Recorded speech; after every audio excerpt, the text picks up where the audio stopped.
Join the invader hunt. You could guess by today's title. We're doing it. It's killing game time.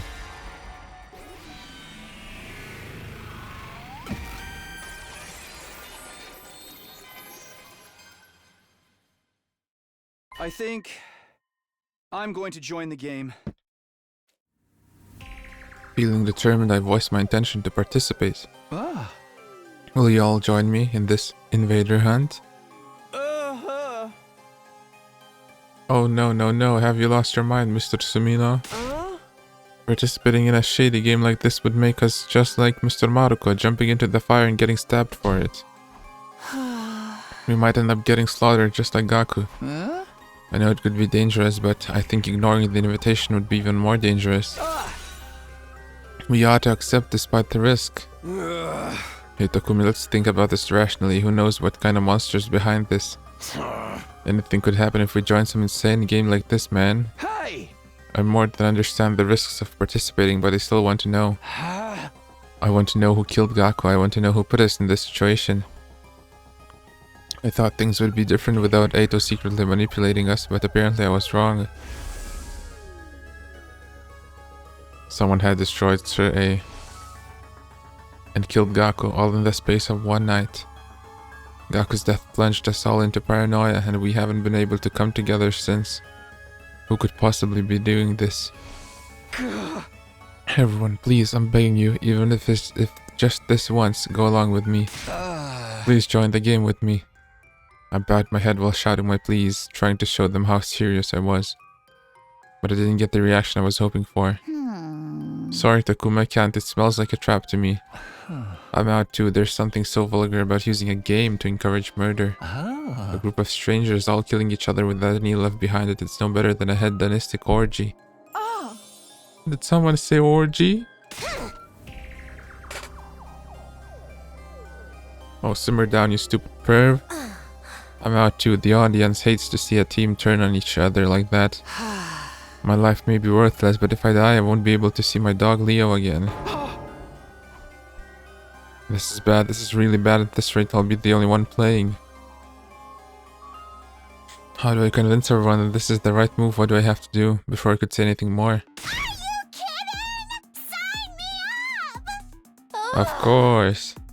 What? I'm gonna play the game, obviously. I mean, duh. Yeah. Obviously, a killing game is about to go down either way. Finally, the god of killing games has smiled on me and broken the chains binding me to this pitiful, tedious life. Yo ho ho ho ho ho ho ho.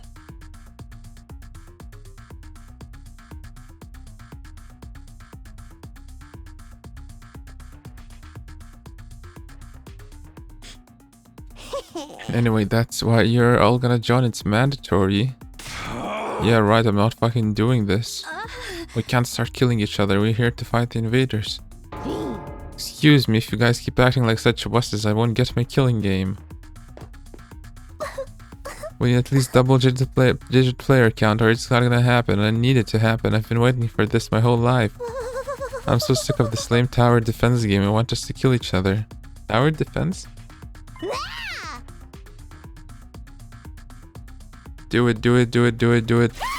We're all gonna do it, right?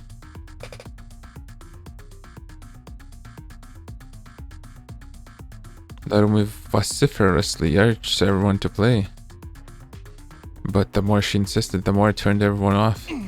What utter foolishness. I'm not entertaining this nonsense anymore. Disgusted, Karada left the classroom.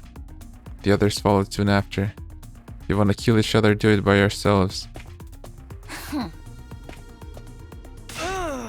I won't stand for this. Sister Jiris and I are going back to our rooms. I've always wanted to storm out in a dramatic huff like this. So cliche. In the end, the only ones left standing in the classroom were... What's wrong with them? Not playing like defies the laws of nature. Myself, Darumi, and Hiruka. Hiruka, are you going to play the game too? I'm shocked. I didn't think you'd have any interest in something like this. Don't misunderstand me. I have no interest at all in the game itself. I just want to make sure. Make sure? Hiruka fell silent, refusing to elaborate. She does tend to be secretive. Well, then the three of us will meet in the leisure lounge tonight. The message said anyone willing to participate should gather in the leisure lounge at 7 p.m. Well, with so few participants, it's entirely possible the game will be cancelled. No, my long-awaited killing game is slipping through my fingers. Hiruko and I went back to our rooms, leaving the room behind to wallow in despair.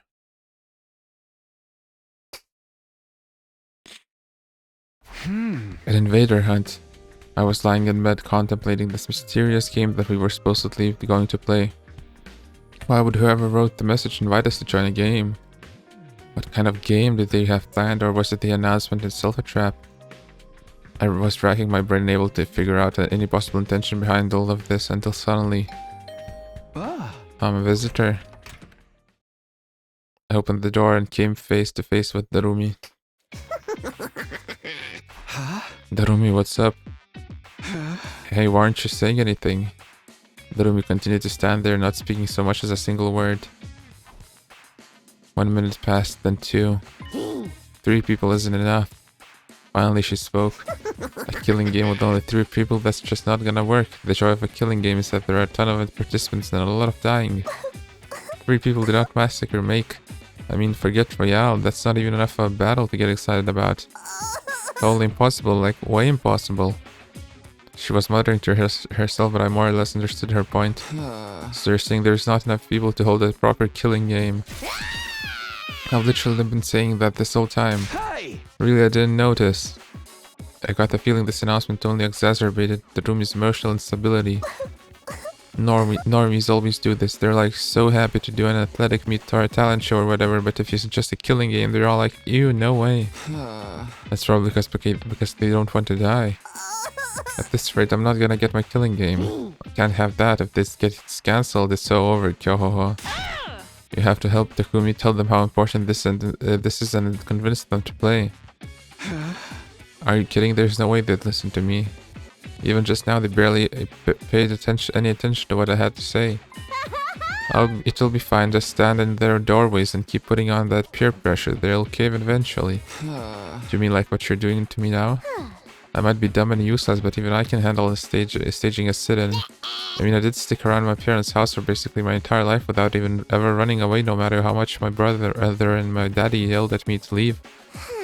Though I guess that was mostly because I didn't have anywhere else to go. What do I even say to that? Okay, you'll be in charge of convincing Takemoto, Shoma, and the twins. Your job is to flip them to willing players before we're supposed to meet. You have to get them to play no matter what. Darumi stormed away without giving me a chance to object. Man, why is she so pushy? But now that she is asked, I can't just do nothing. I don't want the game to get cancelled either, so I guess I should try to encourage everybody to join. I'm supposed to persuade Takemoto, Shoma, and Kako, huh? If the 4th Takemoto seems the most likely to hear me out. He looks like a hard ass, but at his core he's genuine and kind. He might be willing to listen if he sees that I feel strongly about this. Okay, the first one I'm going to try to convince is Takemoto. That settles that. Now to think of a way to get him to join. He's probably against it because he's aware of what might happen. His concerns are valid. The monster who slaughtered Kaku is behind this after all. I get why he'd want to avoid a confrontation, but if we don't participate, we may never find out who's really behind all this. I can't let that happen. I want to catch whoever killed our friend no matter what it takes.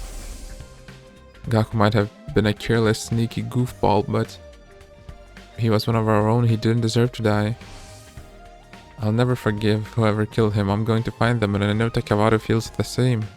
Maybe I should get him to remember how he felt when Gaku was murdered. But how do I do that? How do I get Takemoto fired up again? How do you reignite the rage in someone's heart? No point in trying to figure this out on my own. I should ask around and see if anyone has any ideas. Oh, we have the time to collect the information from everyone?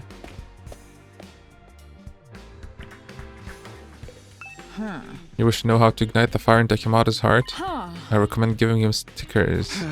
Stickers? A while back I was messing around and put a cute character sticker inside Takemoto's custom biker jacket. He was completely overcome with rage. The fuck do you think you're doing to my jacket? That's the window to my soul. If you ever transition, you better damn well call me so I can kick your ass man to man. That's exactly what he screamed at me. If I were to describe his countenance that day, he looked like an angry temple spirit or an active volcano. So indeed, a sticker will set him ablaze. I don't think it had anything to do with the sticker. I think he just got mad you messed with his clothes. This doesn't seem like it's going to be useful, but I'll try to remember it anyway. Takamaro is very serious about his biker outfit, noted. How to get Takamaro fired up? Bro, less wrestling, obs. When you're locked in tight and exchanging pure soul energy with another fighter, your heart will be on fire. Come and experience it for yourself, Takumi. I'll spar with you right now. Sorry, Moko, but now's not a good... Much of us to put your butt on the line and fight? Well, yeah. Man, I picked the wrong person to ask. Moving right along. Shoma. He's gonna know something. He's been training with Takamaro.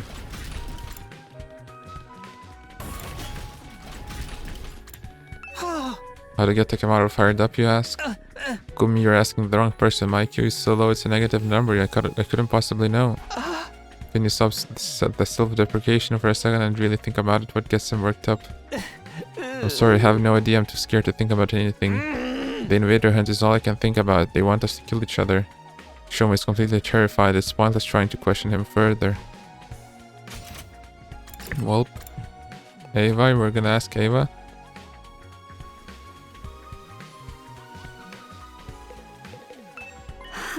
Kumi, did you bring it? Bring what? My mask you promised me yesterday. That's right, she asked me to give her mask back to her yesterday. Sorry, I just don't have time for that right now. No, I have been waiting too long, so long. But Kumi, you're going to break your promise to me? You're mocking me because you know I'm just a helpless prisoner. Calm down. I'll be sure to bring it when I'm done. Just wait a bit longer, please. You promise you really will? If you don't, I'll break down crying.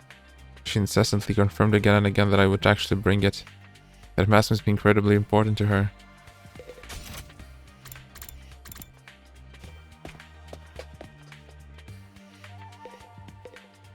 Ask Gato? What? The moment I saw Gaku's body I had an idea. This should work. Oh, ask Gaku? I'm sorry Gaku, I'm going to have to move your sheet. I pulled down the sheet and draped over Gaku's body and came face to face with his brutalized corpse. Then, I took off his jacket. It was splattered with blood and covered in countless holes. The criminal stabbed him over and over with a knife. I felt like I could feel Gaku's pain and agony just by touching his jacket. They won't get away with this, they're going to pay. It filled my heart with a sense of duty and conviction. Show this to Takamaro, he'll remember how angry he was when Gaku was murdered. Darumi, what are you doing here? Can't you tell I'm pretending to be a corpse? Duh. A corpse. We're going to play a killing game, then all of the useless nobodies like me are probably going to die first. So I thought I'd better practice being dead, that way I'll be a cool corpse when that time comes. I see, good luck with that. You should look at Gaku's body and practice too. He's a perfect example of how we're all going to end up. Yugan, what are you doing here? I came to chat with that Eitootsuki guy. I'm terribly intrigued by him. Chat, he's a dead body. Corpses are surprisingly articulate. You can learn so much just by looking at them. I knew the moment I laid my eyes on his body, he was a brilliant assassin in his own right. Oh, I would give anything to have met him while he was still alive.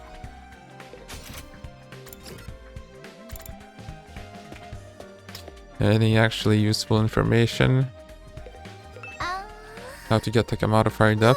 Isn't he always fired up? I mean, is he ever cool or composed? Why don't you think he's been holding back a bit too much lately? Normally I'd expect him to be the first to jump at the opportunity to do this invader hunt. I mean, even Takamaro has to hold back sometimes. I mean, how many of our friends have died so far? Eito, Gaku, and even Sir A has just a heap of scrap now. What are Sir A's remains doing here? I'm connecting what's left of him to the PC in the war room to salvage whatever data I can. I figured if I can access this confidential information, I can learn how to fix the corpse recovery drones, and maybe I'll even be able to get some information of whoever destroyed him. So basically doing an autopsy? Yeah, I'm sure even Sir A regrets that this happened to him so suddenly, so I feel like I need to make his death mean something at the very least. Felt my chest clench as I stared at Sir A's remains. I'll never forgive whoever did this to him. They have to pay. An incredible rage was coursing throughout my body. Tsubasa, do you think I could borrow him? I guess so, but what for? I'm going to show him Takamaru. The person who did this to Sir A was more than likely the same person who murdered Gaku. Takamaru might remember his rage when he sees this.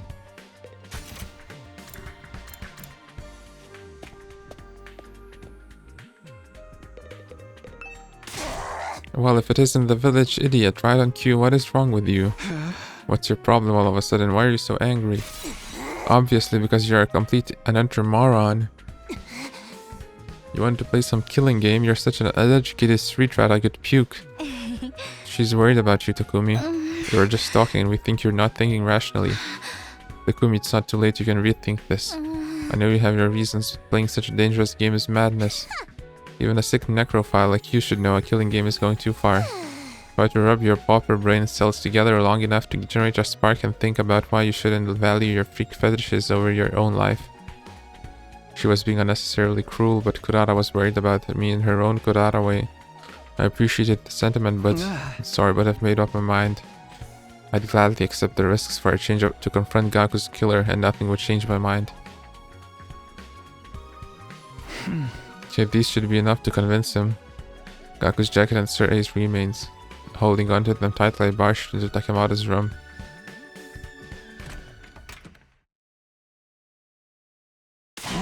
Whoa, Takumi, where's your manners? You can't just let yourself in. Takamaru, sorry to spring this on you, but I have something I want to show you. What is this? It's all fucked up and full of holes. I'm real dirty too, covered in dark stains. That's Gaku's jacket. He was wearing it when he was killed. When he was killed? You mean these stains are his blood? You asshole, why would you show me this? Yeah, I know nobody wants to see this, but we can't hide from it.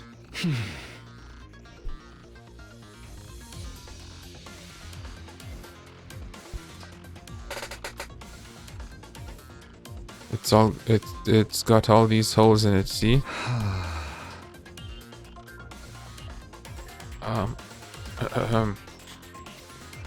Because he was stabbed with a knife over and over brutally. That motherfucker stabbed him this many times. God damn it, Gaku must have been in so much pain. Yamato's eyes were bloodshot as he stared at the holes in Gaku's clothes. He was shaking with fury. Here's where I get him once and for all. And this is what's left of Sir A. The person who did this was more than likely the same person who murdered Gaku. He might have been in the machine, but I know he suffered. He was torn to shreds. Kumi, what the hell are you trying to do here? I know I owe you one, but I won't hesitate to fuck you up if you're just here to mess with the bodies of all our dead friends. No, that's not it. I just want to ask you. Look at Takamaru dead in the eye. It's very likely that whoever is inviting us to play this game is the same person who killed Sir A and Gaku. The killer who did this to our friends is throwing down a challenge. I moved closer to Takamaru. Takamaru, listen to me. Are you sure you want to run away from this game? If you back down now, you might never get another shot at catching whoever did this. I can't let him get away with this. I'm gonna kill him with my bare hands. But that ain't enough of a reason to play this game. What happens to Gaku happens to all of us, then it's all pointless. Crap, he's still not angry enough. If I want to get Takamaru to join in, he's still on the fence after all of this. I'm just going to have to make him mad, even madder. Oh, nice. Persuasion. I won't let Gaku's killer get away with it. I will get payback. But this ain't the time for that. Whatever this invader hunt shit is, it's obviously a trap. We got no clue. Are you scared? Bad. What's the matter, Takamaru? You too chicken shit to join? I ain't chicken shit, I'm just keeping cool. I don't want to die for no goddamn reason. I gotta survive and protect my people. I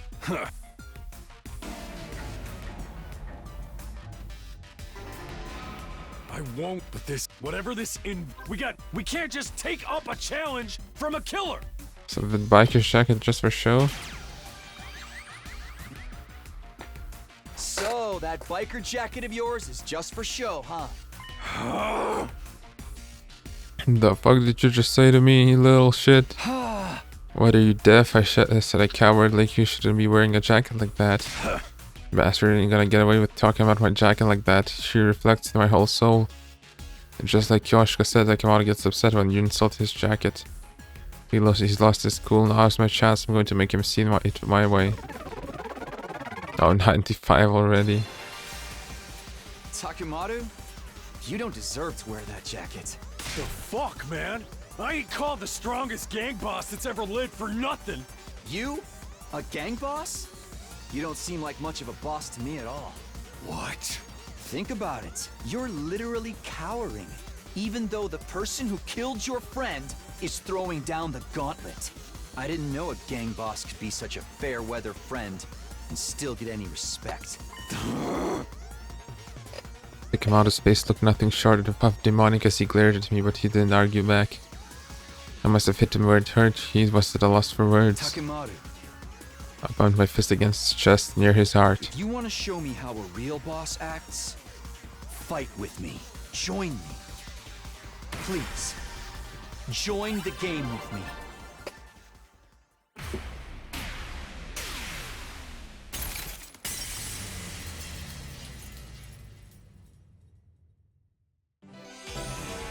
You're gonna convince everyone so...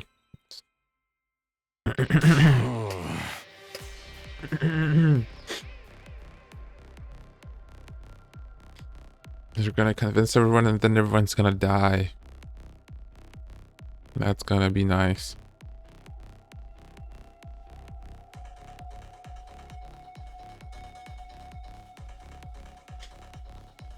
Like we're having such a moment, like you gotta avenge the killer and stuff. We're gonna do this, that's right, my bro. And then we're just gonna go and die, and that's it. I don't know, maybe the ending will be interesting. If you're gonna bust my balls like that, I guess I can't back down. Ooh. Fine, I'll do it. I'll join this fucking invader hunt, whatever it is, and kill the bastard behind all this shit. My hard work had paid off. Takemoto had finally agreed to join, but I didn't have the time to stick around and celebrate. I quickly left Takemoto's room and set off to persuade the others. Since I'd won over someone as influential as Takemoto, persuading the others went smoothly. Wow, that's it, really? Takemoto said he'd join. If you got someone as cautious as Mr. Yakushiji to fold, then I guess the game can't be all that dangerous. Everyone's going to join, then I guess I should too. Having successfully won over Ima, Kako, and Shoma, I'd met the quota Darumi forced on me. And that night finally came.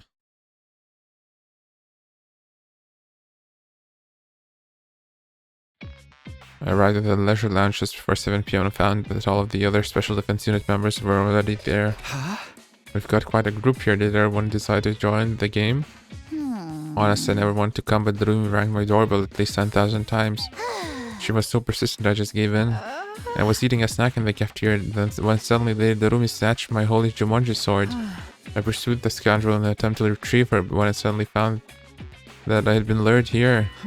Oh, the holy Jumonji sword is safe and sound if you were concerned. You could say this was the real steel, ha ha ha.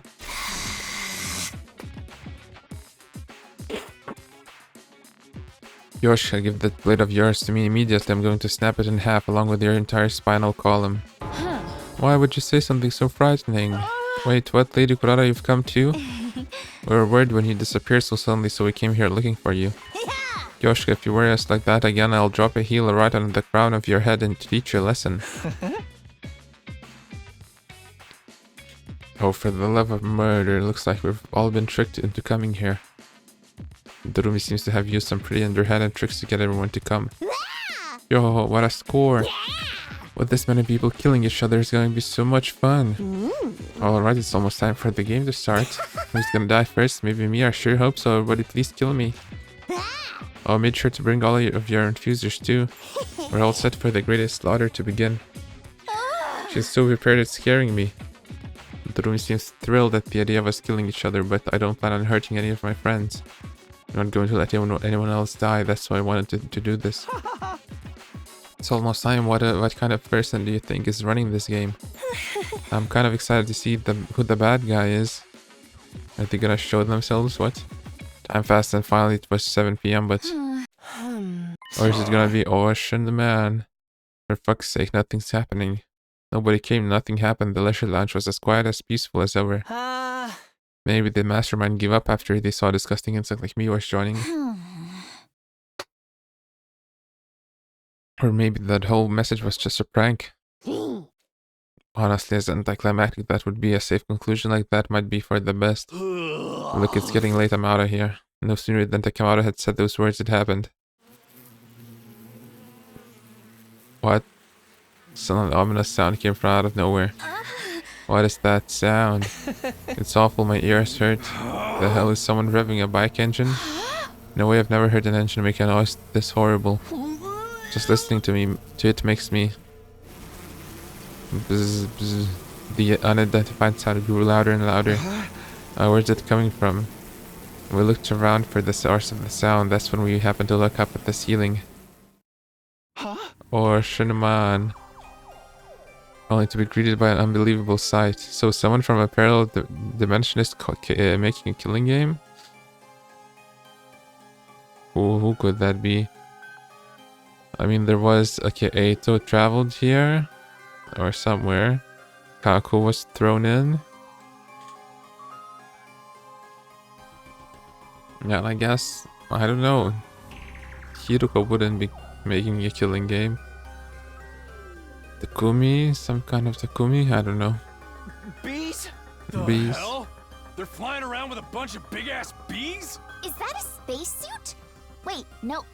A diving suit? A bee parachute? I've never seen such a hideous mode of transport. Eek! I hate bugs! Someone get me some bug spray, stat! The individual in the spacesuit gradually lowered their altitude. They'd landed in the leisure lounge. You look fucking ridiculous. Take that helmet off and show us your face. Is some wrestling federation's masked fighter? Love the costume, but you gotta lose the bees. We need to take this seriously, they might be with the invaders. What if it's a commander? Takumi, did you see a commander like this during your first 100 days? No, I never saw anyone like this. We never faced a commander who controlled bees, especially not one in a spacesuit. Hey, who are you? It's only polite to introduce yourself. Speak up, asshole. The mysterious person examined our faces without answering. Then they nodded, seemingly satisfied. So good to see so many of you. That tone is like Eito. So good to see so many of you. With so many participants, this killing game is sure to reach a screaming climax. The more lives there are to lose, the more spectacular the battle. Should we take and edit his voice and see what he sounds like? I guess what they sound like. Their voice sounded unnatural. Perhaps they were filtering it through a voice changer. Their face was obscured by their masked tooth, so there was no guessing their age or gender. Well done for deciding to join my game, Special Defense Unit Maggots. I commend your small act of bravery. They commended us. Yoshika, they're definitely being sarcastic or trying to provoke us. We're so terribly honored, but who exactly are you? What are you doing at the school? I'm here to play my game with you, of course. I'm the sponsor of the Invader Hunt. You may call me sponsor. Treat the title with the respect it deserves. Sponsor, Raid Shadow Legends. So this is the person who invited us to play this game. Which means time is precious. I wish to start the game quickly. First, we'll hold the opening ceremony. Let me ask one thing first. I yelled over the sponsor, interrupting them mid-sentence. Are you the one who murdered our friend Gaku Maruko? A strange threat was written on the blackboard the day before Gaku's murder. It perfectly matches this order of events. In other words, it was only natural to assume this was the person behind Gaku's death. Does it really matter who I have or haven't killed? After all, every last one of you will die in this game. Don't dodge the question of asking if you killed Gaku.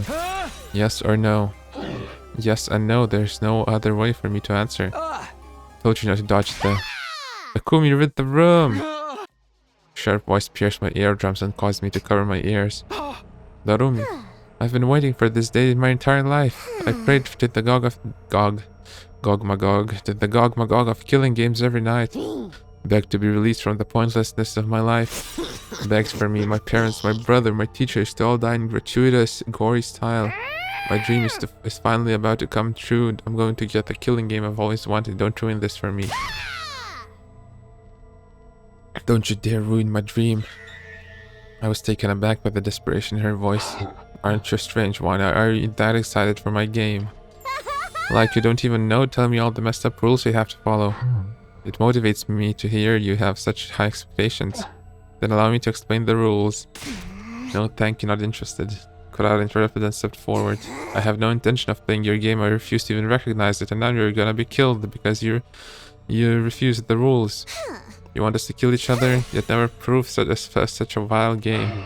Don't be so rash, Tomato Head. That vileness is what will make this game so interesting. You might enjoy it more than you expect if you just give it a try. It's not often that you get the opportunity to unleash your primal urges and kill your fellow man. I told you I'm not playing. I'm the scion of the Osuzuki family, the pinnacle of all Suzukis. It's fine for me to trample on the ignorant masses from up on high. But there's no way in hell I'm allowing someone to try and kill me as if we're equals. So you refuse to participate. That goes for at least half of us. There's only the few mental patients here that want to play your deranged game. Takumi should just call you a mental patient. She means you too. All who refuse to join the game will be eliminated. I believe I made that very clear. I believe you did. Kurara glanced down for just a moment. So go ahead and try. No, Kurara. All of a sudden she was ready to fight. Pull your filthy eyeballs out of your sockets and watch closely. Behold the Osuzuki family boxing technique. I'm going to beat you and your ugly costume until you're so swollen you'll look like you stuck your head in your stupid bee's hive. Kurara assumed a boxing stance and steadily approached the sponsor. Wait, Kurara, don't try to fight them alone. I can handle this by myself. I don't sense any fighting spirit in this pathetic form. They have the quintessential pauper aura. All talk and no action. One punch will do it. Ignoring our warnings, Kurara continued to close the distance between the sponsor and herself. Hope you like the taste of noble fist. Kurara was about to unleash her deadly uppercut when it happened. Kurara. The beast that had been hovering near the ceiling descended with a terrible cacophony of beating wings, and then they instantly grabbed Kurara and whisked her high up into the sky. Put me down! Put me down this instant! These horrible things are so creepy! Kurara squirmed frantically, but they held onto her tight, refusing to let go. Kurara Osuzuki, I sentence you to being suspended mid-air. What a sight, don't you think? As they say, smoke and fools rise to great heights. You can writhe and suffer for now. I'll ease your pain when the time is right. Lady Kurara, give back my Lady Kurara, you vile insect. Kurara, what do we do? How do we get her back? She's so high up, even my mid-air attacks wouldn't reach her fast. A sniper. Kako, what do we do now? How can we save Kurara when she's all the way up there? Kako's sniper rifle might be able to reach. Yeah, but this Kako has never used her Himo anime before. Oh, right now there's no way for us to attack the bees up near the ceiling. In that case, we'll just have to attack the person controlling them. Ah, suddenly I found myself running at full tilt, making a beeline for the sponsor. Beeline. I'm not going to lose anybody else. I let that determination take away my fear and carry me forward. I punched my infusion into my chest as I ran. I ran. Give me back.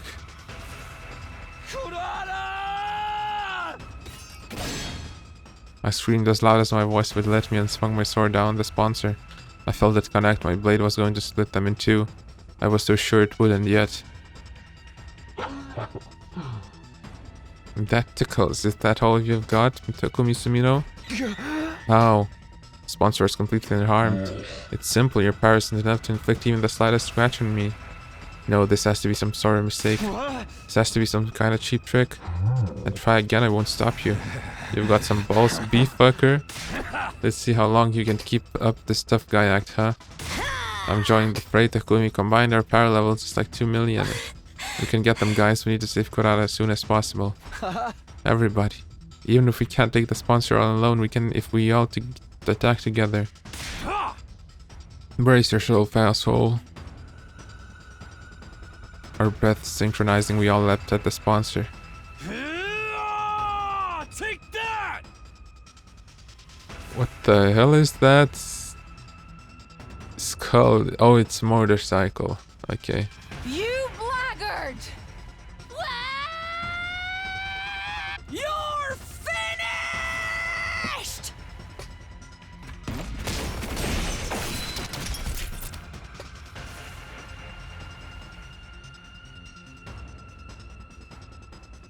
I'm out in a Nozomi kiosk and I unleashed everything we had on the sponsor.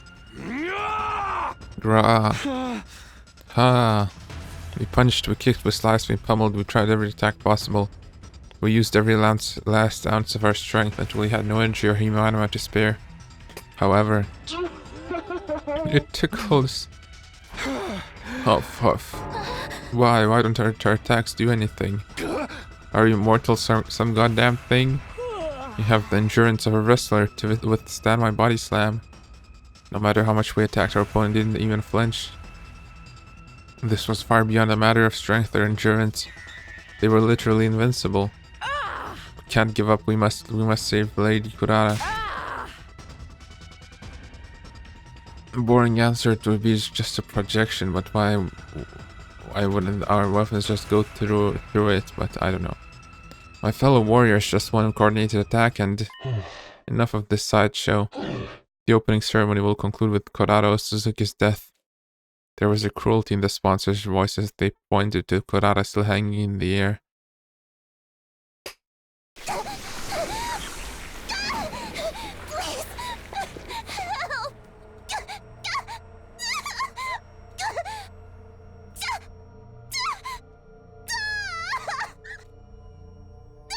Whoa. It just sucked out the cryptoglobin. Her body was rapidly turning black. Kurara, no, don't do blackface. Watch the swarm of beasts draining her cryptoglobin. Lady Kurara! Once they sucked everything out of Kurara, the beast dropped her dried up husk on the floor. No, Kurara. No, this can't be happening. Lady Kurara can't be dead. Don't give up yet. Let's take her to Revival-matic. Nozomi, Moko, and Kyoshika lifted up Kurara's corpse and left the leisure lounge, but... Haha, how pointless. How can a body be revived if there isn't a drop of cryptoglobin left in it? How pitiful that she would die before the game even began. She's ruined my schedule. I suppose I'll simply have to postpone the start of the game until tomorrow morning and return here as soon as you're awake tomorrow. And might I remind you, there's no point in trying to escape. You know what happens if you refuse to play. There was nothing we could say. We'd be killed instantly if we tried to resist and never had any message come through so clearly. Bummer, Kurara got the opening death scene. Must be nice, she died with so much drama, but it should have happened to me. Well, whatever, the game starts tomorrow, so I'll have plenty of chances to have a nice gory demise. I wonder how everyone else is gonna die. Who's gonna kill me? There's like so much to look forward to. Yo ho ho ho ho. The room's eerie yet strangely innocent cackle rang out across the silent leisure lounge.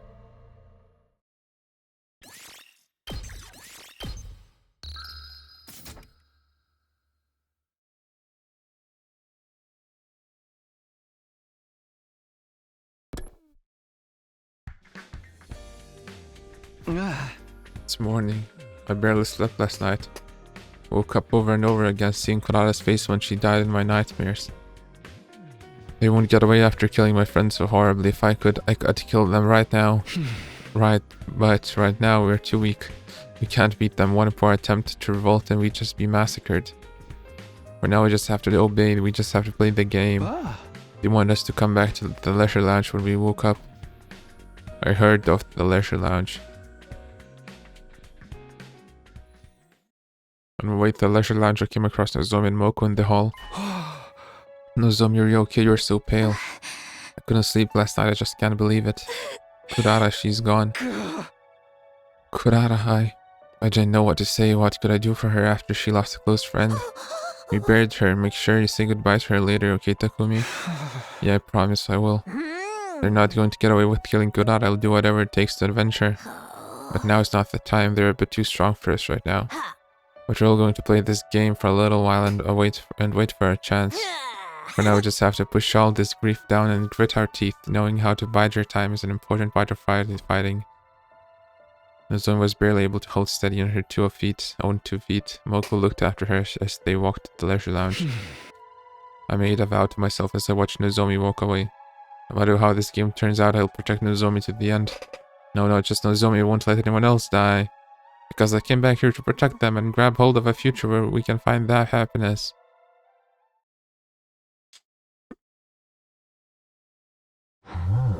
At last, I present to you the rules of the invader hunt.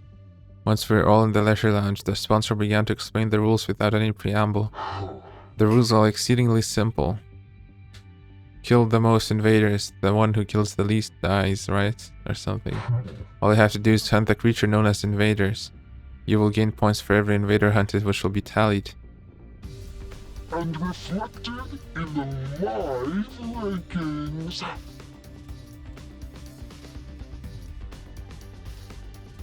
The names of everyone in the room were shown on a screen, being held up with 2 bees. One round lasts 10 days. The person ranked last at midnight on the 10th day will be executed. Their cryptoglobin drained by my bees. Executed. Kurara's death was proof that this was no bluff. He could easily kill us all. In short, we need to try and kill as many invaders as possible. I'm glad we don't have to actually kill each other or anything. I mean, not glad, but if we're just hunting invaders, then we just keep fighting defensive battles, right? Oh no, that's the same shit we were doing anyways. Not at all. What you were doing was merely defending your base. Hunting and defending are entirely different. To hunt, you must go out. The playing field is the space outside of the school. You will not receive points for any invaders killed at the school, no matter how many. We can't get points anywhere in the area shaded red, that's anywhere within school grounds. That means if we want points, we'll have to go hunt down invaders wandering outside. So we're being forced to fight outside and of the ring then. It's too much for a shut-in like me to be forced outside like this. But what happens if the invaders attack the school when we're all out there? The commander strikes when the place is empty. It's at the end of the line. All we need to do is engage them before they infiltrate the school grounds. They say that a good offense is the best defense after all. That we can't stay way too far from the school. If we're not careful about how many battles we fight out there, we'll end up disqualified for going out of the ring. So we need to hunt in a place where we can quickly return to the school if something happens. But how are you gonna track how many invaders we hunt down out there? You're not counting on an honor system, right? Someone would definitely end up lying about their numbers. These bees will count your points. Whenever you kill invaders, they will count the points and report them to me. In other words, these bees will be monitoring our actions while we are playing this game. Yes, running away isn't going to be an option. And last but not least, the most important rule of all, you are strictly forbidden from causing me harm while the game is underway. Anyone who defies me will immediately become food for my bees. Try not to lose your cool. A rather tyrannical one-sided rule, isn't it? Does this mean we can't resist even if you use violence against us? Don't worry, I will not lay a finger on any of you.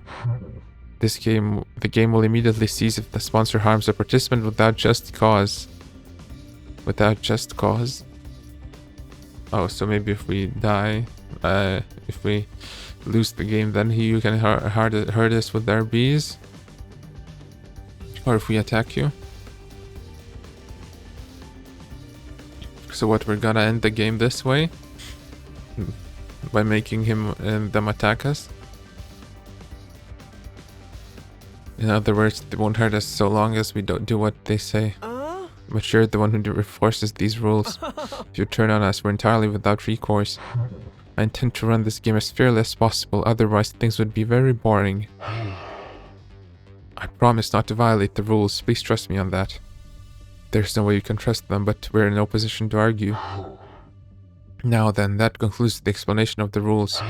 There are plenty of other hidden rules, but I'm not so inclined as to give them all away at this juncture. Come up with strategies on your own, doing is learning. The sponsor looked at all of us and shouted, Special Defense Unit maggots, participants of my game, Assume your new roles as proud hunters and claim as many invaders as you can. The invader hunt has hereby officially begun. Yeah.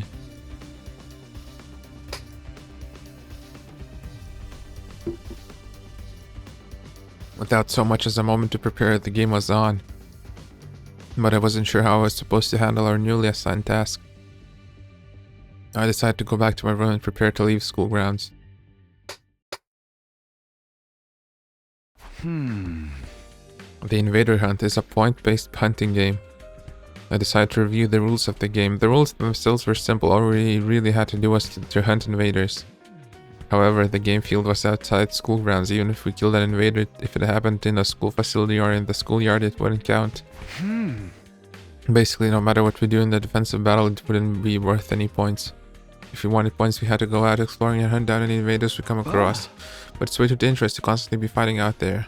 If we died outside school grounds, the drones wouldn't collect our bodies and the revive-o-matic wouldn't revive us. Death would be truly final.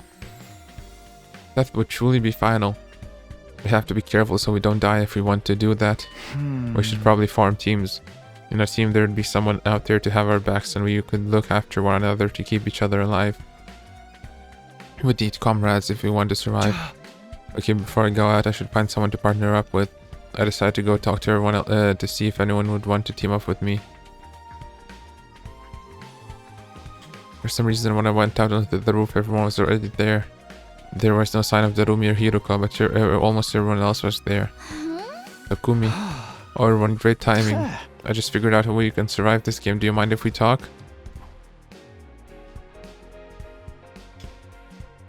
Yeah, but someone's gonna die anyways. Huh?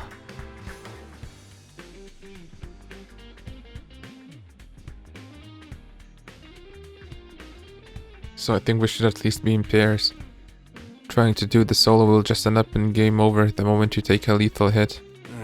Yeah, we're just saying the same thing. That we should work in teams, I mean. We're actually just deciding the teams. In short, we're right in the middle of a draft meeting. Kako pulled out a piece of paper with the members of each team written on it. The first team is us boys and sister dearest. And the second team is all of the girls. We might end up spending a lot of time together from now on, so we thought grouping up by gender would make sense. So we're gonna have to choose. What we're worried about is Yugamo, who's nowhere to be found. He's a boy, but it's entirely possible he'd like to stick with Miss Kirifuji and Miss Magadori as he's done up to this point. But if we put Yugamo in Team 2, then we should put Hiruka in Team 1. Miss Shizuhara is very strong, so we were discussing giving preferential negotiating rights to the weaker team.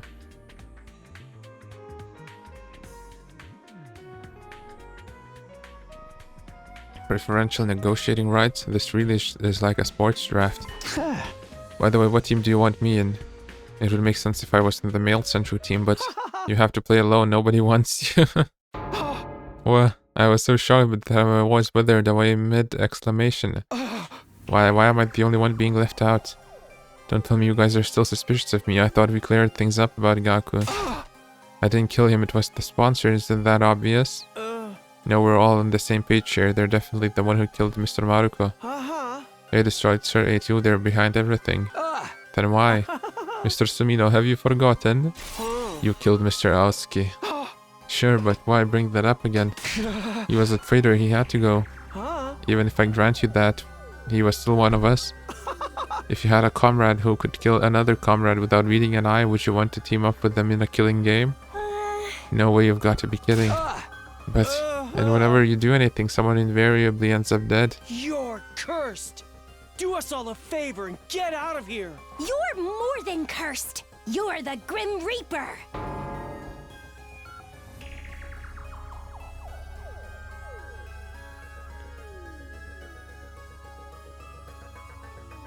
The Grim Reaper stung, but I couldn't argue. It was true that I was the common denominator in all of the deaths so far. I came back to the past and immediately killed Hato. And because I ignored the message on the blackboard on day 4, Gaku was killed the next day. And 2 days ago I decided to join the game and encourage everyone to join with me. And because of that, Kurara died so brutally. If you hadn't convinced us to join this game, Lady Kurara would still be with us. It's all your fault, all of it. Give her back. Give Lady Kurara back to me. The blood of Lady Kurara is on your hands! Kyoshka drew closer to me, letting out a pained cry. I couldn't bring myself to meet her eyes, which were now red and swollen from crying. Kyoshka, no. Mogo put herself between us and embraced Kyoshka. Blaming Takumi won't bring her back, it'll just make it hurt even more. But, knowing how to swallow your sorrow is part of fighting, we need to be strong right now. I'm sorry, Takumi. Kyoshka understands, I swear. She knows it's not your fault Kurara died, but she has no outlet for her grief, so she's just taking it out on you. I was so shocked that I couldn't utter a single word. I had no idea everyone had so much contempt for me. All I ever wanted to do was to make everyone happy. That was why I came back. Where did it all go wrong? I swear Lady Luck or Fortune or whatever the hell she's called turned against you at the moment you offed Ado. Jeez, this whole slew of shit speaks for itself. Not even I can help you out there. Sorry, but you're on your own. Sorry, Takumi. Everyone left one after the other, leaving me all alone on the rooftop. I felt total despair. This was my first time being so obvious and intentionally isolated. I always had Karuwa by my side in the TRC, and my mom and dad were always waiting at the dinner table whenever I went home. But now here I was, all alone. I would have to face this game of death all by myself. Nobody would ever want to team up with the Grim Reaper. But then I thought of something. That's right, Hiruko. I saw Hiruko in my mind's eye. On day 5, she took me to the second to last defense academy. I said we need to bring in a second team to increase our combat power. I can never really tell what she's thinking, but she's a surprisingly caring person. She might be willing to work with me on this. Maybe I should ask Hiruko if she'll team up with me. Feeling a sliver of hope, I decided to stop by Hiruko's room. I was praying hard as I rang her doorbell. Please, Hiruko, you have to answer. If you forsake me too, then it's all over. Maybe my prayers were answered because... Takumi, what do you need at this hour? Hiruko, thank goodness you're still here. I was almost tearing up with happiness. I'm so glad you're here. I'm so glad. The moment I met you, you stirred my soul. Can I go back inside? You're creeping me out. No, wait, just hear me out, please. You're not about to tell me about the word of God, are you? No. I explained everything that just happened. I didn't leave out a single detail. I told her how they called me the Grim Reaper, how no one would team up with me. So your already very low popularity has now hit rock bottom then. It hurts when you lay it out like that, but in a nutshell, yes. At this rate, I'll have to do the invader hunt all alone. I'm begging you, Hiruko, there's no one else I can trust. Please team up with me. I lowered my head and pleaded sincerely. I believed that if anyone would lend me a hand to pull me out of my predicament, it would be Hiruko, but I'm afraid I must disappoint you. My hope was crushed. Is there anything I can do to change your mind? If you team up with me, I'll work myself to the bone for you. I promise I'll be useful to you. It's simply not possible. I will not be teaming up with you for this game. Do you think I'm the Grim Reaper too?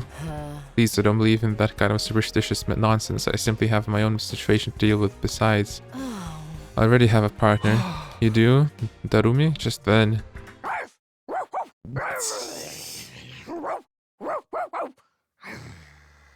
Get lost, Takumi. Mistress Hiruko is all mine. Darumi. He's all mine, all mine.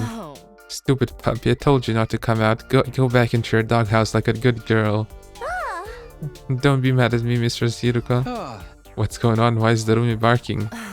You know how this one's been an overexcited nuisance since the killing game was announced, right? So I turned her into my dog. I don't understand in the slightest. Basically, I used strength to make her submit and it broke her a little. Come to think of it, Darumi had been unusually quiet during the announcement of the rules. I guess she was already a dog at that point. I have responsibility to her as her owner, so I'll be playing the game with her. Go away, no boys allowed in the Eurozone. She is all mine. I instinctively fled after being ferociously barked at by Darumi. I guess I'm on my own then. I felt strangely refreshed after being so cleanly rejected. Fine, I'll play it by myself. I'll hunt down the invaders on my own and survive all on my own too. Half sulking, I headed for the entrance hall.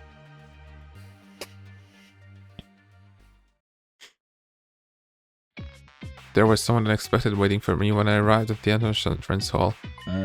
How pitiful that you must go all alone. Are you going to hunt or to be hunted? Were you waiting here so you could laugh at me? No, I merely came to give you some information. I failed to mention it earlier, but I have added more fire extinguishers. Now you may go outside at any time. You should all hunt whenever it pleases you. They're pretty prepared. How long have they been planning this? Now then, go out there and hunt. Struggle away from my amusement.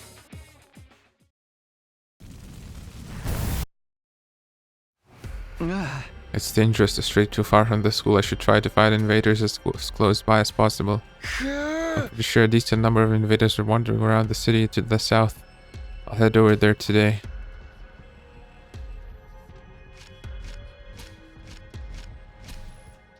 Just as I thought, there was a large number of invaders inhabiting the nearby city.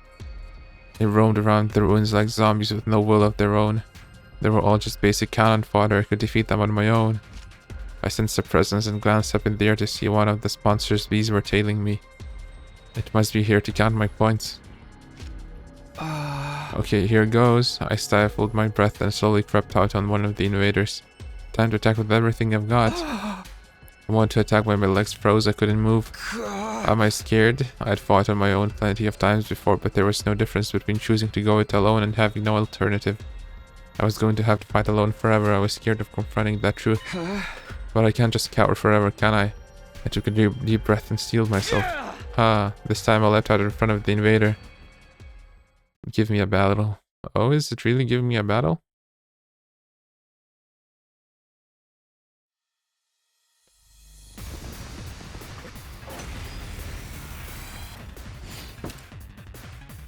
Okay.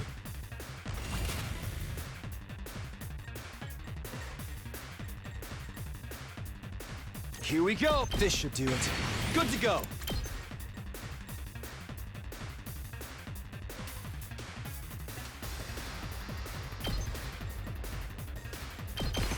Ha! Oh, my turn. Take this. Good to go.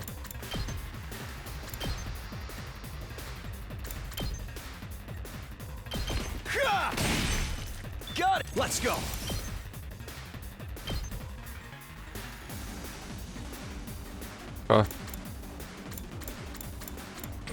Say when. Time to use it. Ready when you are. Take that! Let's go. Take this! Let's do this. Let's go. Take that! Good to go. Yeah! Here we go.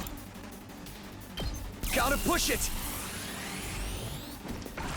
Oh, there are waves. I shouldn't waste my... Oops. Okay. Oops. Ready when you are.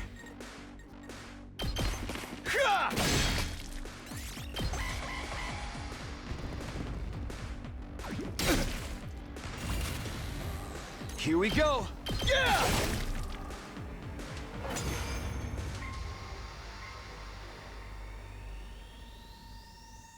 I was really exhausted, even though I only killed off a few minions.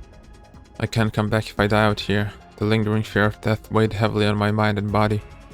But I couldn't afford to rest. I had to do whatever it took to get more points, not to mention...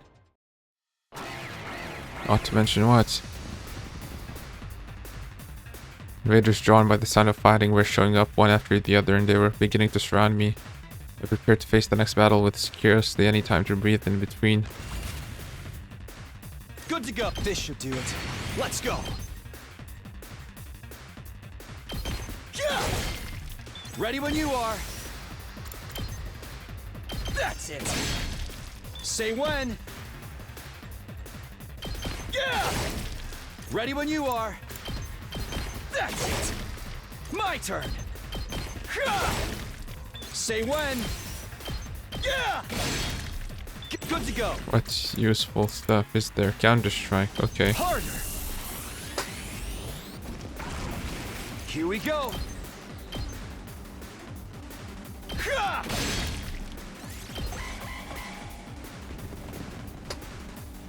Here. Yeah.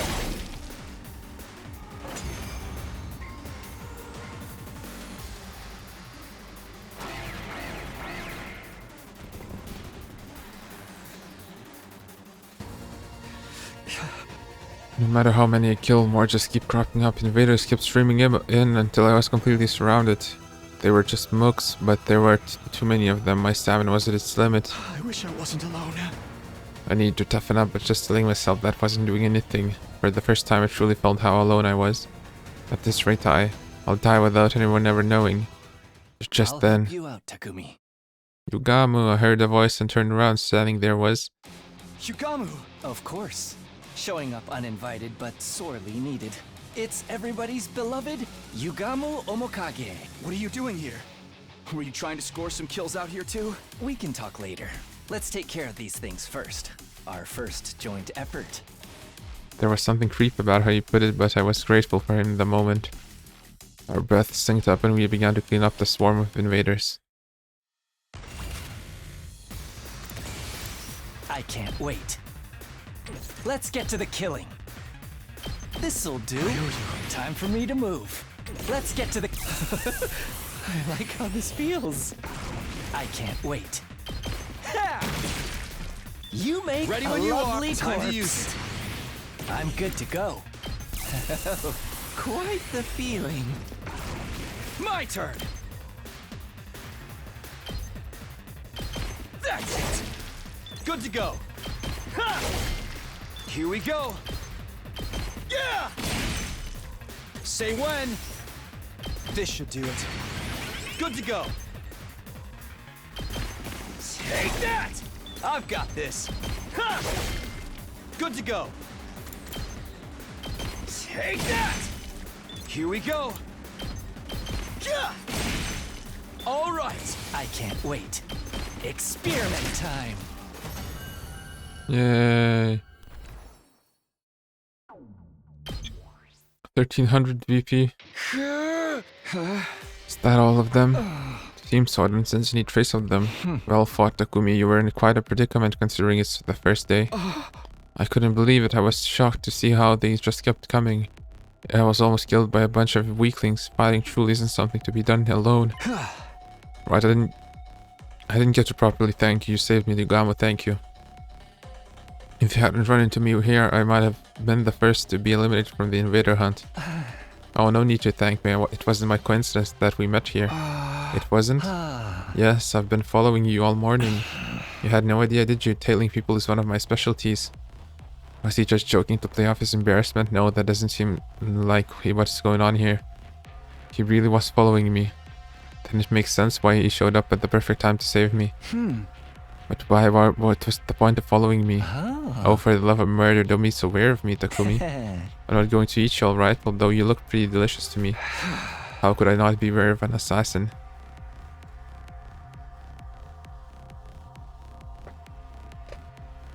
Yugamo Mokage, the descendant of the family of assassins. I'll come right out and ask, why were you following me? I was figuring out my timing. I wanted to come gallantly to your rescue if you found yourself in trouble. Then I'll be able to show you how useful I am. Call it a courtship display. Why is everything you say so creepy? Well, that's the long and short of it. He muttered as he held out his right hand to me. Takumi, would you team up with me? Yes, he's offering me to form a team. It was all I ever wanted in my isolation, but... Why do you want to team up with someone everyone hates? Wouldn't you rather be with Nozomi Kuroshiki or the others? I don't do well in groups. Honestly, I'd rather enjoy my kills alone, but going in alone is too risky. So I thought buddying up with the odd man out would be just the thing. Is that really the only reason? It made sense, but it's hard to decipher his true intentions. I was sure he was planning something, given that he went out of his way to ask me after I'd been ostracized, but... If I turned down his offer, I'd have to hunt alone forever. Well, will you join me or not? A choice? What do I do? Should I team up with Yugamo? Yes. I mean, sure, I feel like sooner or later we're gonna die if we don't.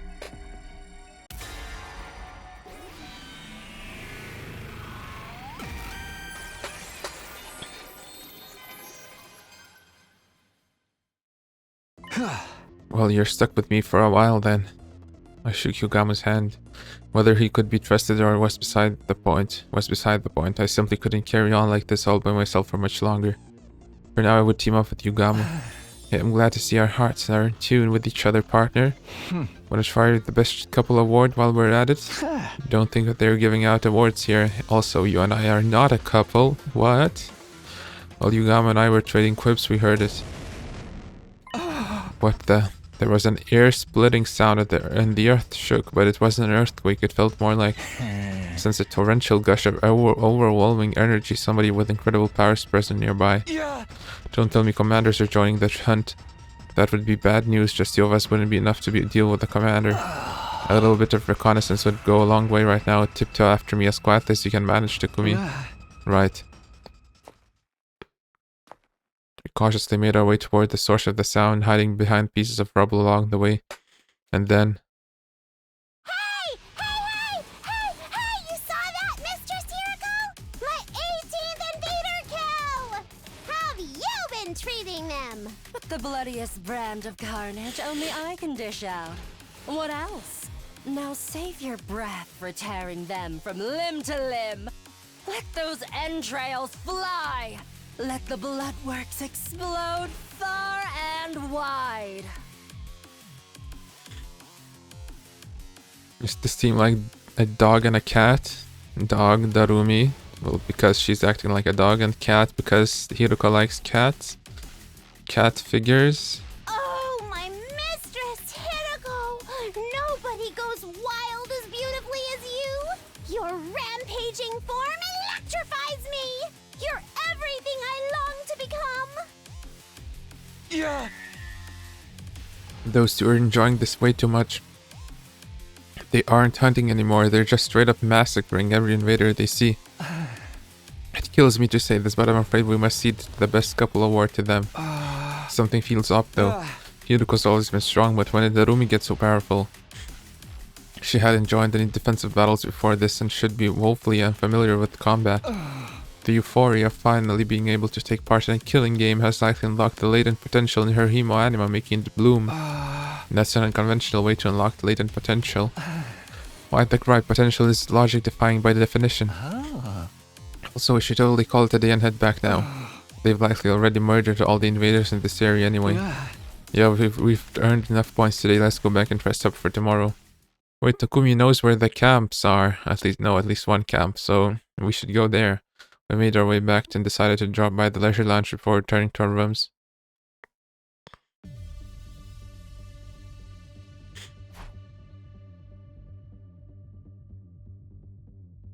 We checked the leaderboard. Unsurprisingly, those two are in the top spots. I expect they'll be staying ahead of the pack for a long time to come. I'm in third place? Honestly, I thought I'd be much lower than that. Well, I did take out quite a number of invaders today. And I'm in fourth. If we keep this up, we won't fall to the bottom of the rankings in the first round, at least. The first round of this game will last until day 35. Whoever finishes last in each round will be executed. I decided I wouldn't keep tabs on where the others were placed. Ensuring my own survival was more important, and besides... You're cursed! Cursed! You're cursed. You're more than cursed! You're the Grim Reaper! The blood of Lady Kurata is on your... Sheesh. I shouldn't be letting the people ostracizing me live rent-free in my head anyway. Gee, what a day. It's only morning. The constant fighting and stress of possible deaths had strained my mind and body to their limits. I wanted to rest early to recover from the fatigue, but... Hey! Hello, Yugamo. Care to explain what you're doing in my room? It's just something buddies do, right? And that's what we are. Buddies, partners, bosom chums.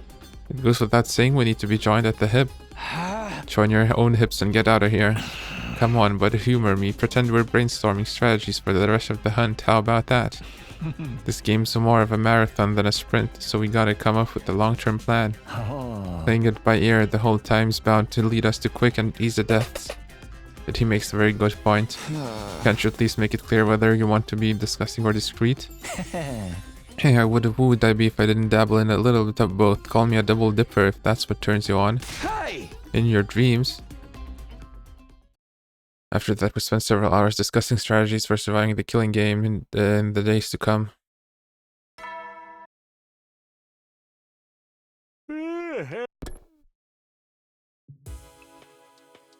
Ah. Bedtime already? Time flies when you're having so much fun. Don't mind, Takumi, we can continue the rest of this conversation in bed. Of course I mind, it's about time you went to your own room. Oh, Takumi, throwing me out after our exciting intercourse without any pillow talk at all. How cold is your heart? Hey! Stone cold out now. After chasing Yugama out of my room, I crawled into bed and closed my eyes. I had to grab every second of sleep I could to let my tired body recover, but... Give her back. Oops. Your words from this morning reverberated around in my mind, preventing me from slipping into a restful slumber. How did it turn out like this? I came back in time to lead everyone toward a brighter future. So why am I being so despised? What I wouldn't give to return to those happy days.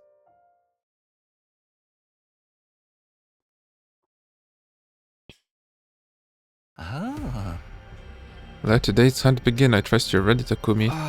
Yeah, ready when you are. On day 2 of the invader hunt, we went out to explore the city again. Turn points by hunting down any invaders we can find. Found some right off the bat. Check out that swarm of invaders at 2 o'clock. I turned into the direction Yugao mentioned and found the invaders lurking behind a ruined building like he said. I don't think they've noticed us yet. Let's get closer and catch them by surprise.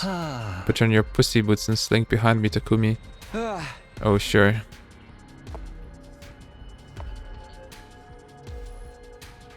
Yugama had clearly adapted well to the rhythm of the game.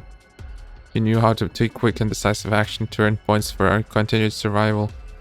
I, on the other hand, my feelings had yet to catch up with the strange situation of me participating in a killing game with him as my teammate. What was I doing? Why did Yugama propose a partnership in the first place? Was my life even worth living if I had to kick someone else down to do it? There were so many things on my mind, but come on, Takumi, time to sound the death knell for them. I didn't have the luxury of time to think them through. Fighting to survive was the only thing I could afford to do now.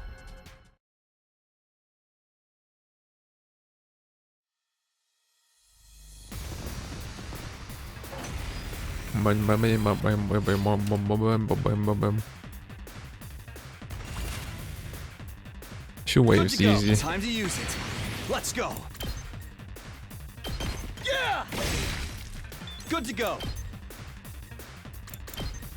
Take this. Say when. Here. Let's go.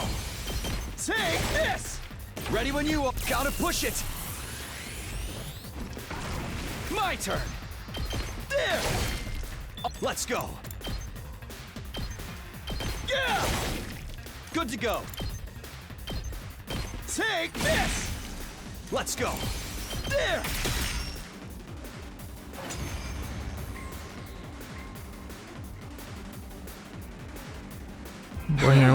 Huff, huff, huff. Did we get them all? It's too early to be celebrating. More enemies are waiting in the wings. Invaders approaching at 3 o'clock.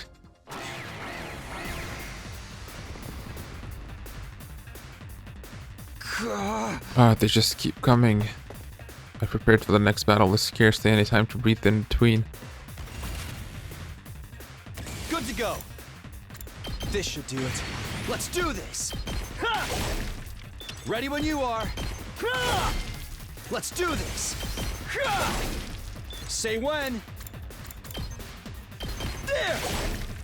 I've got this. That's it. Got it. Time for me to... You've got me all excited. Ready when you are.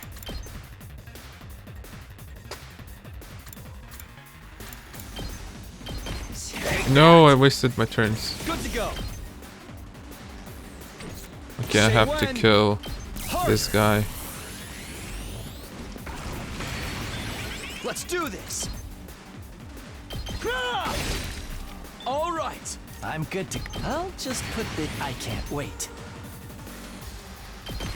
Stings, doesn't it? Such a beautiful death. Let's get to the killing. This may hurt. Time for me to move. How about this?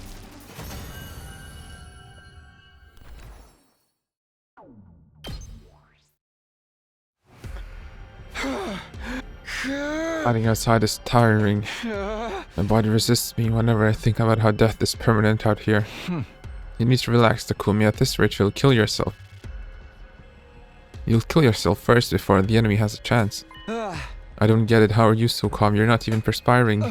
I wouldn't be much of a professional assassin if I let every other spot of good murdering get me down now, would I?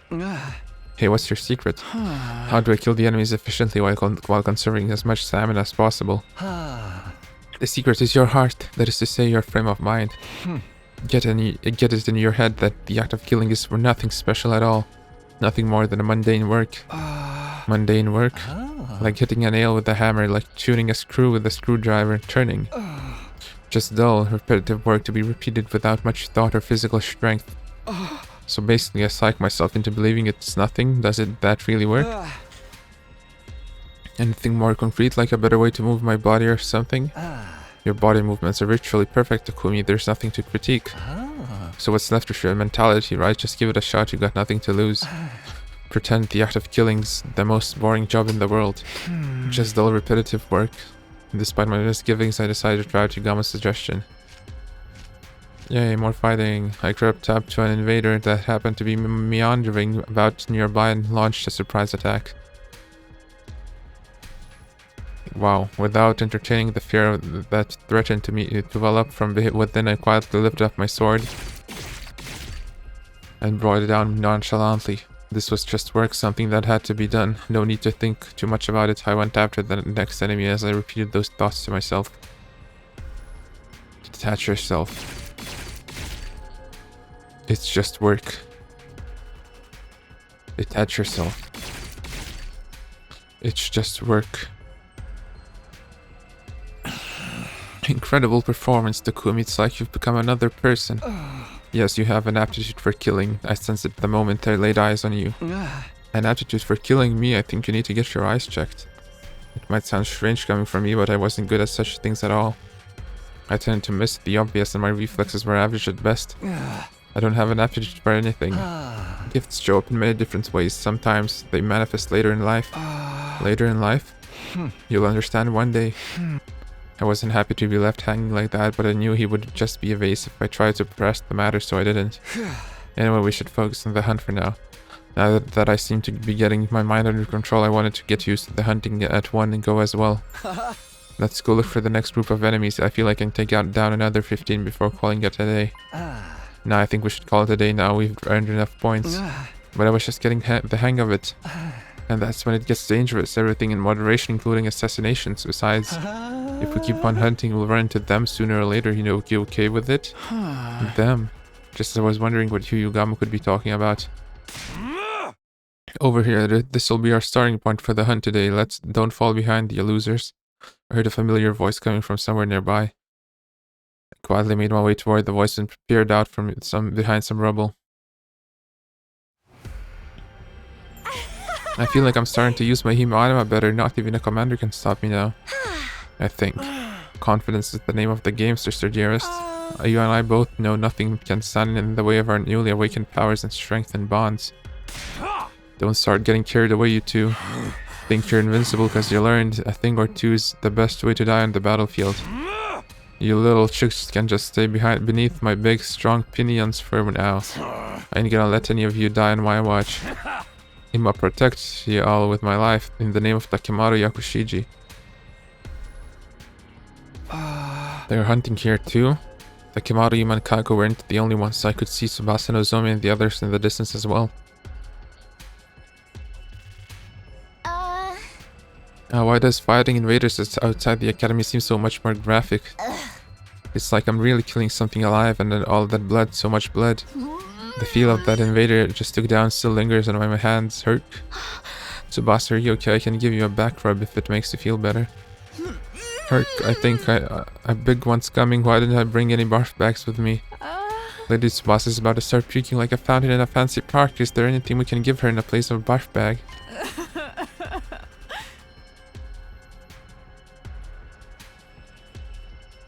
Alas, necessity knows no decorum. Lady Tsubasa, leave into my sheath bag if you must. Are you sure Kyoshika isn't that the Holy Jumonji Sword's pajamas? The Holy Jumonji Sword is a party animal with a soft spot for the ladies, she'll understand. Now come, Lady Tsubasa, let it all out and hold nothing back. Herc, I'll be fine. I pushed everything down with sheer willpower. The rolling stopped. Sorry guys, I haven't been feeling well since this morning. You don't have to mind me. Go on and get more points for yourselves. We're not supposed to mention that, Tsubasa. Looking out for one another is what teammates do. No wrestler worth their salt abandons their tag partners to get ahead in the match. Loyalty above self. None shall be left behind. It is the way of the warrior. Takimaru was desperately trying to protect Ima and Kako, who weren't used to fighting. Nozomi and the others refused to abandon Tsubasa even though she was holding them back. They were watching out for each other like true friends. I used to enjoy that sort of relationship with them too. I could feel my strength rapidly leaving my body. That's right, I've been alienated. What I just saw only served to cement that fact. All those kind and comforting words would never be for me. You look like you're in a lot more pain now than when you were fighting the enemies. That confirms that your fatal flaw is that fragile mind of yours. I left the place quietly and made my way back to school, taking care not to be seen by the others, taking back with me nothing but an armful of distressing thoughts and feelings. I got back to my room earlier than usual, but wasn't in the mood to do anything, except lie upright on bed and stare long and hard at the ceiling.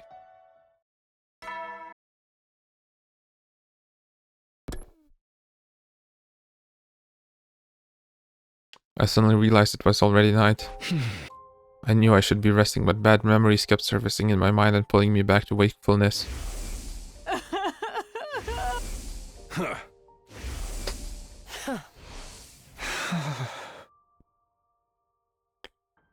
Like I'm being punished just for being alive. The pain of being despised was more excruciating than anything the killing game or defensive battles could inflict upon me. In the first 100 days, it wasn't a happy ending by any means, but at least everyone was my friend. We had a barbecue. We set up festival booths. We got testy with each other sometimes, but we always made up in the end. Our bonds became unbreakable. How do I repair our friendship? How? As I was agonizing over this matter. Statue maybe he wanted to discuss our strategy for tomorrow's hunt. Although I honestly wasn't in the mood to talk, it wasn't like I could simply drive away the only friend I had right now. I got up slowly and ambled to the door. When I opened it, I saw... Hiruko? Good, I was just about to kick the door down. What are you doing here? Or rather, are you sure you want to be seen here? I'm jinxed. Nothing good will come out of any association with me. Well, aren't you wallowing in self-pity today? Finally lost your mind after falling out of favor with everyone else. Including you, right? You think so? Yeah, I do. You didn't want to team up with me like all the others. I went through hell and back after you left me in the lurch. Those invaders chased after me and surrounded me. I had no way out. They almost killed me. That wouldn't have happened if you hadn't turned me down. It wasn't Hiruko's fault that I had almost been killed. I knew it in my head, but my heart refused to stop those angry words from still spilling out of my mouth. Hiruko said nothing in response to my rational accusation at first. You're right, I could have handled that better yesterday. You were already crushed by everyone's unkind words and deeds. I should have been more considerate. So here's a token of reconciliation from me to you. A package from Amazon. She took out a box she had been holding under her arm and handed it to me. Token of reconciliation. I opened it, I think you like what you see. I took the box and gingerly lifted the cover. Inside it was... What? It was the dead body of a gigantic bee. Is this some sort of sick joke? No, wait, this bee. Isn't this one of the sponsor's bees? You killed it? I did. I took advantage of the chaos after Kurara was killed to secure one. As a research sample. What sort of research? You can't be this stupid. Research that will help us kill the sponsor and put an end to this travesty of a game. I was dumbfounded by how nonchalantly Hiroko talked about killing the sponsor. The sponsor's invincible. We can't kill them the way we are right now. We can as long as we find a way to deal with the two weapons they wield. Two weapons. The bee's the first. The other's that suit they're wearing. That spacesuit thing? Yes, I believe the suit is the source of their invincible's power. She was right, we attacked the fellow with all of our might, but we didn't manage to even scratch the suit. The outfit clearly had some special powers attached to it. Hold up.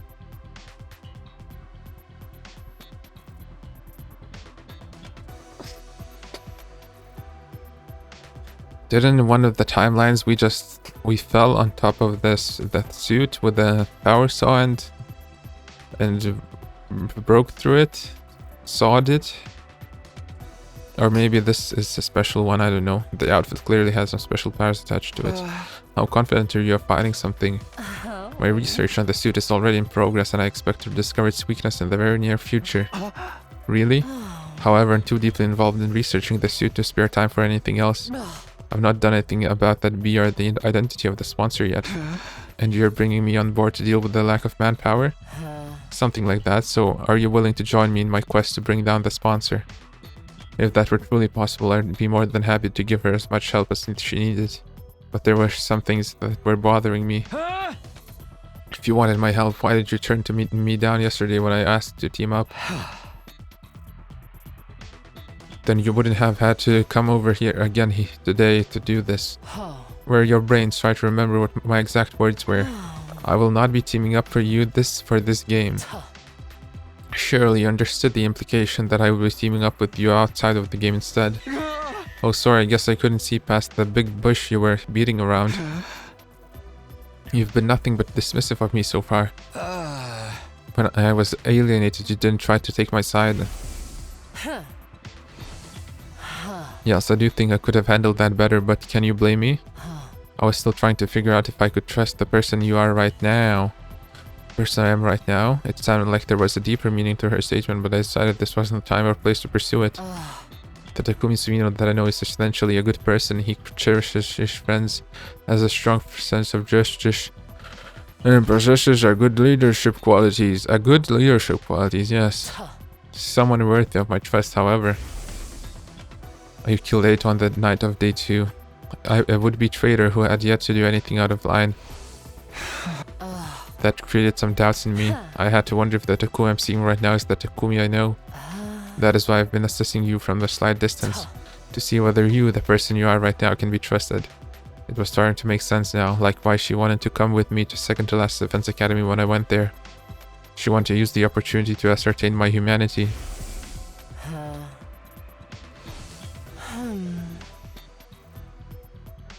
I couldn't find a definitive answer to my question until that day when the game sponsor appeared and fatally wounded Kurara.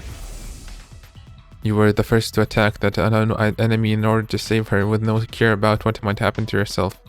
You were like a ray of light back then, and that's when I was convinced. You are the Takumi I know. The same kind-hearted Takumi Sumino. With the most disheveled and generic mug. Who always puts his friends above himself.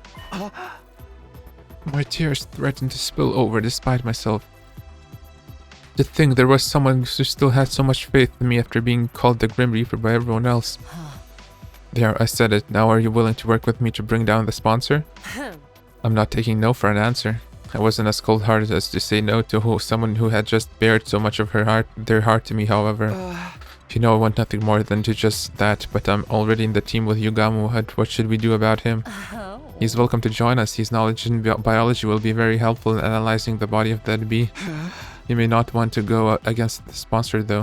When it comes to killing someone, he tends to err on the side of discretion and deliberation. That's where your leadership abilities come into play. Lead you what? You have just been appointed the leader of the Anti-Sponsor Alliance. ASA. Hang on a minute. Shouldn't the one who suggested the partnership in the first place be responsible for taking the lead in?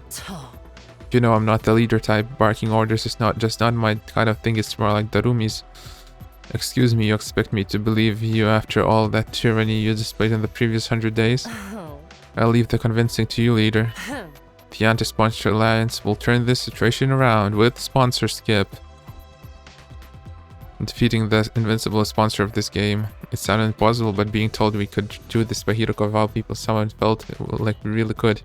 Maybe the others would have a better opinion of me if I played that part in taking down the sponsor. Maybe we could become friends again. I fell asleep clinging to that small ray of hope that lighted up in my heart.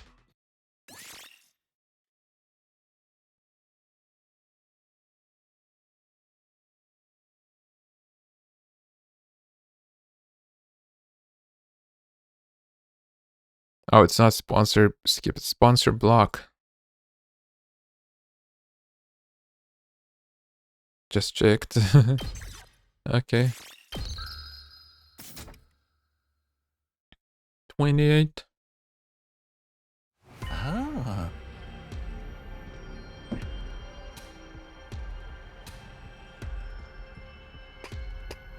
An alliance, sure, sign me up. Yugam agreed to join the Anti-Sponsor Alliance so readily I almost felt disappointed.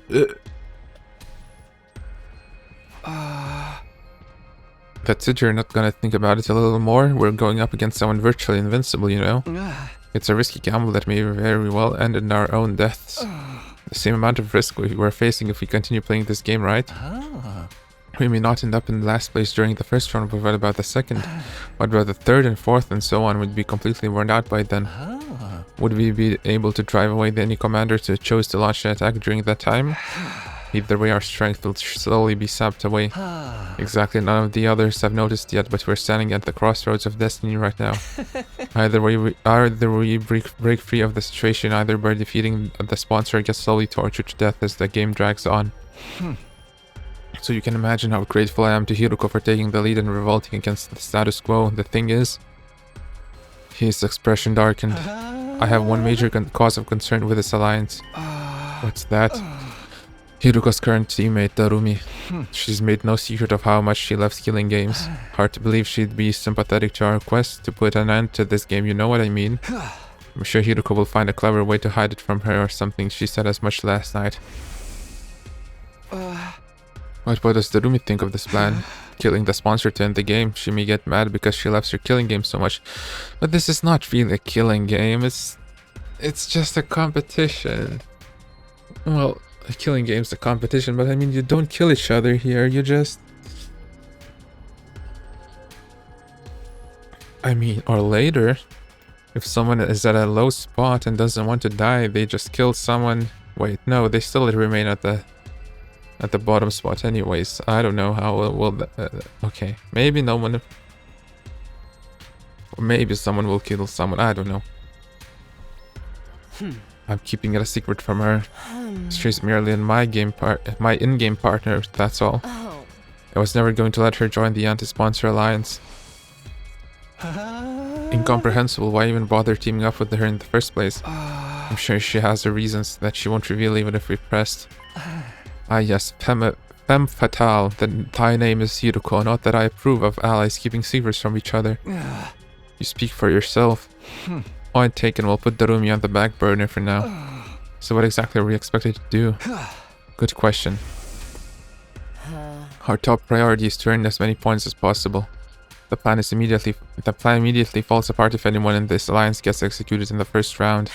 Stay in the rank that safeguards you from that outcome. Understood, safety first. Basically focus on the hunt in the morning and anti-sponsor alliance activities in the afternoon. Your role in the alliances. Anatomy, Yugama's job. Good, you mean fabulous. I'm dying to get my hands on those B remains already. By the way, what's your role? Takumi wants you to investigate the identity. Yeah, I should probably read this. Focus on whether they're an invader or not. How exactly am I going to do that? Look up books in the library or something? Horses for courses, all that jazz, right? Best person to ask about invaders would be an invader herself. So Ava then. Yeah, Hiruka passed me the key to the cage in the courtyard and she said she'll leave the interrogation to me. You need to get her mask. You think she'll be cooperative? She's a former commander we captured and imprisoned. I doubt she'll betray her companion so easily. I know, let me tag along. I'm quite the killer torturer if I do say so myself. No, you stay far, far away from her and wipe that drool off your face.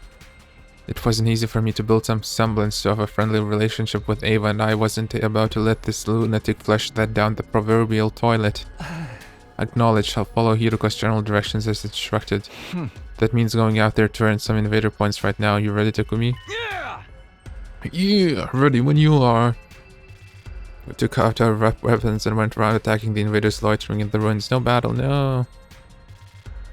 I applied Yugama's advice from yesterday about treating the killings as mundane work. / Bringing it down nonchalantly. It's just work. I kept repeating myself in my head. In me head, detach yourself. It's just work. Detach yourself. It's just work.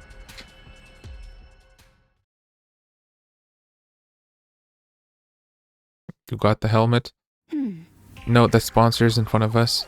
When I asked Ava about the sponsor's identity, she flatly rejected the possibility of them being an invader. Absolutely impossible. I can stake my life on it. Must have solid proof to be sure. So sure. The proof is in the strangeness of their abilities. If they were truly one of our ilk, they wouldn't be using blood-sucking bees to fight. What do you mean? Bees are taboo in your religion or something? Not the bee, the blood-sucking. The absorption of divine blood is strictly prohibited in our commandments. Divine blood meaning the cryptoglobin running in our veins. Absorbing cryptoglobin was prohibited. That reminded me of something similar I had heard during my previous 100 days. Which proved that the sponsor of this game couldn't have been an invader since they absorbed Kurara's cryptoglobin. First of all, if the hosts were one of us, why would they organize a game to hunt down their own kind? Yeah, good point. It didn't make sense for an invader to urge the enemy to hunt down other invaders. However, this did complicate matters. If the sponsor was neither special defense unit nor school invader, how did that mean they were an unknown third party? By the way, Takumi, if you don't mind me asking, where's the mask? Ava suddenly changed the subject. Remember that favor I asked for the other day? Did you bring it for me? Bring what? You know, my mask. You promised to return it to me. Right, she did ask me for her mask a while back.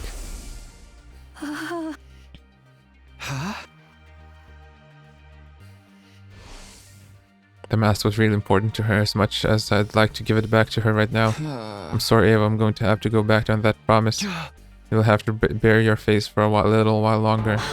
Why are you being so mean to me? She grabbed a hold of the cage bars as she protested, tears welling up in her eyes. Exposing our plain faces is as embarrassing as walking around outside without clothing. Are they like Muslims? Do you enjoy humiliating me so much? This is prisoner abuse. Wait, calm down. I'm not trying to be mean, it's just timing's not right. What do you mean the timing's not right? The mask is a symbol of your identity as a commander, right? Wearing it will only make everyone realize that you're also a target of the invader hunt. As a commander, Ava was most likely one of the targets of this game, but she's inside the school. You can't get points unless you drive her out of the school, then kill her, I guess. Her death would likely result in a lot of points. If anyone realized that, she was bound to be murdered sooner or later. I can give you back your mask in order to keep you safe, that's all. I can protect myself. I'm not known as a hero among my people for nothing. But you can't use any of your powers when you're inside this prison. You'd be like a sitting duck. But look, you have to just accept it. I'm not about to sit around and watch you get killed. You're not getting your mask back no matter what. Ava looked entirely unconvinced, and it seemed like she was about to protest again, but this is awful. She sighed deeply in what sounded like resignation to me. Hey, cheer up. Once the game is over, you can have your mask back, okay? A maskless life isn't that bad once in a while. See, no risk of heat damage to your face, haha. I'm very sorry. She ignored my encouragements and apologies in favor of glaring at me through half-lidded eyes. You're so useless. Can't even fetch a simple mask for me? I thought I'd been imagining things. Did she just whisper something really out of character for her? Ava, sorry, can you repeat that again? Did I hear you calling me useless? Useless. Do you have a problem with me speaking the truth now? I can go on, you know. Takumi's a gibbering idiot, the enemy of all maidenkind, downright pervert. I'll sue you for prisoner abuse one day. Damn, brat, I'll sue. Why does she Kurara calling me a pervert? Ava had done a complete about face. What could have transformed the sweet docile lady from just now into this sharp-tongued witch? I'm guessing these are your true colors, huh? Yes, I'm done playing nice and I won't be getting anything out of you. Besides, this is the pits of the pits. After all that hard work, I didn't even get to see a glimpse of my mask. Why don't you just give it back already? The shock of not being able to get her mask back made Ava burst into tears. She had been putting on an act all this time. I was astonished by that fact and annoyed by her hurtful accusations, but...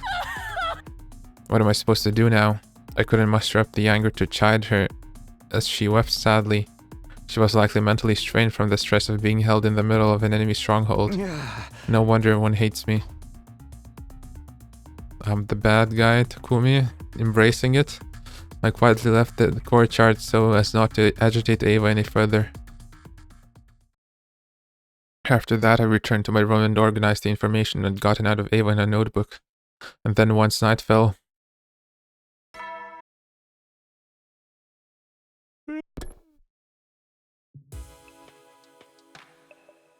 The bedtime announcement played. By rights, we should all be turning off the lights and jumping into bed right now, but... The Alliance meeting shall now begin. We'll take turns to share our findings of the day with each other.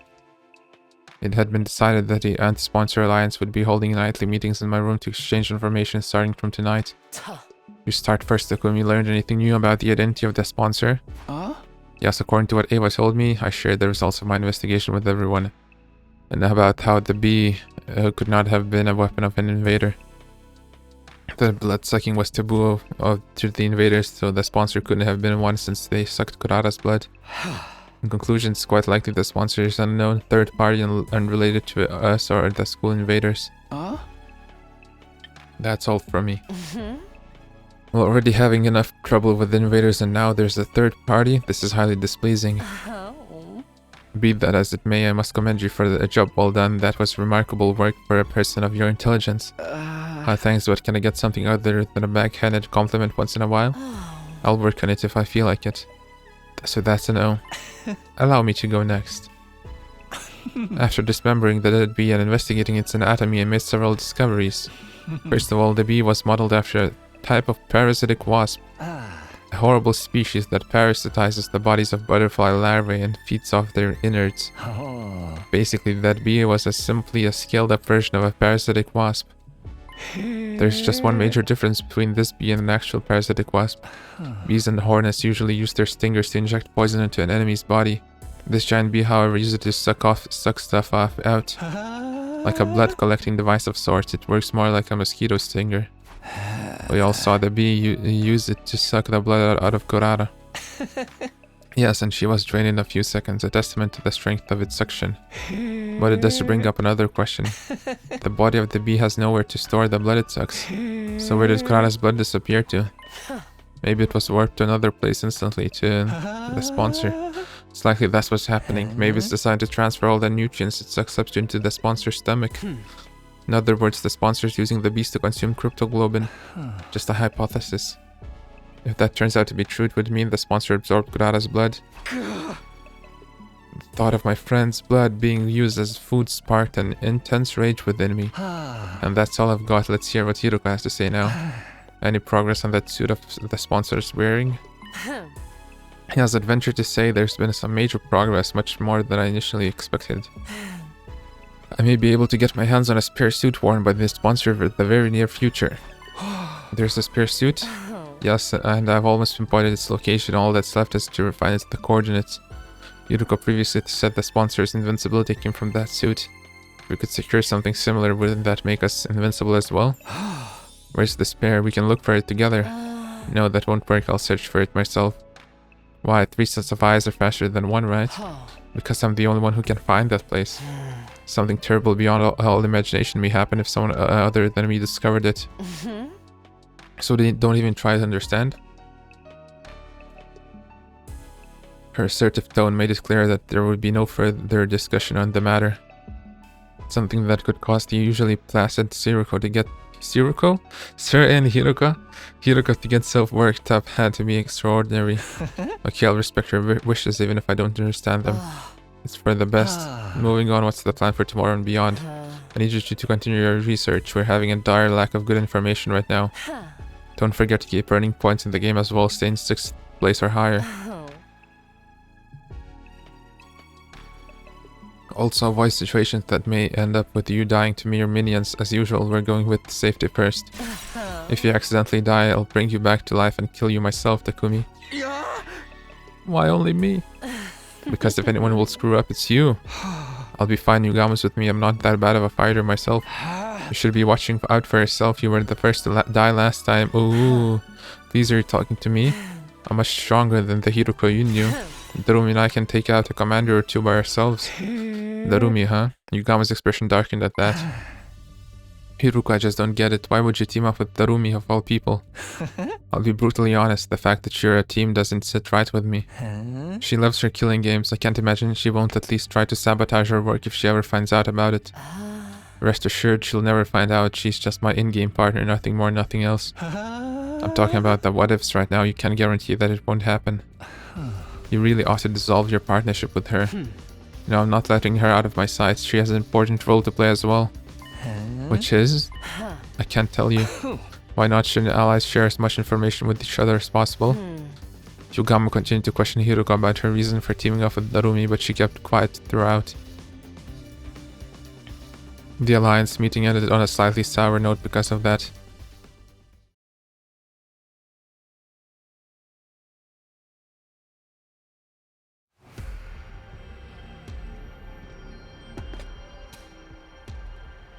It had been 4 days since the game started and I had gotten used to fighting outside the academy. I would wander around the town quietly in search of invaders and strike them down using as little energy as possible. Detach yourself. It's just work. Detach yourself. Take their lives. Detach yourself. It's just work. Nice. Seems like I'm in pretty good form today. I doubted I would end up in last place in the first round if I kept this up. But ensuring my survival wasn't alone to put me at ease. The ultimate goal of the anti-sponsor alliance was to put an end to this game by killing the sponsor. But what was the sponsor hoping to achieve by making us do this? I couldn't get that one thought out of my mind as I cut down one invader after another. In the way sponsor and Sir A were similar. Both were trying to make us fight against invaders. Except Sir A never orders us to fight outside the academy. He always insisted we fought on the academy grounds. On the other hand, the rules laid down by the sponsor basically forbade us from doing so. They were designed to make us fight outside. Why was the sponsor so determined to make us fight out here? Did they not want us using the Revive-O-Matic, or is he in the academy doing something? Dying outside meant our dead bodies couldn't be revived. Was that the sponsor's objective, to ensure that anyone who died would stay dead? Hey Takumi, when did your hands go on vacation? I was jolted back to reality by Yugamu's teasing. Sorry, just thinking about something. It's dangerous to think and kill at the same time. There's a fine line between familiarity and carelessness. Keep your mind on the hunt for now. Don't forget that Hiruko warned you last night about getting killed. You're right, sorry about that. I refocused my mind on the task at hand. With my sword in hand and my mind clear, I resumed the work of hunting down invaders. Yugamu and I then spent the better part of that morning killing together. We returned to the academy a little past noon and immediately made our way to the leisure lounge. Shoma, of course, the last. There we checked our latest ranks. I'm in 4th place, and Yugamu's in 6th. Our positions had slipped from the first day, but we were still within the top bracket. Since it was already the 4th day, it was unlikely we would tumble all the way to the bottom of this round unless something catastrophic happened. Shoma's currently in last place. I had told myself not to look at the other positions, but my eyes naturally drifted to the last spot. Speaking of leaderboard positions, Tsubasa's is surprisingly high. She was clearly holding her teammates back yesterday. She has the best weapon. You don't have to mind me. Go on and get more points for yourselves. Yeah. She's likely benefiting from the point sharing system. Point sharing system? What point sharing system? What you haven't noticed? There's a way to earn points in the game without killing any invaders yourself. Yugama took out a notepad and started drawing some sort of diagram on it. Let's say, for example, a 10-point enemy appears in front of you. You kill the enemy by yourself, you gain 10 whole points. But if I help you in the fight, I gain a percentage of those 10 points. Could be a 50-50 or 80-20 split depending on the situation. It all hinges on how much each person contributed to the fight. Simply joining the fight earns you at least 10% of the points. Tsubasa's emo anime is very versatile, so I'm sure she is earning points by supporting the others. So every member of the team gets some credit as long as they work together like in sports. A strange but fitting comparison. Weaker players earn points by focusing their efforts on supporting others. Stronger players gain support by offering to share points with those who do. This game may not be about pure combat prowess, but how well we work together. We're being tested on our teamwork in the killing game. A killing game usually pits participants against each other, but the rules for this one clearly lent itself to fostering teamwork.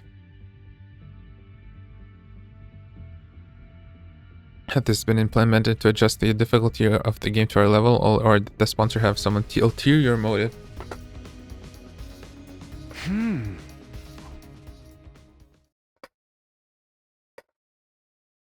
I returned to my room, unable to quash the indescribable wave of nausea threatening to bowl me over.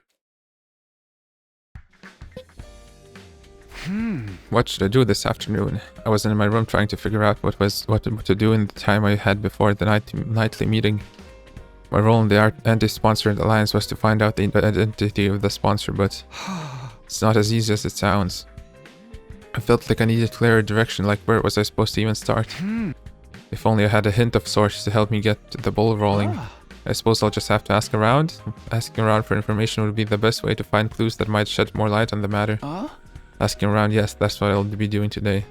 The others would surely be shocked to see the most unpopular guy in school right now approaching them out of the blue.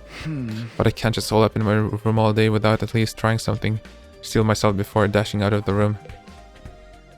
Nice.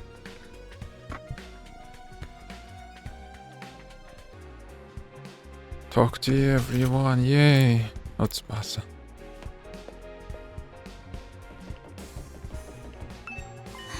Takumi. Tsubasa lowered her eyes awkwardly while I called out to her. Sorry for abandoning you the other day. Did everything turn out alright after that? Yeah, managed to walk away with my life somehow. Yugama and I are a team now. I'm just glad you're safe. I don't want to see any more of my friends dying. Though that means Shoma's in trouble for the first round, huh? Why? He's not taking part in the game at all. Kamada's been pulling out to all the stops to invite him, but he refuses to even leave his room. I see Shoma's probably going to be the first to die if things continue like this. But we could save him if we took down the sponsor before that happened. Tsubasa, do you haven't known anything about the sponsor? I'm trying to find out their true identity. That's a question I'd like to answer myself. Why did they show up and make us take part in this killing game? None of it makes sense. That's it? Okay. Guess nobody knows about nothing. Info about a sponsor's identity. Oh my, you're investigating that too? Too, as in you're also looking into this? You bet. I even tried to film the day in the life documentary of the sponsor some time ago. Day in the life? First I made a camera of the Gift-O-Matic, then I tailed the sponsor around for 24 hours. That way if they ever revealed their face during that time, we'd catch it on film, right? And did you?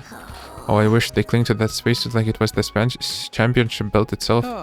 How's it possible to carry out any sort of daily routine with that suit on? What about food? Oh, the sponsor doesn't eat. Doesn't eat? Yeah, I never saw them eat or sleep even once. Do the bees eat for him? Just kept buzzing out orders to their bee underlings day in, day out. The sponsor can stay active for 24 hours without any food or sleep. It sounded unbelievable to me, but Moko wasn't the type to tell tall tales. We're dealing with a real main event headliner here. Better be ready for a Royal Rumble if you're trying to unveil their real identity. A robot? Or the bees are eating for him?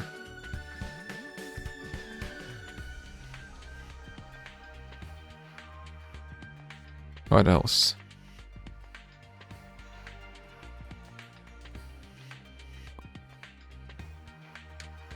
What else? I don't know.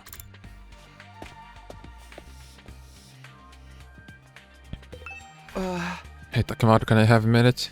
I'm gathering information about the sponsor right now and... Sorry man, I got nothing to say to you. You're just bad luck these days. Everything that you touch turns to ashes. Bad luck, I just part of being the school jinx, I guess.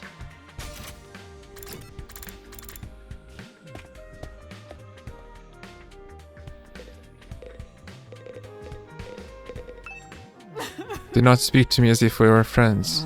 I will never ever forgive you for sending Lady Kurara to her dismal death. Begone, accursed Grim Reaper, and give Lady Kurara back to me. Calm down, Kyoshika. I'm sorry, Takumi, but Kyoshika's still very angry about what happened, so... I knew I wasn't popular, but actually having such vitriol spewed directly into my face was a sobering experience.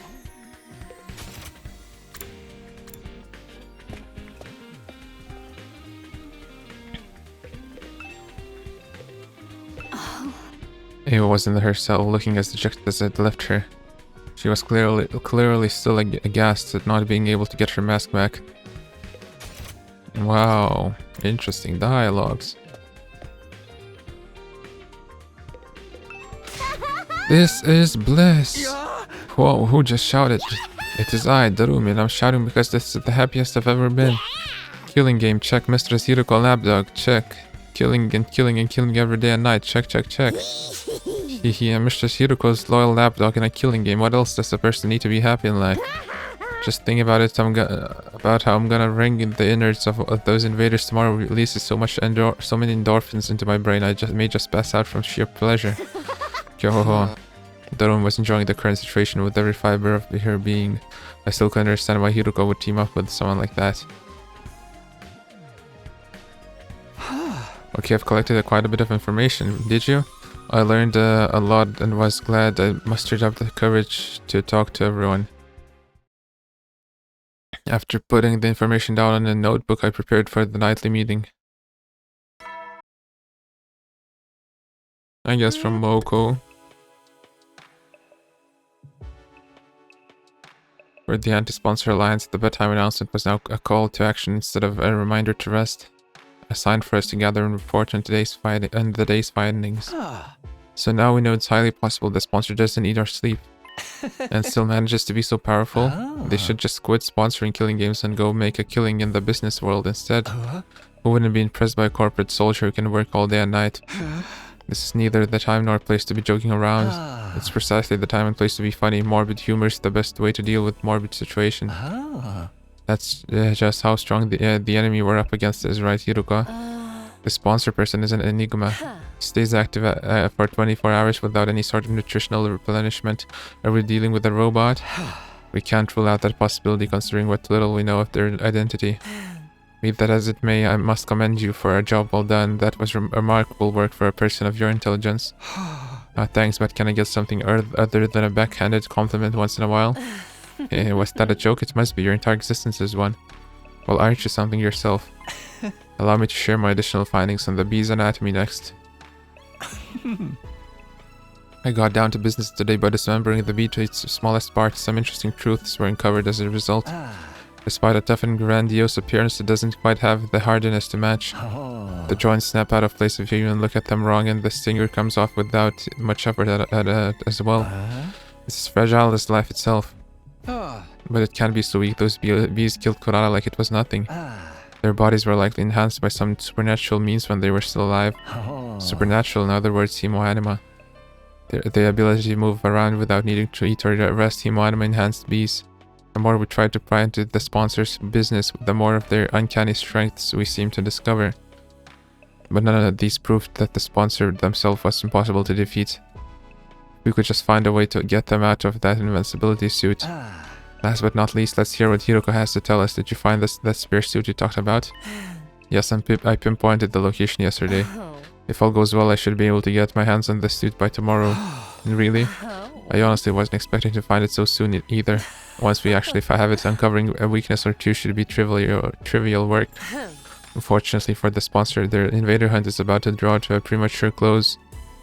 An end to this abominable invader hunt seemed like a dream, but Hiruka seemed confident the odds were in our favor. Anything we can do to help you secure the spear suit?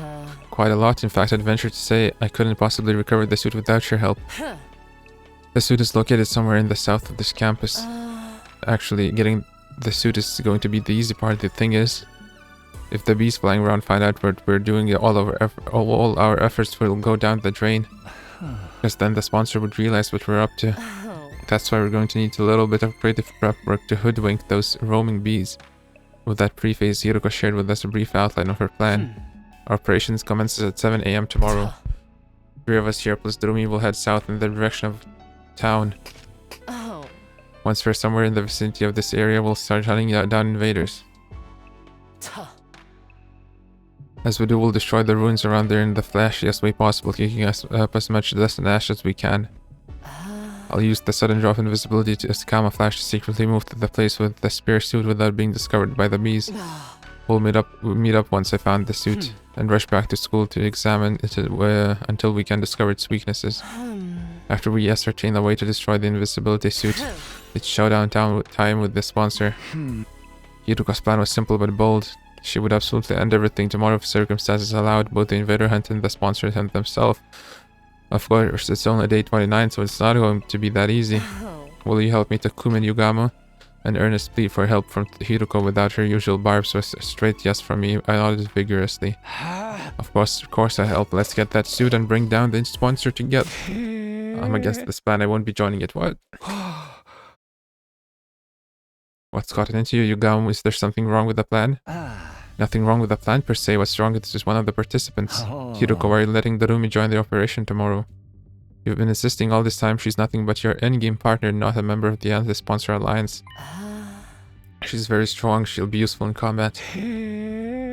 That's nice, but what guarantees is there she won't turn around and slit our throats after learning of the plan? She lives and breathes killing games. I can already picture her lunging at us in unrestrained anger when she finds out we're trying to put a stop to her beloved game. You're overthinking this. She'll be too engrossed in the game to even notice what we're doing. That's my point. See, it's counterproductive to let someone so engrossed with killing games into our confidence. I disagree. I'm bringing her along tomorrow by hook or by crook. I have my reasons. Oh, such as? The discussion was leading nowhere. Neither Hiruko nor Yugamo seemed willing to compromise. Tomorrow's operation would be aborted if we didn't find a way to break the stalemate. I had to do something. I'm afraid I have to take Yugamo's side this time, Hiruko. We're putting our lives on the line tomorrow. Yet at the same time, you're trying to involve someone outside of the alliance. You can't blame us for feeling hesitant. Even you think so. She averted her eyes and bit her lips. Fine, I won't ask for your help anymore. I'll get the suit myself. Hold on, I'm not finding fault with you or anything. I reached out quickly and grabbed Hiruko's hand before she could leave the room. We understand you have secrets you can't fully share with us, and we know you have your reasons. But can't you at least tell us something? It has to be something out of the ordinary, right? You're not the type to insist on doing things your way for mere selfish reasons. And how are you so sure I'm not? Because you've trusted me, so I trust you too. It was Hiruko who trusted me and brought me out when everyone else was shunning me and calling me a jinx. If she needed help, I wanted to do everything in my power to help her. I quietly pleaded with Hiruko while intensely staring at her in the eyes, praying hard that she would trust and lean on me. And then... sigh. It was a sigh of resignation. The trouble with your generic face is how it completely disarms you when you're spouting the occasional hero-like rhetoric. Very well, you will have a full explanation on why I must bring Darumi along. Really? Yes, but not here, outside. Outside? I'll be waiting for you on the roof, come alone. With that, she exited the room, but her wanting to meet with me alone would mean... Oh, for the love of murder. I'm the outcast now, eh? I don't mind, go ahead, Takumi, I'll be right here keeping your bed warm for you until your return. Yeah, thanks, I'll be right back after I hear what she has to say. Also, don't touch my bed. Hehe, no promises. Please promise. I left you gone behind my room and went out to the roof. Huh? Hi, Hiruko. I didn't see Hiruko on the roof even though she said she'd be waiting for me there. Unless she went back to her room. Over here, Takumi. I turned toward the direction of the voice and saw Hiruko seated on the ledge. She was staring intently at something. I followed her gaze and... there was the artificial satellite floating in the night sky. Do you long to see the people living there again? Her question was sudden and unexpected. Of course I do. That's what I'm fighting so hard for. Yes, you would be right. We're all fighting here because there are people we want to see again. We'll be able to go back to them after this war ends. That's what motivates us to keep going. In other words, that's why we're so determined not to die here. However, Darumi has none of that. She's got nowhere to return to. Nowhere? Surely she has family who can take her in. Not all families are worth going back to. Not that I expect you to understand. She was right, I didn't understand. How could I? It was my cherished dream to be surrounded by my parents and Karo at the dinner table again someday. Takumi, do you know why Darumi is so enamored with killing games? No? It's very simple. She grew up in an environment that was like a killing game in itself. If she'd let her guard down, even for a brief moment, she'd be abused by her parents or teachers. Punishment awaited her at every turn for no reason other than the adults in her life having a bad day. None of the grown-ups who were supposed to be looking out for her reached out to help in her time of need. You see? Just like a killing game. I had an inkling the room may not have come from the best of family environments, but I had no idea it was that bad.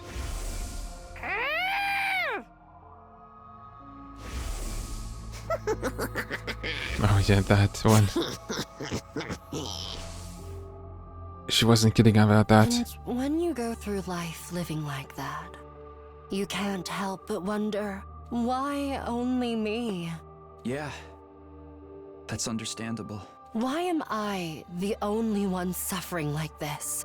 Why can't everyone suffer together with me? Young and old, male and female. We should all suffer together. Use up our lives, our very existences, to entertain ourselves through misery. That's why she loves her killing game so much. It's the closest thing to her ideal world she can find. So she was being dead serious when she talked about wanting to start a killing game. Dead and buried 6 feet underground. She would have given her life for it. What sort of mentality could drive a person to be this desperate for a killing game to begin? Her wish to see the whole world turn into a killing game was never going to come true under normal circumstances. But as fate decreed, that wish somehow actually did come true. When the sponsor showed up, the sponsor of the killing game suddenly appeared in midair one day. The room must have felt like her childhood dreams was finally coming true. She's on Cloud 9 right now, living out a dream that once seemed impossible to achieve. And she intends to die in it, after playing to her heart's content. Die? Even though her dream finally came true? Exactly.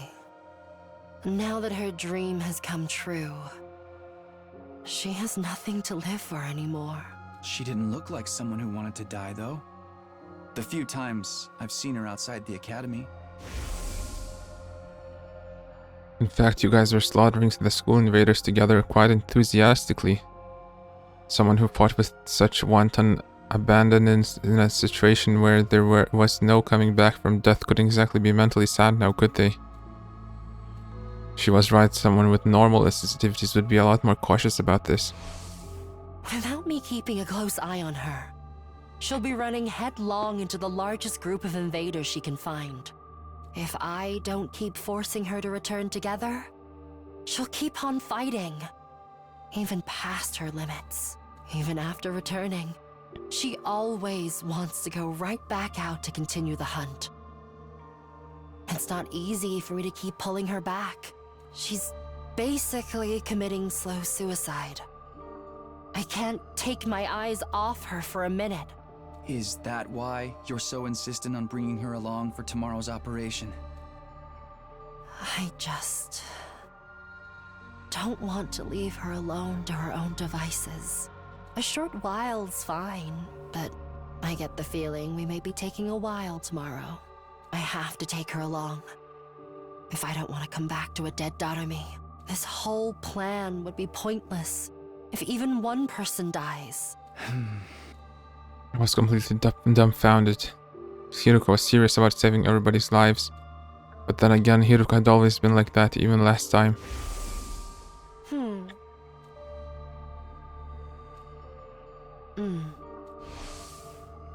She would ensure no one got left behind by snatching them from the jaws of death, even if it meant taking their place. Her tenacity in this aspect had saved me and was now saving Darumi. My body trembled involuntarily when I realized the depth of Hiruko's determination. I had to admit it, she was the real hero here.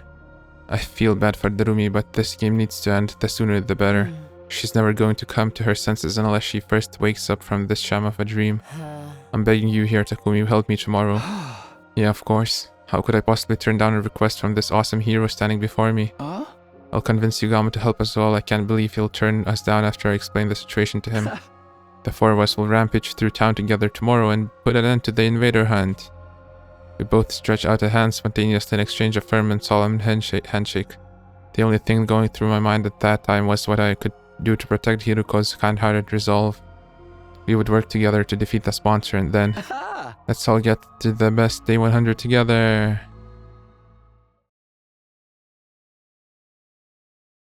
Together we shall slay the very lords, the very gods. But I was too naive. Kind-heartedness had no place on the battlefield, because it was Hiruko's kind-heartedness that led her to end up like that. It will happen. Down and dirty, it's day 30. Hiruko! Ah, goddamn, I had to mac you. She was lying on the ground with blood pouring out of her back. This was a mortal wound. There is no way she can recover from this. The attacker, if I remember correctly, is the... Squad 3 Commander! What is the commander doing here? Why is Hiruko lying in a pool of her own blood? Why was she defeated by that commander? Nothing was making sense. My mind was in a state of confusion. How did this happen? Our plan had been proceeding smoothly. We set off early, reached the part of town south of the school, and started doing battle. Using the flashiest skills we had in our arsenal, we hunted down every invader in the area. This was to draw the flying bees' attention to us. Sometime after the battle began, Hiruko secretly left the area like she had planned in order to secure the spare suit. The bees were struggling to count the points Yugao and I were racking up and didn't seem to have noticed her sudden absence. It felt like the plan was actually going to work. All we had to do was wait for Hiruko to return with a suit that would lead us to victory. But then something unexpected happened. I took my eyes off Darumi, who had been fighting with us for only a short while when she vanished in that moment. She probably got overly excited and decided to expand her hunting territory. I panicked Hiruko would be heartbroken if anything happened to Darumi. I ran around the vicinity in a desperate attempt to locate her, all the while imploring her in my heart to not do anything reckless that might end up making Hiruko sad. I was praying hard for her safety, and just as I'd finally caught sight of Darumi on the other side of some rubble, the unthinkable happened. I couldn't make head nor tails of the scene no matter how long or how hard I stared at it. Why? Why?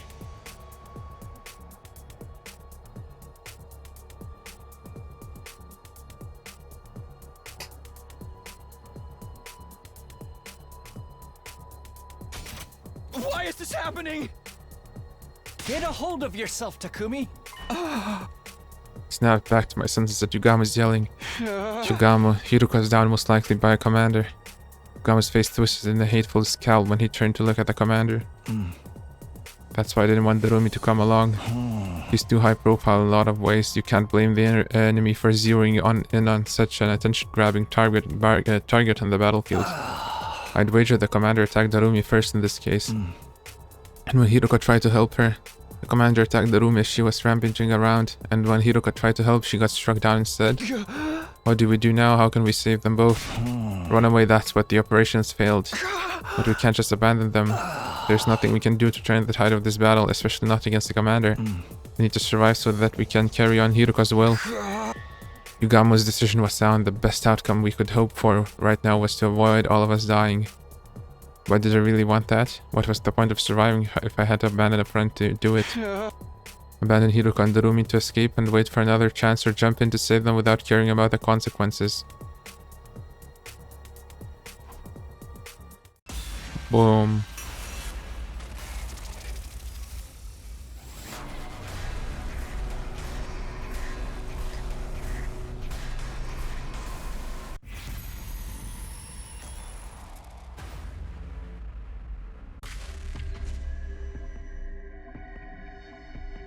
Feel like we're gonna die.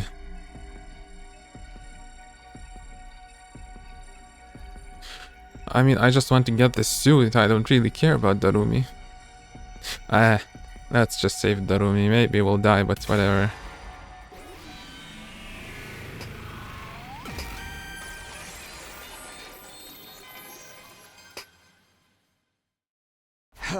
I'm going to save those two. You'd better get out of here before the commander notices you. Don't be crazy, Takumi. You won't accomplish anything by dying here. I know you're absolutely right, but... You... the same... Hiruko's put her trust in me. I won't abandon her now. I cleared my mind with the battle cry and charged into the fray. Once I reached Hiruko and Darumi, we launched into a painfully one-sided battle against the enemy commander.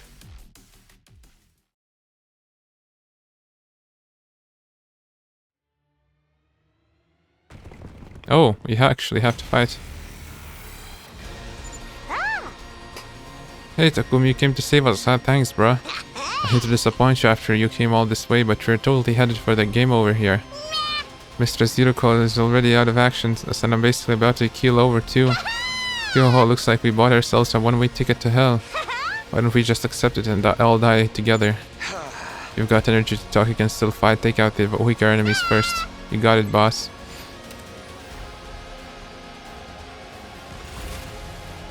Yugamo's not gonna help? So close to death. Say when. Time to use it. Here we go. Yeah. My turn. Let's build up some All good to go. percentage. Yeah. Let's do this.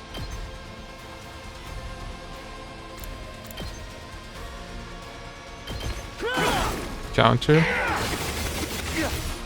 Damn it. My turn. Attack. Down. Go. Say when. Ah, damn it. It's as bad as I thought, huh? So close. It's as bad. Looks a little dangerous. Hi-ya! It's too much. Go die in a fire. I've got this. This should do it. Oh, I should have defended Darumi.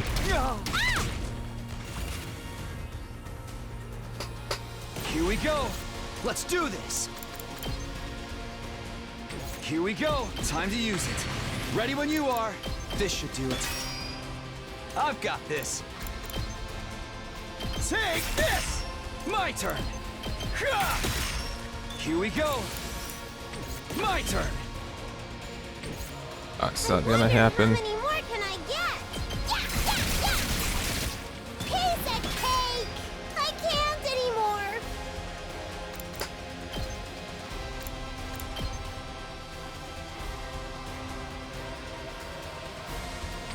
Say when. Here. Ready when you are. Take that. Say Oh, when. should have Gotta attack push it. boosted.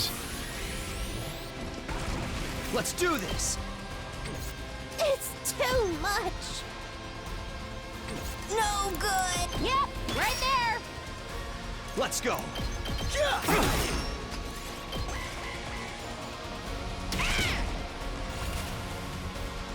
I've got What's, this. he's Here we not go. gonna do anything. Time to use it.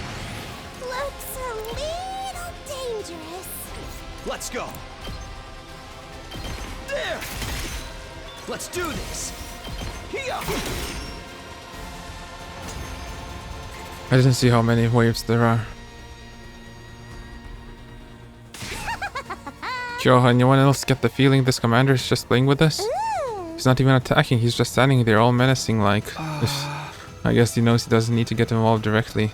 We're already outnumbered and outclassed, it's only a matter of time until they overwhelm us. Damn it. Oh. You really are too dumb to live sometimes. Did you really think you could take on a commander with just the two of you? God, what are you doing here? I told you to run. I'm just making the most logical choice I can. We can't afford to lose you, Takumi. We'll have no chance of winning the war if we do.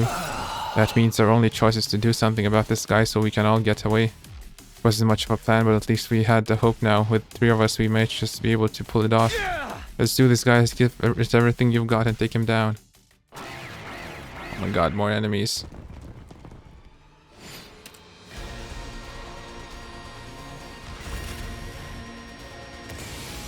I've got this. This should do it. Here we go. My turn. Ah! Got it. Say when.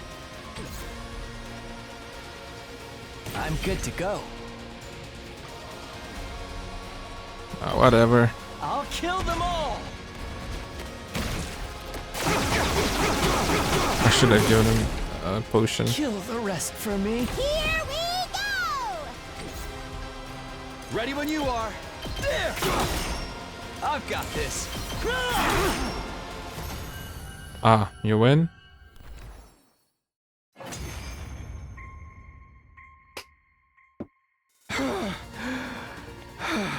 It's no use, he's too strong.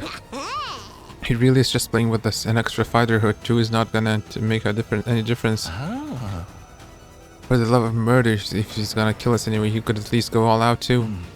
Half-assing it makes the whole thing feel cheap. This is why I hate fighting invaders. Don't give up. There has to be something we can do. Nah, dude, we're done. Let's charge in one last time and get blown to smithereens. I always want to get out like a bunch of dirty fireworks. Yo, we're all out of options. Are we really going to die here? Just when it seemed all hope was lost. Take my crypto globin. I heard Hiruko's voice, faint and weak, but still determined, on my comm channel. Hiruko, I thought you'd passed out. Never mind that. Just absorb my crypto globin. It's the only way. Absorb crypto globin? What are you talking about? Am I not being clear enough? I want you to kill me. I'm going to die anyway. You might as well take my power and save yourselves. But you're my friend. I could never kill you. I may die, but you'll still have hope. You'll still have the spare suit. Use it to figure out the sponsor's secret and defeat them. Kill me so you can survive. You can't be serious. There's no way I can do this. I'm not asking. I'm telling you. Do it now. Take my power and survive. Rumi. For a moment, I couldn't believe what I was seeing. Darumi had thrust a knife right into Hiruko's back.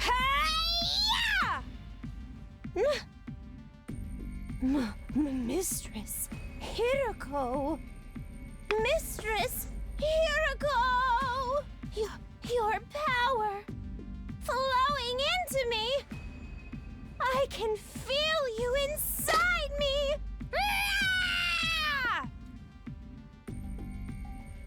Tried to stop her, but it was too late.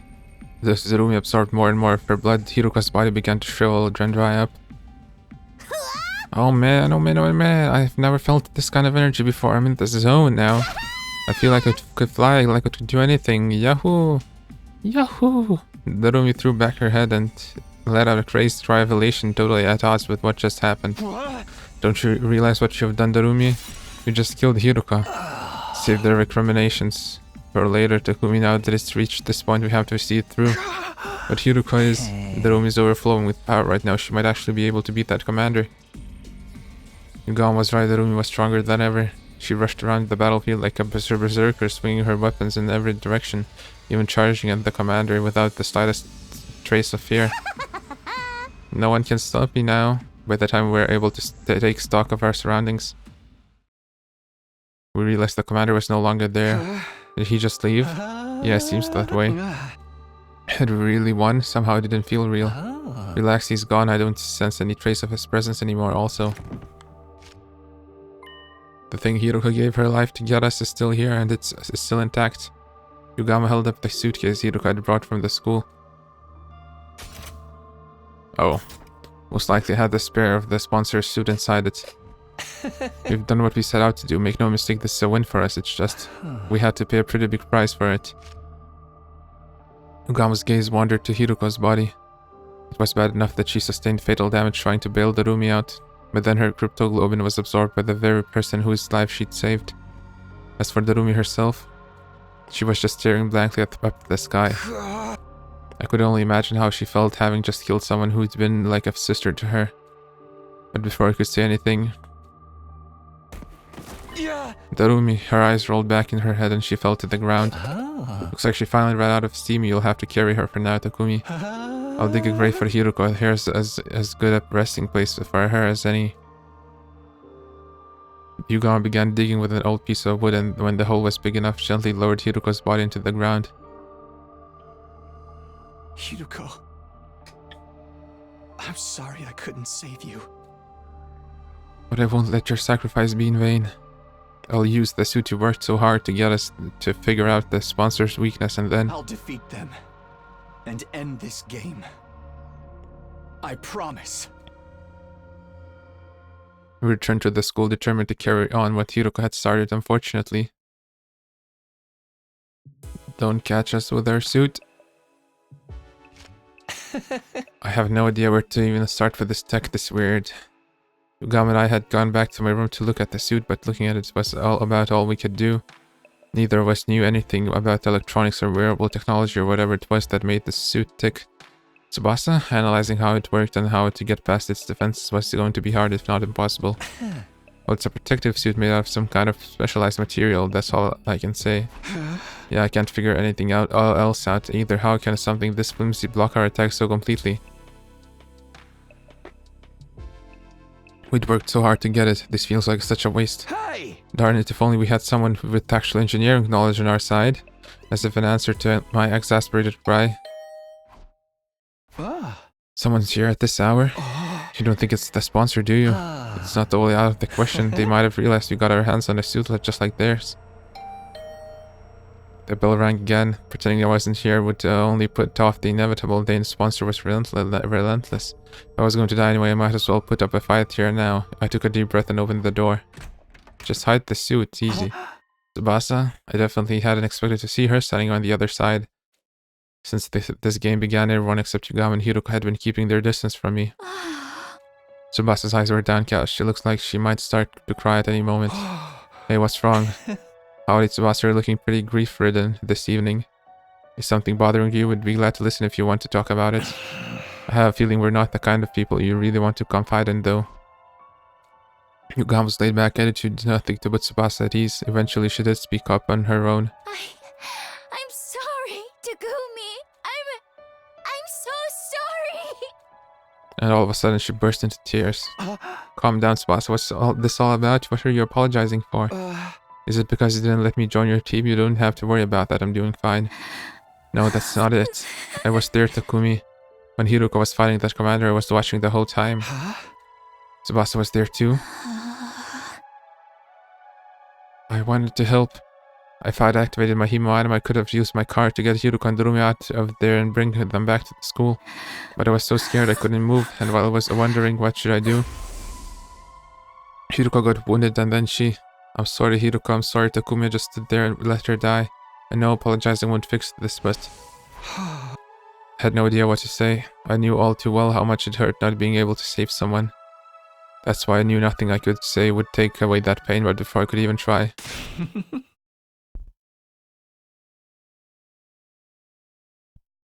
You're right, Tsubasa. Simple apology isn't going to cut it. Yugamo got there first, speaking in a harsh tone I hadn't heard him use before. You didn't save Hiroko when you had the chance. That also put our lives in danger. That's not the kind of crime you can just wipe clean. Letting someone die is basically the same as killing them. And you had the gall to give Takumi the cold shoulder. At least he still has a shred of the human decency in him. That's more than I can say for you. Yugamo, I know you're mad, but that's going too far. Tsubasa already feels so terrible. She doesn't need you making it worse. No, it's fine, Takumi, he's right. I'm always like this. Whenever there's any kind of conflict, I just go with the crowd. When Gaku died, I suspected you because that's what everyone else was doing. It was the same when we decided to form teams. Everyone said to stay away from you, so that's what I did too. I never stand up and make important decisions for myself, and now Hiroko is dead because of me.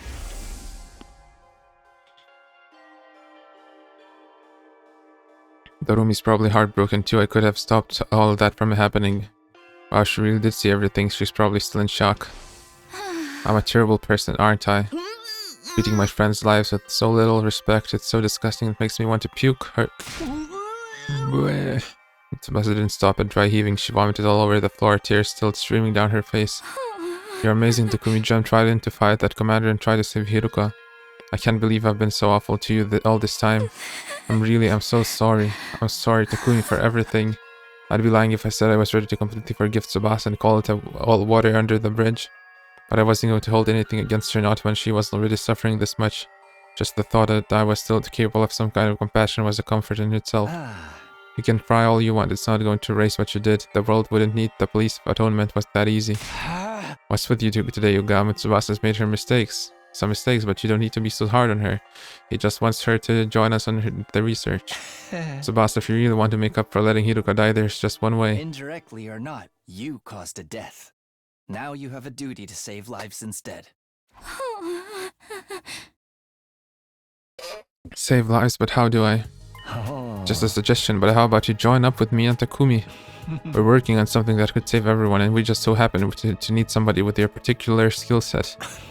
How convenient. It's kind of like carrying on Hiroko's legacy too. This is what she gave her life for. Of course, it'll mean putting yourself in a lot of danger, but what do you say? Will you help us? Tsubasa didn't say anything for a while. She just stood there staring at her feet. Then she nodded as if she'd come to an important decision. Okay, I don't know what you guys are up to, but if it can save everyone, I'm in. So what do you want me to do? When Tsubasa said that, Yugamo turned to me and winked. Now it makes sense. He made her feel worse, so she'd feel like she had no choice but to join us to atone. I can't say like that, he manipulated her feelings like that, but we do need all the help we can get. Here's how it is, Tsubasa. Told Tsubasa all about our secret plans, how we'd formed an alliance to take down the sponsor and end this game, and how thanks to Hiroko we now had the spirit of the kind of suit the sponsor wore. A spear suit, wow, awesome, it's the real thing. I see Hiroko risked everything to get us to this. Yeah, but this stuff isn't really our area. We've got no idea what we're supposed to do with it to learn anything useful. What do you think, Tsubasa? Do we need some kind of special machinery to analyze this or what? Maybe we should take it to the metal shop. We don't want anyone to find out we've caught this though. Somewhere we can investigate without being seen, huh? I might be able to help with that. You see, there's a secret lab. I'm pretty sure I'm the only one who knows about it. Wow! When you guys see it, it'll knock your socks off. It's that crazy? You'll understand once you get there. Come on, I'll take you there. For now, follow me. What? We gathered up the suit and left my room, letting Tsubasa lead the way to the secret lab she'd found. In the gym? Finally, we arrived at the raised stage area in the gym. This is a secret lab. I guess people don't come here all that often. Back up, guys. We're gonna fall. Go stand by the edge for a sec. Fall where? Tsubasa shooed us to the edge of the stage, then knelt down and began pulling on a broken floorboard. Hurrah! All at once, the board came loose and then... What? A hole? Peeling back that one board had somehow made a huge hole appear in the stage. I happened to find a map of this room when I was fixing the corpse recovery drone program using the war room computer. Sorry to have kept it a secret all this time. I wanted a place like this I could have all to myself. No, you made the right call. Now we have somewhere we can talk without worrying about being overheard. I'm gonna warn you, try not to be too shocked by what you see in there. Even if you are, try not to scream. It's like an echo chamber down there. Shocked scream, what in the world is in this lab? I don't know if I can explain it all with that well. It'll be easier to just show you. There's a ladder leading down. Come on before anyone sees us. Oh, sure. We followed Tsubasa down the ladder into the secret basement room. Sure enough, what greeted us at the bottom was something I'd never have imagined. Oh, the escape pod. I had to hold myself back from letting out a wordless cry of surprise. Inside the lab was a large machine that looked like some kind of spaceship. This is the escape pod.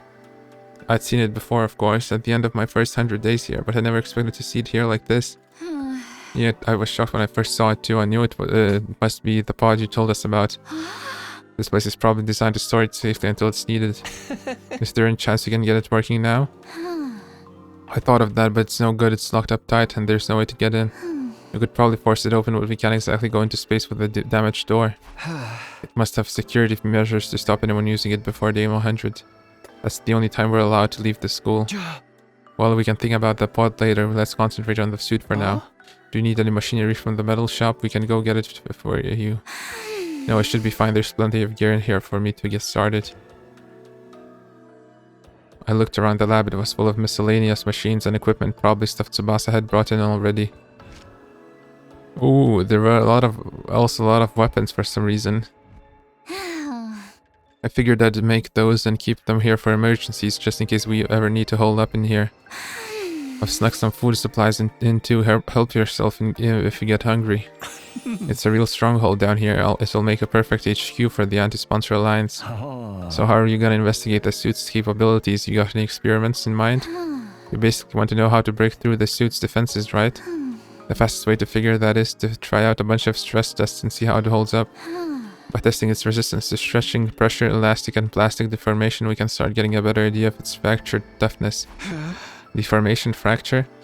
Some of those terms were lost on me, but at least one of us knew what we were doing. Okay, well, let's get started. Figuring the suit's weakness is only the first step. Once we've done that, we're taking the sponsor down. We spent the rest of the night testing and analyzing the stuff anyway, the suit any way we could.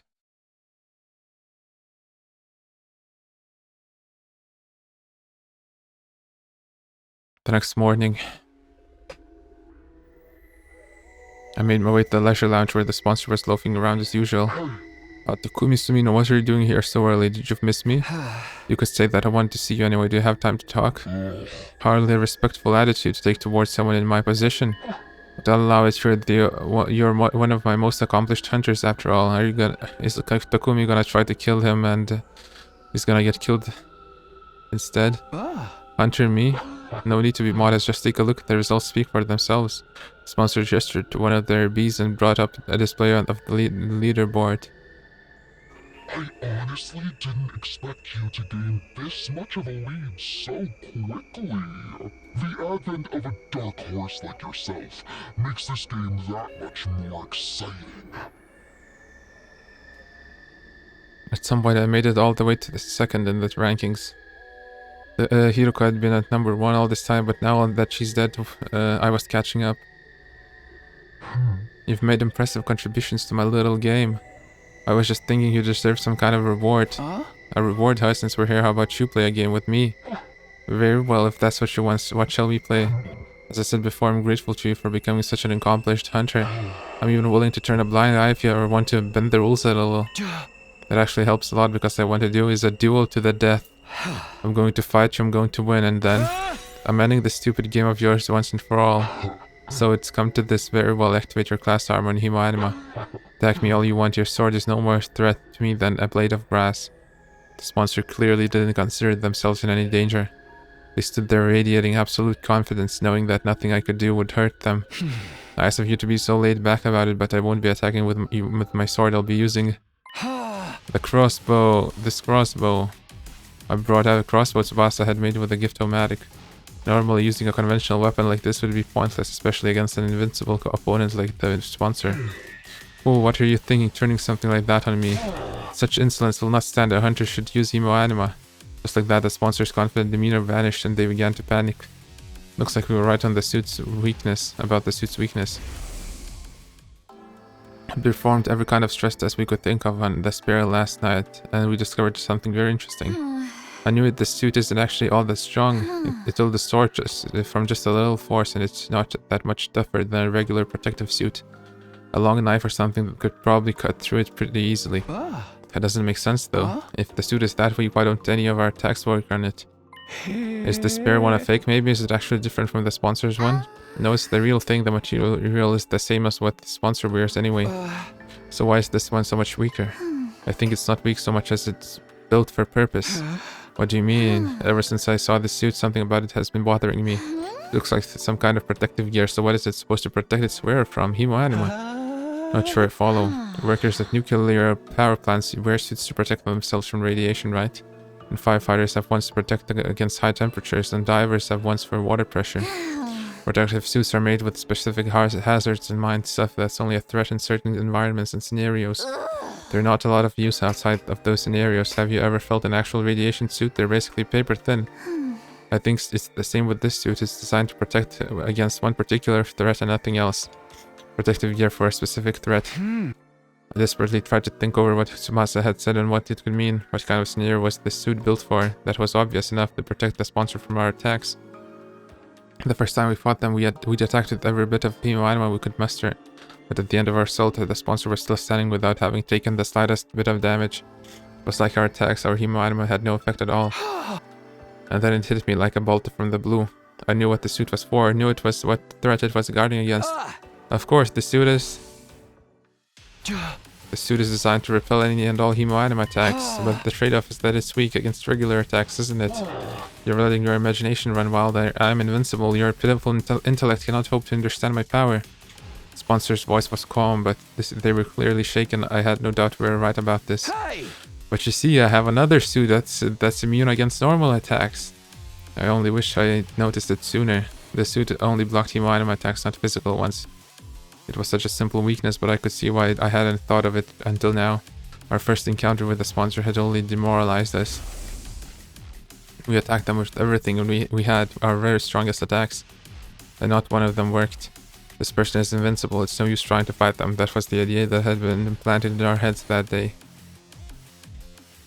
After sowing that seed of doubt, we all accepted that we had no choice but to do what the sponsor said. But now we know the truth. Once a trick is exposed, the con artist behind us is finished, just like this game.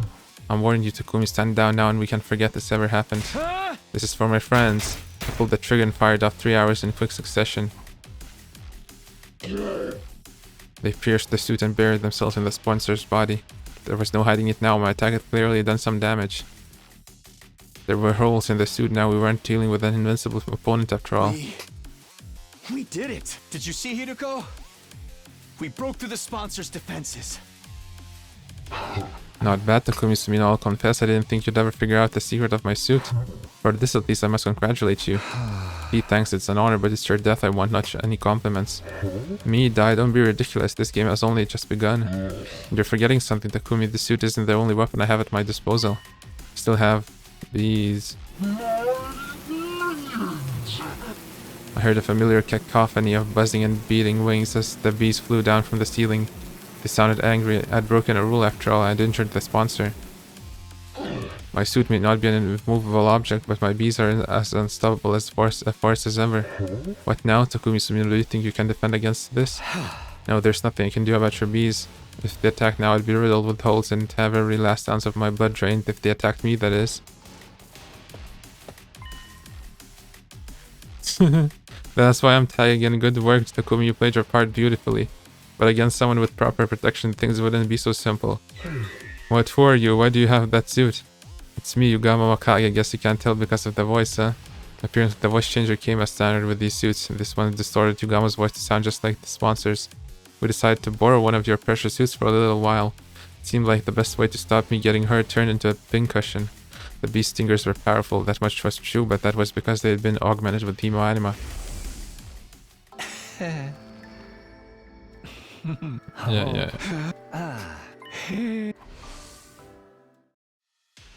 The suits repelled any and all hemoanima attacks. With Yugama wearing one, the bees were no threat at all. You and that suit have given us a lot of trouble. Now we're using the same technology to defeat you. You know how it is. What goes around comes around. Insolence, this will not stand. Don't you realize who I am? I'm the one who spreads death across this the planet. The all-seeing, all-knowing Game Master. Yeah, I'm gonna have to cut you off there. We really don't have time to listen to your final monologue. I'll take it from here. Takumi, go. Right.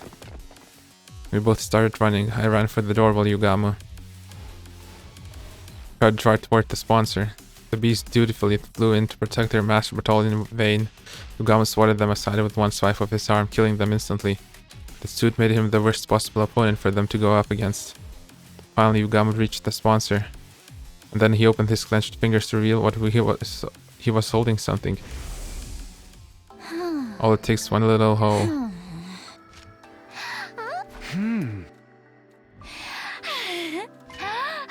Stuff this bomb in... Okay. Once the suit is torn, the sponsor won't be immune to cryptolobin attacks anymore. That's where this comes in. Stuff this bomb in the hole and the sponsor will get burned to a crisp. Tsubasa held up a tiny mechanical sphere. This baby's filled with undying flames. All it needs is a little impact to detonate it. It's basically a downgraded version of the one we used on Veshness. But I could only make one, so we only get one shot at this. One of these bombs could destroy Veshness. They could destroy anyone. That included the sponsor, whoever they really were. We had our plan. All that was left was to assign roles and iron out the details. Tsubasa would stand ready with the fire extinguisher outside the leisure lounge in case anything went wrong. I'd use the crossbow to puncture a hole in the sponsor's suit, and Yugamo would be the one handling the most dangerous part of the plan, actually detonating the bomb. Are you sure about this, Yugamo? You'll have to get really close to the sponsor to put the bomb in their suits in the first place. If anything goes wrong, you'll be left wide open. Don't worry about that. I'm really good at ramming stuff in holes that look like they'd be too small to fit. I'm trying to be serious here. I'm going to have to ask you to stick to the matter at hand. Hehe, sure thing, Takumi. You can be the one sticking it to me. If you prefer, you know me. I swing both ways. Stay on topic, please. In spite of this usual devil-may-care attitude, I could tell Yugamo was serious. His fists were clenched tight. He was determined to end this game. Even if it meant risking his own life killing the sponsor, he was prepared to do what was needed to be done. Get away! Don't you dare touch me with those filthy hands! Undaunted, Yugamo grabbed hold of the sponsor. He slipped a miniature bomb into the hole in the suit and then... One little hit and the undying flames enveloped the sponsor's entire body. Our tormentor writhed in pain, convulsing like a crazed dancer. At some point, the sponsor's vocal cords must have burned away. They weren't screaming anymore, just making hollow choking noises. Even with the flames eating away at every fiber of their being, the sponsor held on to life for as long as they could. But finally... Gee?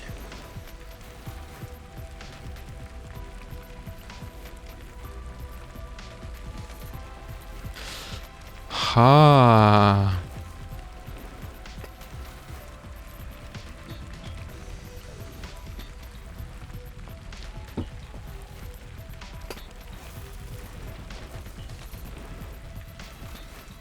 Who is it? Who is infected with a gi, huh? They let out one last unnatural, almost inhuman scream. Flames licking at their body, they collapsed into the floor. Tsubasa and I stepped back into the lounge and we stood there with Yugamo watching the sponsor burn. We didn't want to risk taking our eyes off them in case they suddenly came back to life somehow. Fear rooted us to the spot. We had to be sure we needed to see this person die. They're really dead now, aren't they? Yeah, no one could possibly survive that. Then we really won. We won. The moment I said the words, it suddenly felt a lot more real. We'd taken down the invincible sponsor and ended the invader hunt. Yo, what the hell is all this noise in here? We heard a weird voice shouting "Gi" or something. It sounded like nails on the chalkboard. There was an explosion too. The others all came running in. The sponsor's death cries must have echoed all throughout the school. Takumi, Tsubasa, what are you guys doing? Get over here. That's right, you have to get away from the sponsor. Oh, of course, with Yugamo wearing the suit, they think he's the sponsor. Hey guys, you picked the perfect time to join us. Come warm yourselves by the fire. Fire, but it looks like there's a person in there. Vile fiend, did you incinerate one of our friends for your sick entertainment? This has gone far enough. It is time for my holy Jumanji sword to cut you down. Wait, Kyoshika, I think that's the sponsor. It's Yugamo. Now you mentioned it, he does sound like him. What's the deal? What's going on here? If Yugamo's the sponsor and the sponsor's Yugamo, then who the heck am I? Huh? Takumi, Tsubasa, you got some explaining to do. If that's Yugama in the suit, where did the real sponsor go? Huh? Just stay calm, okay? I'll explain everything. I took everyone through what our team had been doing. Starting with me, Yugama and Hiruka forming our secret alliance, and how Hiruka somehow knew of a way for us to get our hands on a spare version of the suit and the sponsor war. That first mission had succeeded, but at the cost of Hiruka's life. Then Tsubasa joined the alliance and figured out the suit's weakness, allowing us to put this plan into action. So you see, we don't have to worry about scores or executions anymore. It's over, we won. I thought they'd all be happy to hear about this. We just freed them from the life and death struggle we'd been in since this game began, after all. What's the matter, guys? Is it really over though?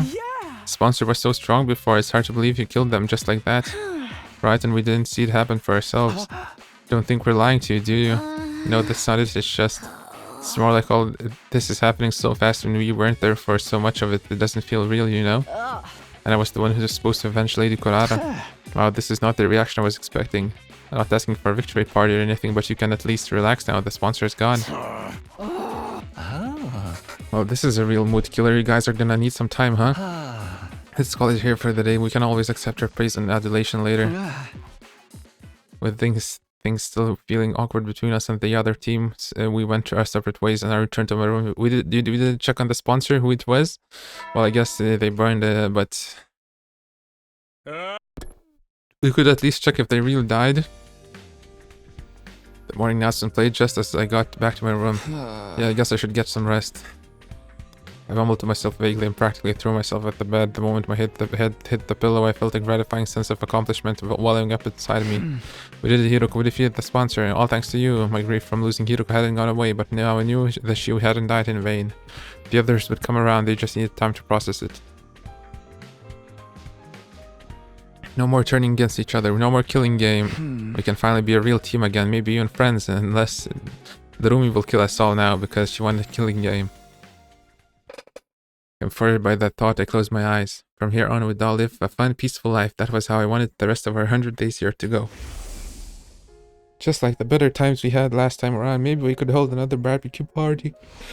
Or a festival. Maybe we could all go to the beach together. That would be a nice change of pace. Still imagining all those different possibilities, I felt myself drifting off to sleep.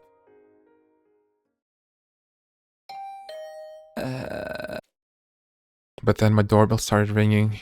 A visitor at this hour, I really don't feel like getting out of bed right now. I decided to pretend I hadn't heard whoever it was, and whatever they wanted, it would wait. My dreams were calling me.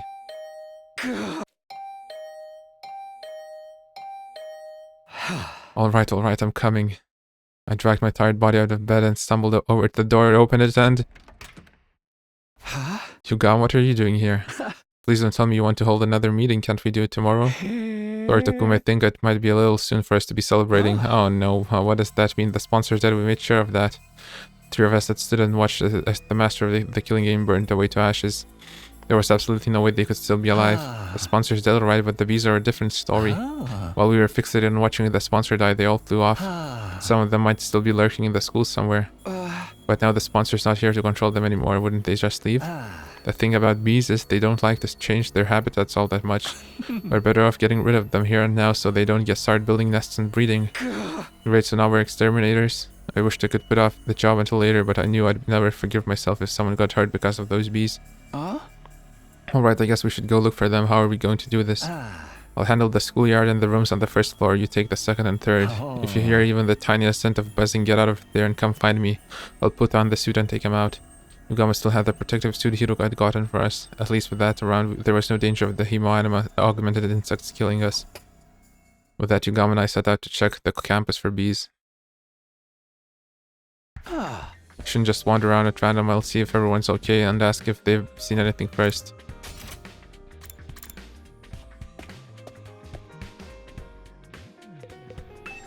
Seen any bees? Oh, Takumi, perfect timing. For what? Kyoshika has something she wants to say to you, don't you, Kyoshika? Nozomi pushed Kyoshika forward. Sir Takumi, for avenging Lady Kurata's death, and for my rudeness up until now, that is to say, Kyoshika trailed off, unable to look me in the eye. An awkward silence stretched out between us. Sorry, Takumi, I think Yoshika needs more time to get her head together. She wants to apologize to you, but she's not sure how and where to start. It's fine, she really doesn't have to apologize, it's all in the past now. It's nice of you to say that, but this is something she needs to do before we can put it behind us. Just give her a little more time, okay? Sure, whatever you need, you know where to find me. After that awkward phase when they were calling me to the Grim Reaper, I was finally back to being able to talk to Nozomi and Yoshiko normally again. I found myself getting a little choked up. All that hard work defeating the sponsor had been worth it. So worth it.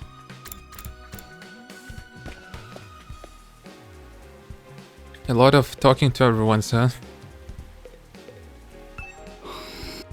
Ava sat in her cage, still looking as dejected as I had left her earlier. She was probably still in shock at not being allowed her mask back.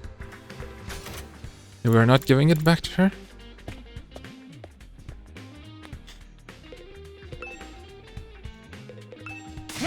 Hey, how's it going, champ? What was that all about? Kumi, thank you so much for taking down that scumbag who killed Kurata. I'm so happy that tears of joy just won't stop coming. You're my absolute hero now, best wrestler ever, instant Hall of Famer, no question. Not a wrestler though, oh well, it's nice to see her so happy. Hey Moko, we're checking to see if any of the sponsors' bees are still... Bee! Moko? Rika Raka Firecracker, says Boomba, everybody hustle, hawoo. Victory. Well, Moko might be a little too happy, I don't think I'll get any useful information out of her.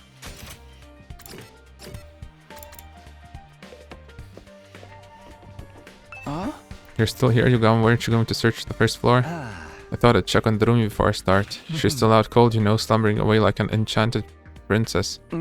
I guess she must have taken a lot of damage fighting that commander. Yeah, not just physical damage either. She did murder the only person she's ever cared about with her own two hands after all. Right, there was no other way out of that situation. Darumi still killed Hiruka. Maybe she was in shock, staying unconscious to avoid dealing with the guilt and pain of that act. I've got to wonder what effect Hiruka's cryptoglobin is going to have on Darumi going forward. She's going to become the game master. No! It's gonna be a real blast finding out.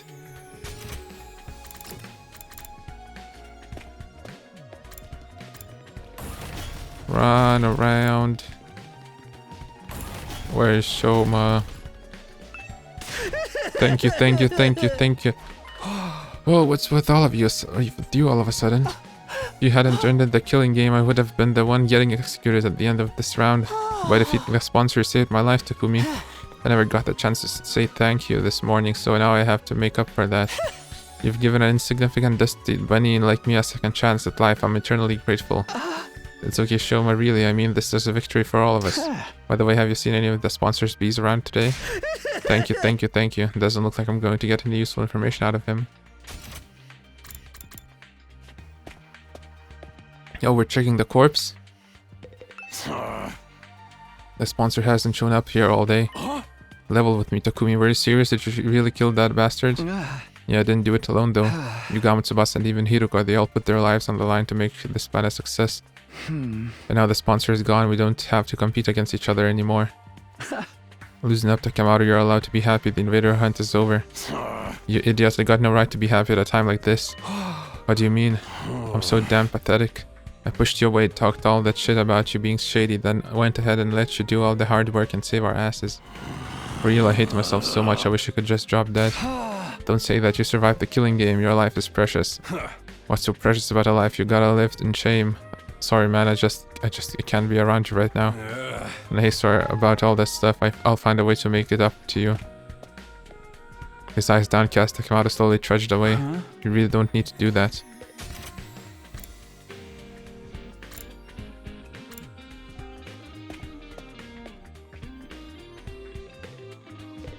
Last one.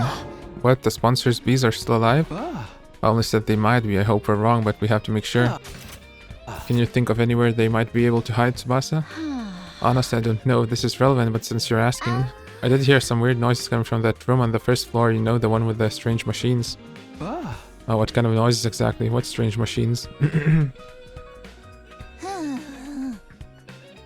It almost sounded like people talking, but there's no way. Oh my god.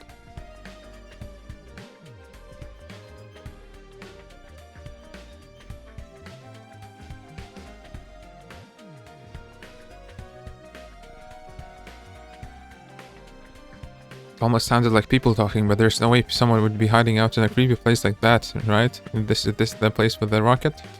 You know what? It was probably just my imagination. Didn't sound anything like bees anyway. The room with the strange machines is probably nothing, but maybe I'll check it out just in case. Everybody seems to be okay, but didn't get any hints about the bees. The closest thing would be what Tsubasa told me about that room. She said she heard people talking inside, maybe the bees buzzing and wing beats just sounded like voices through the door. I made my way to the weird room to check it out just in case. What I saw there was more Ocean Man. Oh, this weird room. Yep, more Ocean Man. I couldn't believe what I was seeing. The strange sound behind the door wasn't bees, it was the sponsor who was supposed to be dead. And there were two of them. How are they still alive? If I don't stop them, the killing game will start all over again. But I can't fight them alone. I'll go find Tsugamu first. We quickly whirled around running for the exit, however. I was suddenly tackled and pinned to the floor. Hey! Let me go! Can't let them kill me. If I let them run loose in the school, more of my friends will end up dead. Need to get away and tell everybody they're here. Bruh, I felt a sharp pain in my nape. Did I get injected with something? As soon as I felt it, my vision turned hazy. My consciousness started to fade. No, I can't pass out now. Everyone will die. We have nothing to do with the invader hunt. I heard someone mutter those words in my ear. Or at least I thought I did.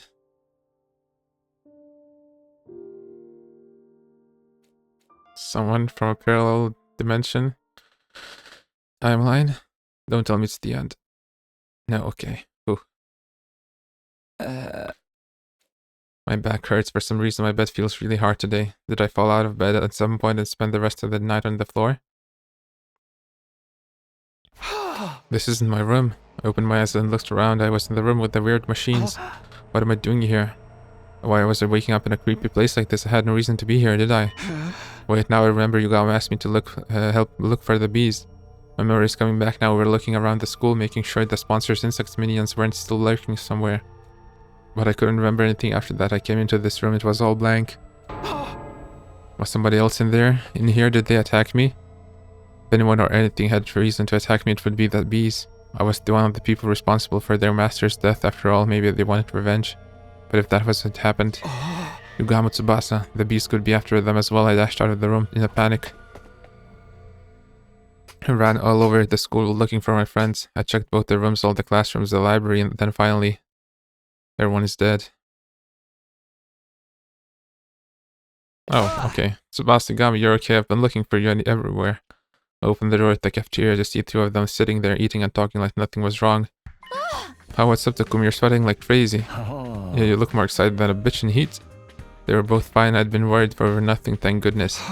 Sheesh, don't scare me like that. I think we should be the ones saying that to you. Anyway, now that you're here, you might as well join in the strategy meeting. Gao and I were just talking about how to organize our search for the QB liquid. Huh? The what? What are you talking about?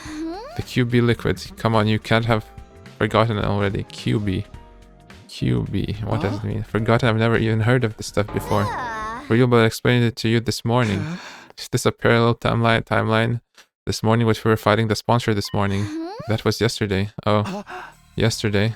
Something wasn't right here. We got the spare suit yesterday, and then this morning we defeated the sponsor. Hey, Takumi, what day do you think this is? It's day 31 of... It's day 32, Takumi. Huh. No, that couldn't be right. Today was day 32, that would mean I spent an entire day lying unconscious in that weird room. Maybe you got a concussion, you did hit your head pretty hard. I did. When did that happen? You forgot that too yesterday. That's day 31, you tripped and you hit your head. I don't remember that at all. Was it while I was looking for the bees? So what happened with the bees? Did you find any nests or hives anywhere? No, not a single one. Guess I was just being paranoid. Takumi, do you really not remember? Sorry, I don't remember a thing. You were acting pretty strange back then. Maybe the damage is worse than we thought. You should take it easy today. It might come back to you once you rest up a little. Sure. This whole thing still didn't make much sense to me, but I did like they said and spent the rest of the day in my room.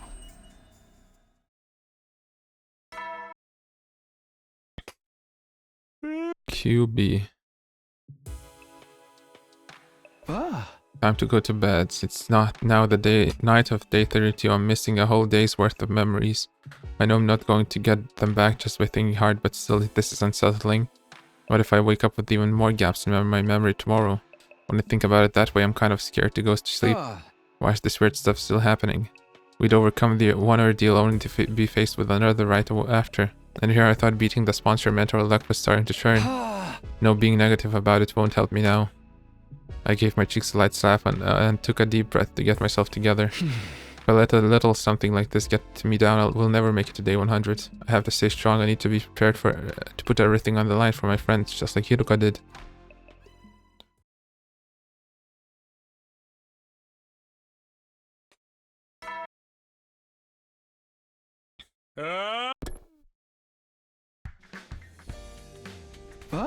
Day 33, huh? I mumbled as if to reassure myself as I got up. Yesterday was day 32, today is day 33. No missing spots in my memory. Maybe it was only a temporary thing after all. What a relief. I was afraid we were going to have a new string of weird incidents on our hands. Hopefully now I can have a nice quiet day.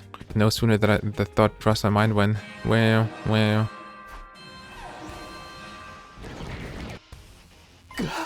Tag, so early in the morning, I knew it. You know what time it is. Takumi, Sir Takumi, Takimaru and Kyoshiko were already there when I got the war room. They both averted their eyes when they saw me. I've been wanting to apologize all this time, but I didn't know where to start. Isolating someone from the group only to have that person save them, it was no wonder they felt awkward, but not for long. Apologize for what? I don't remember you doing anything you'd need to apologize for. I decided to let the whole thing go. The past was the past, there was no sense lingering on it or holding grudges now. I just want us to focus on the present and forge a better future tomorrow. You sure you don't want any payback? I treat you like crap and you didn't deserve any of it. You're not just gonna forget about all that, are you? I already have it in the past. I'll remember that Takimaru Yokoshiji is the kind of guy who'll do whatever it takes to protect his friends. That's all I need to know.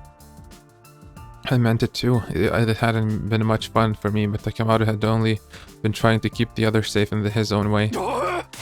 You're a real stand-up guy, Takumi. Faith, your heart is larger than the ocean itself. You could be king of the pirates someday, Sir Takumi. Takumi, I know everyone's doing it, but I want to apologize too. I'm sorry for treating you so coldly back when the invader hunt began. I felt terrible about it ever since. Guys, seriously, it's okay to forget about it.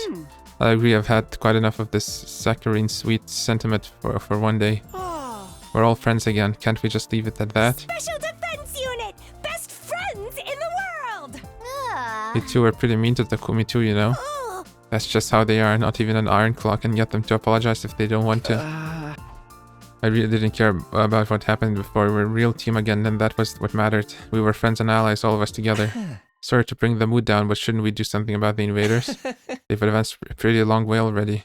Oh no, totally forgot. Come on everyone, let's get out there. We hurried onto the battlefield and began the first defensive battle we fought in a while.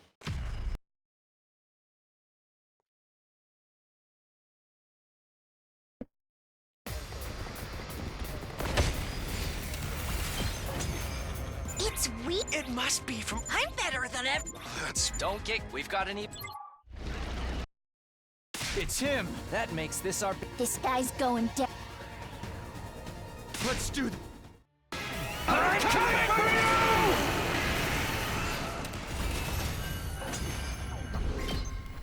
you! We beat the commander. Now we just gotta finish him off. This is a revenge killing, right? Why don't we take our time and really make it hurt? This is for Hirako. I say we present his body as an offering at Hiruko's grave. I think she'd like that. No way. She doesn't want that kind of baggage hanging over her when she's in heaven. Are you crazy? Or just stupid? None of your kind will ever enter heaven. It seems the varlet still has life enough to talk back to us. Damn! Get back! Lay a finger on me. Real sore loser, aren't you? Repent for our friend. Go ahead, Takumi. Huh? This will wipe out the final insult to Hiruko. Yeah. Tear him up. Okay. Why me? I need to level up someone else. This. Ah, shit. I heard a sound that couldn't possibly be real. Not here, not now. Then it finally happened.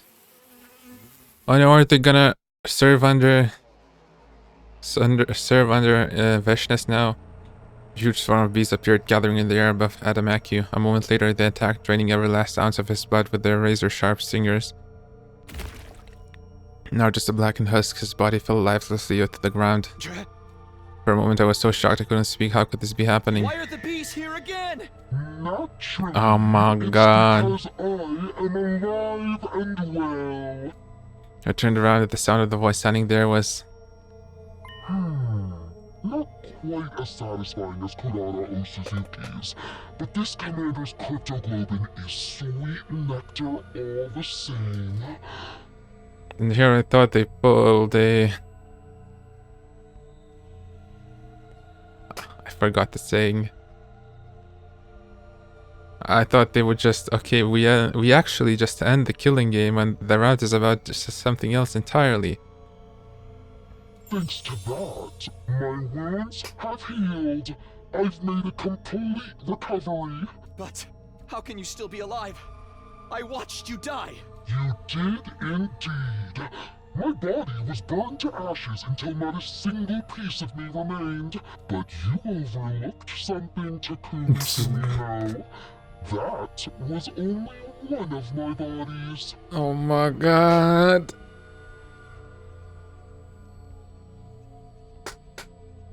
What? What of my bodies? I actually have 10,000 clones. Yep, what? Much like with the suit, I happen to have some spares set aside. Suddenly figures in the strange suits were everywhere. There were at least 10 sponsors standing on the battlefield now. Is this a dream? No, more like a nightmare. Takumi Sumino, your plan to eliminate me, that is, was truly ingenious. In recognition for your courage and cunning, I'll overlook your breach of the rules. Anything for an accomplished hunter like yourself. No, this can't be happening. It took so much work just to beat one of them, and now there's this many. It's an illusion. They must be shadow clones or after images. You're welcome to test that theory, but don't blame me if you meet the same fate as Kurara O Suzuki. None of us made a move instinctively. Instinctively, we knew we had no chance. If we tried to attack any of the sponsors, we'd be killed on the spot. So why did you pretend to be dead? Were you just playing with us? I knew giving you a taste of hope would make your despair that much more intense. Do you see now how futile it is to defy me? But why are you only showing yourself again now? We worked so hard to defeat that commander. Stealing the fruits of our labor is adding insult to injury. You misunderstand me. I only absorbed his cryptoglobin temporarily to ensure it's distributed fairly. Distributed? Such a mighty prize should be reserved for only the most excellent of my hunters. I will split this commander's cryptoglobin among the top 3 players. In first, Darumi Amamiya. Second, Takumi Sumino. And third, Yugamu Omakage. Omakage? These 3 alone will receive the reward. Accept it now! The sponsor's words, one of the bees flew over to me. It dropped my prize, a weird vial of red liquid at my feet. It seems Darumi Amamiya is not here. Is she still unconscious? No matter. I will inject this into her myself. I'm sure she'll find it most invigorating. She is a talented hunter too, after all. This game wouldn't be nearly so interesting without her. The killing game is still going on. I thought we ended it. So sorry to quash your short-lived joy, but the invader hunt will continue. There are still 2 days until the end of the first round. I encourage you lower-ranked hunters to make a special effort during that time. Of course, the rest of you can't afford to get complacent either. That's just how this game works. The sponsor's laugh echoed across the desolate battlefield. The defensive battle was over, but the invader hunt was back on. With our lives once again at the mercy of the rankings, it felt like a truly hollow victory.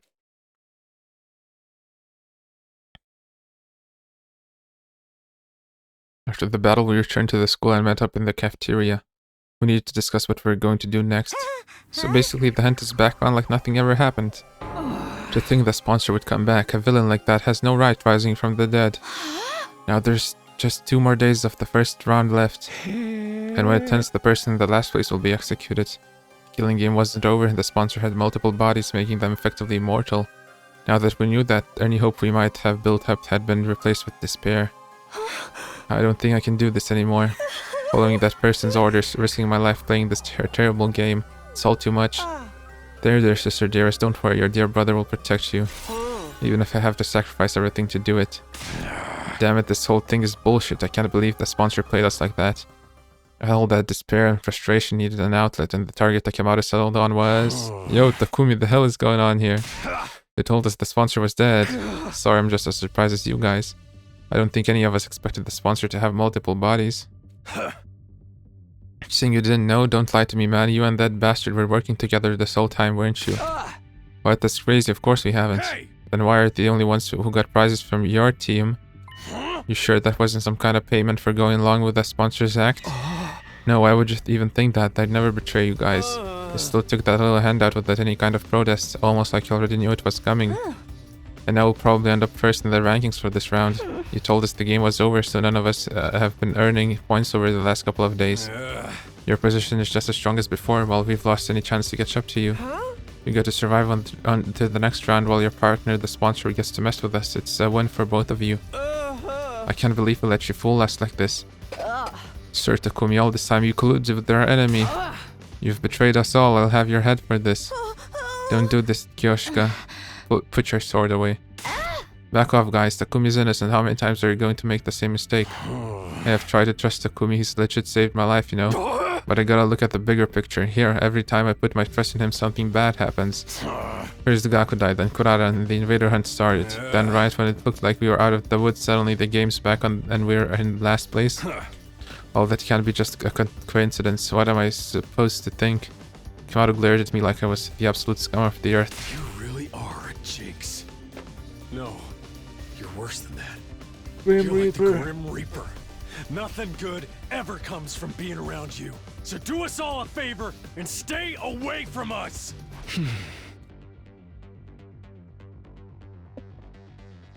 When I heard the anger in his voice, I knew my dream was over. Making it to day 100 with everyone working together as a team, that would never happen now. That's all I got to say to you. From here on, we're enemies. Don't come talking to me like we're still friends. Hey! Imakako, let's go. We gotta earn some points and get ahead of those guys while we still can. Kamado stormed out of the cafeteria, taking the twins with him. Now it's come to this. I must retreat to the mountains. I'll undergo intense training and unlock the powers I need to strike down every one of those accursed sponsors. Kyoshika, no.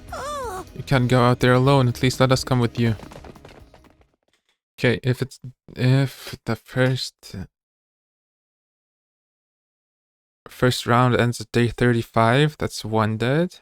45, 55, 65, wait. 35, 45, 55, 65, 75, 85, 95. So 7 will be dead.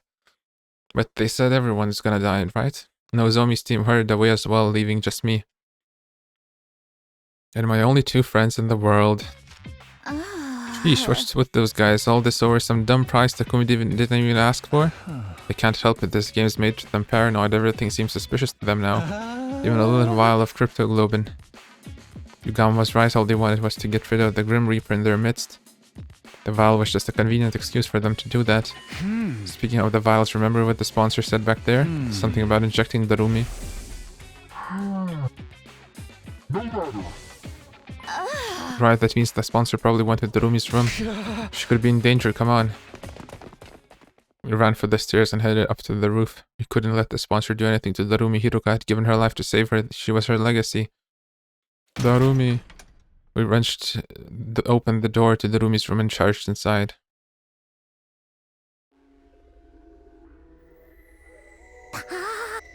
Darumi was awake. She was sitting on the edge of her bed, staring vaguely up at the ceiling. Darumi, you're okay. What's up, Tsubasa? Why are you and Takumi and Yugamo all out of breath? We finally decided to kill me, right? You're breathing heavy because of the anticipation. You gonna pass me around and have some fun with me first, or are you gonna save that until after I'm dead? Can't have a killing game without some gory and or sexy R-rated scenes, am I right? Go ahead and mess me up. Should we film it for posterity? Make sure you get my good side when my eyes roll up into the back of my head. Will you stop talking crazy for a minute, Darumi? Thank goodness she's just the same as ever, morbid, inappropriate sense of humor included. Are you alright, Darumi? You're not sick or in pain or anything? Nope, I'm 110% okay. In fact, I think actually getting some sleep for once has made my skin healthier than usual. Oh man, at this rate the bags under my eyes might disappear. I love those little black smudges like they were my own children. I don't think I could bear losing them. Wait, that's not just eyeliner? Well, anyway, I'm glad she's okay. There's just one problem. How exactly are we supposed to treat Darumi from now on? Obviously, I want to honor Hiruko's last wish and do whatever I can to make sure she survives. But she's also technically the person who killed Hiruko. There's no getting away from that. Then again, does Darumi even know what she did, or has she repressed that whole episode? Hey Darumi, how much do you remember about what happened before you blacked out? Pretty much all of it. Yumi, Yugamo, and Mistress Hiruko went off on a picnic, then we got attacked by a commander. Mistress Hiruko got mortally wounded protecting me. Then I stabbed her in the back and killed her. That just about covers everything, right? So she remembers. I have to think she'd been happier if she forgot, though. It's bad enough that she had to lose Hiruko, but to have to kill her herself, what can I even say to someone who's been through something like that? Should I try to comfort her and reassure her that she did the right thing? I'm out of my depth. I've got no idea what to do here. Okay, Takumi, it's your turn. Tell me what's been happening while I was out. Is the killing game still going? Yeah, it is. It hasn't been a constant thing, though. We managed to end it once, but then it's just started up again. Explained everything to Darumi. I told her about how we'd formed the anti-sponsor alliance with Hiruko. About how Hiruko had obtained one of the same kind of suit the sponsor wore, and how with Tsubasa's help we'd figured out its weakness and taken down the sponsor. Of course, after that, the sponsor came back and revealed that they had multiple bodies. So in the end, nothing we did even mattered.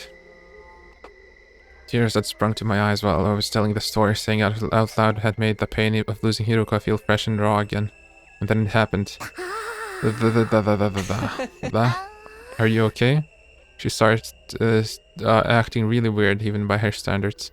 She was stuttering the same syllable all over again, making her sound like an old staticky radio. Come on, Darumi, what? That's what you get! Finally, Darumi screamed so loud I had to cover my ears. When her voice had finally stopped echoing around the room, I took a moment to process what she'd actually said. Did you seriously say that's what you get?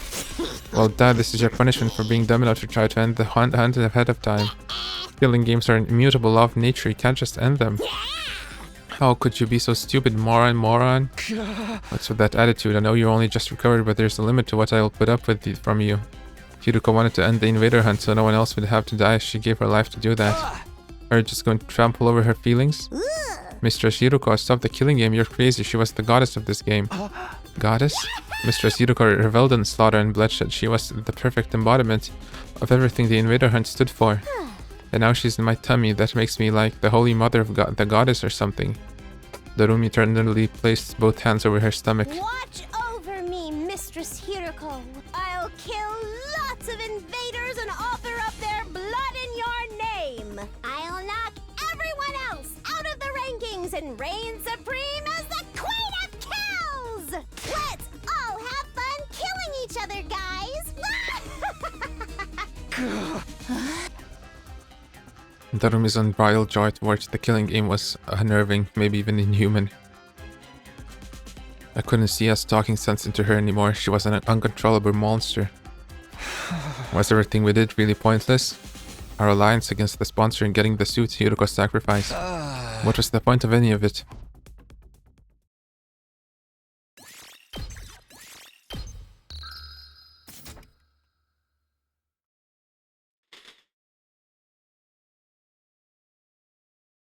The day after the sponsor came back to life, Yugamo, Tsubasa, and I got together for another meeting of the anti-sponsor alliance. What about the QB thing? The way I see it, we've got two options open to us. Continue playing the game or kill the sponsor to end it. But again, is that even possible? That's something we can discuss if we choose that option. Right now, we've got to decide on what direction we're going to take.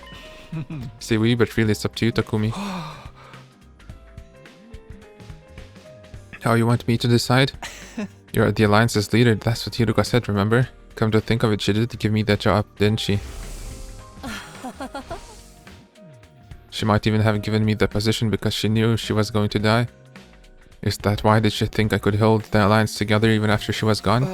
Are you sure you want someone like me as your leader? I don't really have any skills or talents. Nah, dude, so it's gotta be you. You've got the courage and the resolve we need to get us through this. I'd like you to be leader too, Takumi.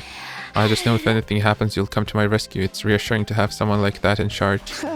You guys, honestly, I think this might be too much for me. But if these two are willing to put their faith in me, I can't let them down. Alright, I'll accept the position as leader. I might not have very much going for me, but I'll do everything I can to keep you safe. That's the spirit. Okay then, oh great and powerful leader, tell us where our alliance is going to go from here. Do we continue to participate in the invader hunt or do we try to kill off this sponsor? Obviously taking part in this game is out of the question. I won't stand by and watch another of my friends die at the end of every round. If we lose any more than this, it's going to be hard to get through our defensive battles too. But the only way to stop the game is by killing the sponsor, and I'm not sure if that's even possible anymore. Now that they've come back from the dead, they feel more untouchable than ever. How are we supposed to beat someone with multiple bodies? Even if we came up with something, how would we know if we got them all? If playing the game and killing the sponsor are both equally impossible, then neither. I'm choosing the third option. The third, we run, we leave this place and the killing game behind. After all, we know where the escape pod is. We can find a way to activate it early. We can all go back to the artificial satellite. The sponsor and their bees are powerful, but there's no way we can follow. They can follow us all the way into space. Takumi, what are you talking about? We went over this already. The escape pod is out of commission. Out of commission? We mean we can't use it at all? Since when? The boss, remember when Takumi hit his head that time? Oh, so you forgot about that too, huh? In that case, it'll be easier to just show you again. Come on, let's go to the hangar. Tsubasa led us to the storeroom underneath the gym, and there I saw... Whoa! Huh? Every inch of the escape pod's surface was riddled with holes. What happened here? Did he get shot up by a machine gun or something? Well, exact same reaction as last time. You really did lose your memory, didn't you? Never mind that, tell me what's going on here. Who did this? It's less of a who and more of a what. We can't really blame anyone except the bacteria. What? Bacteria is in microscopic life forms, but the pod's not organic. How could they destroy solid metal? That can explain. The corrosion's been caused by something called particle bacteria. It erodes matter on a molecular level, so it's invisible to the naked eye until the damage starts to show. The bacteria eats away at metal to grow stronger. Actually, I'm not sure if eat is the right word. Technically, it's more like the energy released during the oxidation process allows its cells to reproduce. Don't be fooled by the bacteria part of the name. It's not really alive, just a chemical substance. That said, we're talking about something that randomly occurs in quantum level space, so there's not a lot we know about it. Is there any chance of repairing the pod? Not the way it is now. I'd have to get rid of the particle bacteria first. Is that possible? Tsubasa took out a photograph and showed it to me. QB liquid, yeah, but I'll need some of this. QB liquid is the only thing that can purge the bacteria. Have no idea where to find it though. What about the biolab? I looked in there already. This is rare stuff. I don't think there's a single vial of it in the whole school. At this point, the only thing we can do is search around in the ruins outside and hope for the best. So we're looking for rare material. We'll also try not to fall behind the rankings. I have a feeling that's not going to be easy. We'll have to repair the pod eventually, but activating it and getting out of here early does seem almost impossible. Get the position we're in now. Using this to escape the game just isn't feasible. We'll need to go with a different strategy. So we're back to the first two choices I offered you. Play the game or kill the sponsor. What's it gonna be? Those are my two choices, taking everything I know into account though. So I still think the third choice is the best option. Okay, no choice here. We'll find a way to repair the pod and use it to escape from the game. You sure? We just went through how doing that's so hard it's practically impossible. We're going to face the steep pods no matter what we do. I'd rather take a chance in the path I believe in. Step 1 is to find the QB liquid, destroy the particle bacteria and repair the damage. After that, we focus on finding a way to activate the pod early. Once that's done, we can get everyone on board and get out of here, back to the artificial satellite. Prioritize escaping to safety. That's what you're going with, Takumi. Well, I did say I'd respect our leader's decision. That's cool with you too, Tsubasa? Sure, if that's what you want, Takumi, I'm fine with it. I've already made up my mind to stand by you to the very end. After the way I treated you before, I wanted to make up for that and be as supportive as I can now. Tsubasa. My heart gave a little leap. These two were putting so much faith in me. It made me feel like I could make it through any ordeal. Tsubasa, are you sure you're okay to work with us? Aren't you technically still on Nozomi's team with the other girls? That's fine. It's fine. I've decided to officially leave that team. I feel bad for them losing a fighter, but you guys are way more important to me. Way more important. When I heard that, I almost broke down into tears. Even an outcast like me has people who consider him important. So long as I remember that, there's nothing I can't do. I know we'll make it back to the satellite together. Alright guys, let's fix this escape pod. We're all going home and we're going back alive. We had our goal, now we just had to start making it to reality. The first order of business was going down to try to find some QB liquid. Out beyond the school, we explored the ruins of what had once been stores, ransacking the shelves for anything that looked like what we needed. Of course, we should have known better than to think we'd find something that rare that easily. Before we knew it, the sky had turned the dark orange of sunset. Phew, the sun's going down. We should probably call it a day soon. It's not dark yet. Let's keep going a little longer. Overdoing it's not gonna help it. Overdoing it is not gonna help anyone, Takumi. The search could take a while. We need to conserve our energy. Strength. I'm making up words.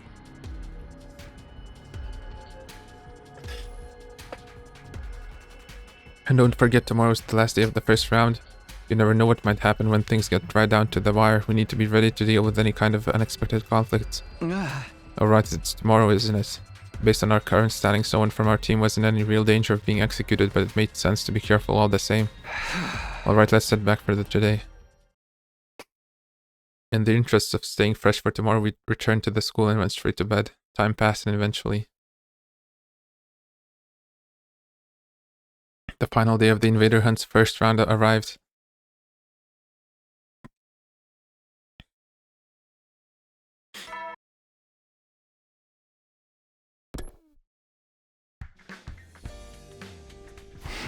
Here it is, the end of round 1. Whoever is at the bottom of the rankings at midnight will be executed by the sponsor. Last time I checked, Shoma was in last place. I wonder what's going through his mind now that he's facing death. What is he feeling? Maybe I'll go check on him while there's still time.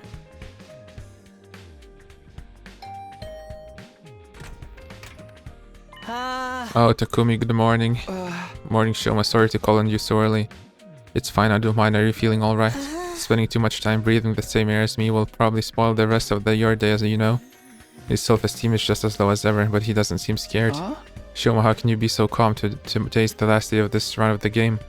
You're at the bottom of the rankings. If you don't earn some points quick, then... I know, but it's okay. I've decided to accept my death as gracefully as I can. You're just going to accept it? Don't you want to survive? Of course, well, I did it first anyway. I wanted to make it out of here someday and see Leo again, but I changed my mind. Another person shouldn't have to die just to keep a piece of treatment trash like me alive a little longer. That's it, you're okay with being killed in this messed up game we're being forced to play? No, I hate it that it has to be this way, but that's all the more reason for me not to struggle against the inevitable. What do you mean? If I stay where I am in last place, someone else will have to worry about dying. The sponsor wants to see us panic and turn on each other, but that's not going to happen. I may not be able to defeat the sponsor, but I can at least disappoint them. I'm going to consider that a win. I'll end my life with my one and only victory. That's good enough for me. Shoma. Seeing Shoma smile in the face of certain death brought tears to my eyes. All this time we'd been so focused on our own survival, and here he was willing to give his life to save the rest of us. That had to take a tremendous amount of inner strength and kindness too. Actually, since you're here, do you think I could ask you for one last favor? A favor? Can you take over looking after Eva for me? She needs someone to bring her food and clean her cage and talk to her so she won't get lonely. The fact that I'll be leaving her alone here is the one thing that still bothers me. I just want her to be happy. Ever since I refused to give Eva her mask back, we hadn't exactly been on great terms. But if this was Shoma's last request, I owed it to him and try. I nodded firmly. Sure, you can leave Ava to me. I'll do whatever I can to protect her from harm and misfortune, I promise. Thank you, that's such a relief. Now I really do have no regrets. I spent the whole of that day with Shoma. He told me about Ava's favorite foods and regaled me with stories about him and Leo back in the residential complex. We passed the time chatting aimlessly even after the sun went down. But then on the stroke of midnight... Bang bong, bang bong. Oh, hunters of the Special Defense Unit, gather in the schoolyard immediately. The closing ceremony for the first round is upon us. We were called to the schoolyard by the announcement. I can't do the... There we were all forced to watch Shoma's execution. Shoma Ginzaki, alas, his refusal to compete seriously made the end of this first round quite the anticlimax. The final struggle to stay out of last place is usually one of the most exciting parts of the game. I hope we'll have no cowards in the next round. I encourage you to put all your energy into the hunt from now on. You don't want to end up like him, do you? Shoma was just a shriveled up corpse now. He looked so small, like some kind of grotesque figurine. Damn it, I'm sorry I couldn't save you, Shoma. Sorry, Shoma. Middling in flavor, yet ample in nutrients. Thanks to his contribution, we've become stronger still.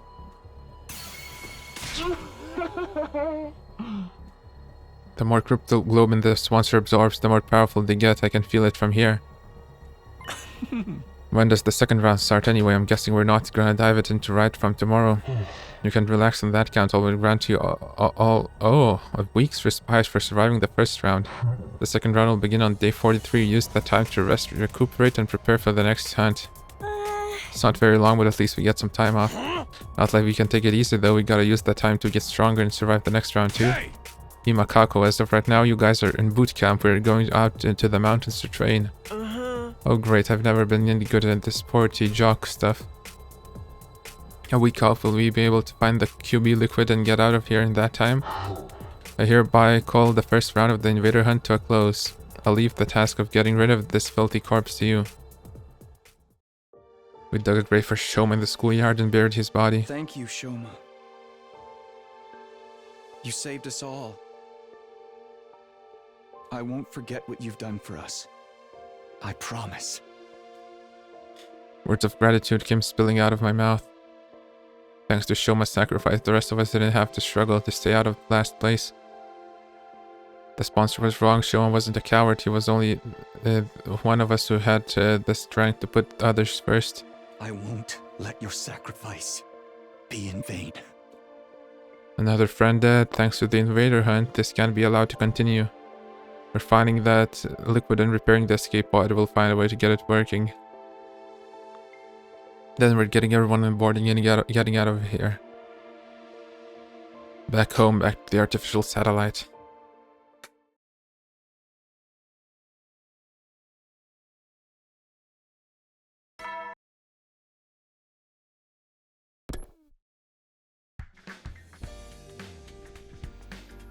Day 36 is at the start of our week's break from the invader hunt. Of course, that doesn't mean we're going to be sitting around doing nothing. The Anti-Sponsor Alliance is going to be giving their all searching for the QB liquid we need to repair the escape pod. Oh, and there's something else. Ava, I did promise Shoma to take care of her. It's been awkward between us ever since I made her cry that one time. But this is what Shoma wanted. I have to honor his last request. I made my way to the courtyard, determined to patch things up with our prisoner.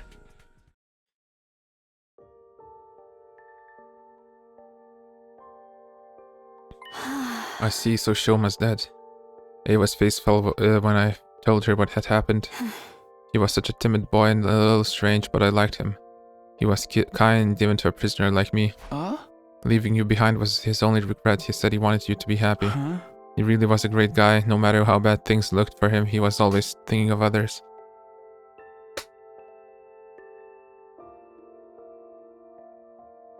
And now it was my turn to carry out on that legacy.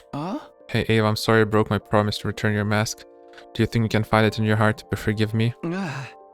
Shoma asked me to take care of you in his place after he was gone. I know you probably won't like seeing me every day from now on, but no, I don't mind. In fact, I've wanted to apologize to you for a while now. I'm sorry about last time. I shouldn't have reacted the way I did. That mask is so important to me. It's easy for me to get carried away. Ava bowed her head in apology. Unlike our last conversation, she was clearly thinking a lot more calmly and rationally now. Or maybe calm wasn't the word. Maybe it was more like resignation. Her face was eerily still, almost devoid of emotion. I didn't have it in me to act like the situation was any better than it was either. The mood began to stagnate. If you're that concerned about having your face exposed, I can get you a hat or something. No, that wouldn't work. I decided never to cover my face with anything other than that mask. Oh wow, okay, I didn't realize it was such a specific belief. Without that mask, I'm nothing. I can't stay calm. I can't gather my courage. You're really attached to it, huh? Is it like a source of support for you? Of course it is, that mask. It's the only of its kind in all of the world. My daughter made it especially for me. Your daughter? You have a kid? Do I look too young to be a mother? Technically, it was my brother's wife who gave birth to her. But after her parents died, I took her in. Even if we're only tangentially related by blood, she's my one and only daughter. It was a shocking revelation. Ava, mother? But there was more to it than that. Something here didn't add up. Invaders were creatures created by the earth itself to help bring about world death. That was what we'd been told. Yeah. Had we been wrong this whole time? Did the invaders actually have their own lives with outside world death? It would be easy enough to get the truth. All I had to do was escape. Well, what are you? I forced myself to hold the question back. It's not this kind of route. What mattered right now was finding the QB liquid and fixing the escape pod. If we let the true nature of the invaders distract us, we'd never get any of that done. Oh, Commune. I miss you so much. Ava muttered that last sentence under her breath, staring up at the sky through the bars of her cage. Commune, that must be her daughter's name. After that, I met up with Yugama and Tsubasa and we set out for the day. Outside the school, we began our search for the Quibi liquid with renewed vigor. We'd pinned down a potential location on a map we found in the library beforehand, and soon found ourselves sifting through rubble in an old pharmaceutical facility. We had nothing to show for our hard work that day. The only thing we'd found in the ruins was regular junk. Finding what we needed wouldn't be easy. There were bound to be days when we walked away disappointed, just like this one.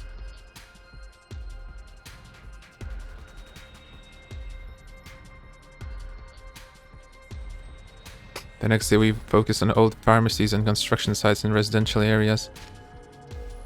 But once again we found nothing but junk and we had to return to the school empty-handed.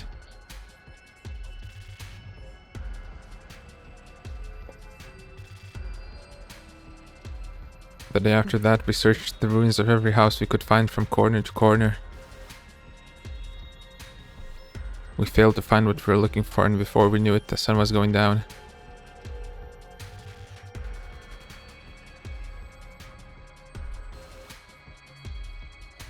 On day 39, we made our way to the ruins of an old dockyard. We searched all day but didn't find anything that looked like it could be Quibi liquid.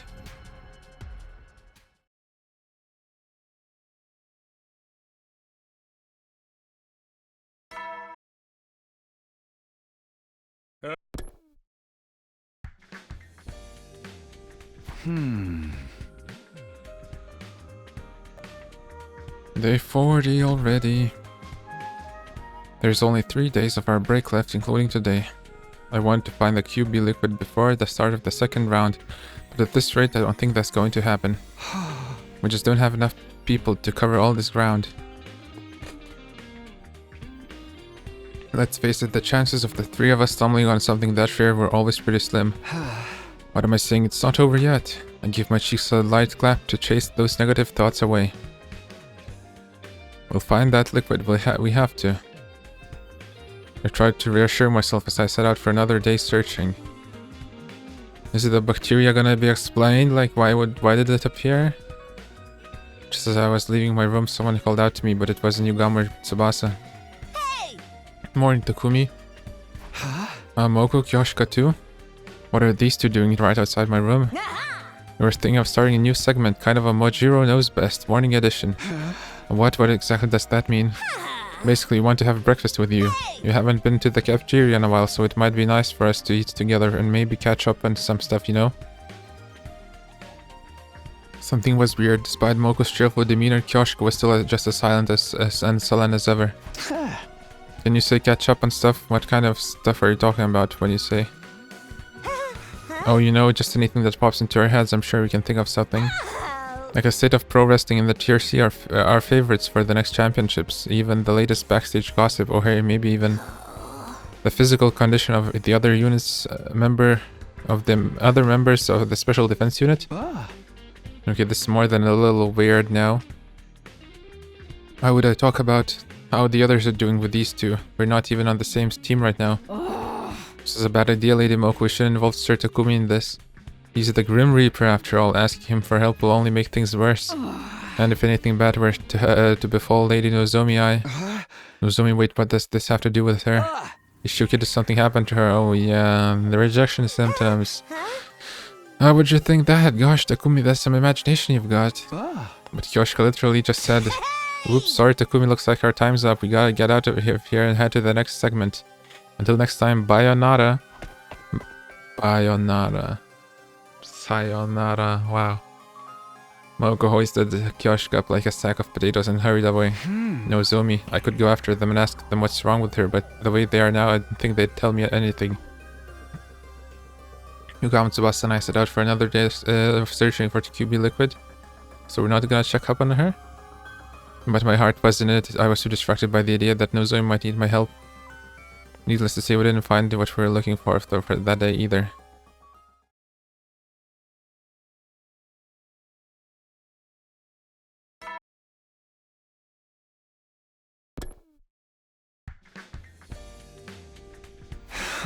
Now it's day 41. Things were beginning to feel pretty hopeless. I only had today and tomorrow left until the next round of the invader hunt began. If it comes down to it, we can keep looking for the QB liquid while also earning enough points to stay in the game. How great a visitor, that's all I need. It was Moku. It seemed like she'd come to continue our conversation from yesterday, although she didn't have Kyoshika with her this time. Hey Moku, what was all that about yesterday? You were acting really weird. If there's something you want from me, just come right out and say it. Okay, well, how'd you like to hire me, Takumi? Hire you for what? Where's this coming from? You might not think it by looking at me, but I've got other talents besides my strength. I can handle any kind of job you want. Manual labor's a given, but I can cook too, and I'd make a great bodyguard when you're going anywhere dangerous. I'm there for you 24 hours a day, 365 days a year. Moko Mojiro, every home should have one. Pretty awesome value, don't you think? I have no idea what she's talking about anymore. Why do I have to get saddled with this bizarre sales pitch first thing in the morning? All I'm saying is I'll work real hard for you, Takumi. I'll do anything you want, so in return for that... Won't you do something to save my dear friend? Your dear friend? What are you talking about, Nozomi? She did want my help with Nozomi yesterday, I knew it. What happened to Nozomi, Moko? That's the thing, I don't really know what's wrong with her. She suddenly collapsed 3 days ago and she's been getting worse and worse ever since. This morning it was hurting her just to breathe, and at this rate I'm worried she might die. And Nozomi can't use the Revive-O-Matic. If she dies, she's gone forever. I don't know what caused this, so I have no idea what to do about it. It doesn't seem like regular cold, so I've gotta wonder if it's some kind of disease she already had in her. I really need any help I can get here, that's why I came to you. You're from the future, so I figured you might know something about Nozomi that I don't. Now it makes sense, that's what you were trying to ask me yesterday. Yeah, please Takumi, save Nozomi. I know I've got some nerve asking you for help after the way we've all treated you. But you're her only hope. I'm begging you, save her life and I'll dedicate mine to you. Tears streaming down her face, Moko got down on her knees and bowed her head in supplication. Moko, come on, you don't have to do that. Of course I help. All you need to do is ask. If Nozomi's suffering, I can't just stand by and let it happen. I want to do something about it. That's what friends are for. Thank you, Takumi. Thank you so much. I gave Moko a tissue to dry her eyes, not to mention her nose. Once she'd calmed down a little, I got her to tell me more about Nozomi's condition. Based on what you've told me, I might know what the problem is. It sounded a lot like what happened to Nozomi in my first timeline. Unhealthy pallor, fever, labored breathing. I'd seen her suffer like that before. It could only mean one thing. Rejection symptoms. Yeah, okay. I think Nozomi is probably going through rejection symptoms from her cryptoglobin. It's not very compatible with her body, so it flares up and gives her a bad fever sometimes. So her body's turning against her, kind of like with steroid abuse. Does that mean this could happen to the rest of us too? No, this is a Nozomi only thing. It's because she's not an official member of the Special Defense Unit. Official? What do you mean by that? Well, Nozomi's different from us. I told Moko the truth about how Nozomi got here and how she snuck in and joined this war of her own free will.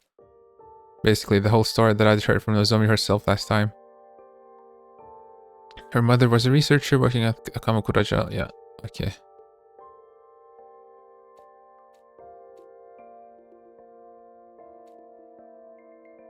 We're just telling her that?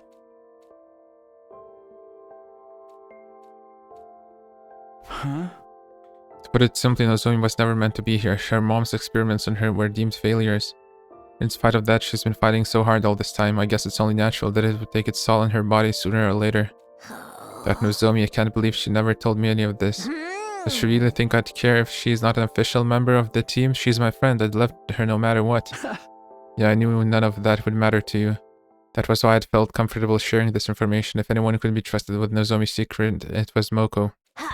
So Takumi, how do we stop these symptoms thingies? If there's some kind of medical herb that'll help, I'll run out and get some right now. No, there's only one thing that will help Nozomi now, and that's cryptoglobin. Wait, you have the syringe with cryptoglobin. You could just give it to her, right? It's got cannibalistic qualities.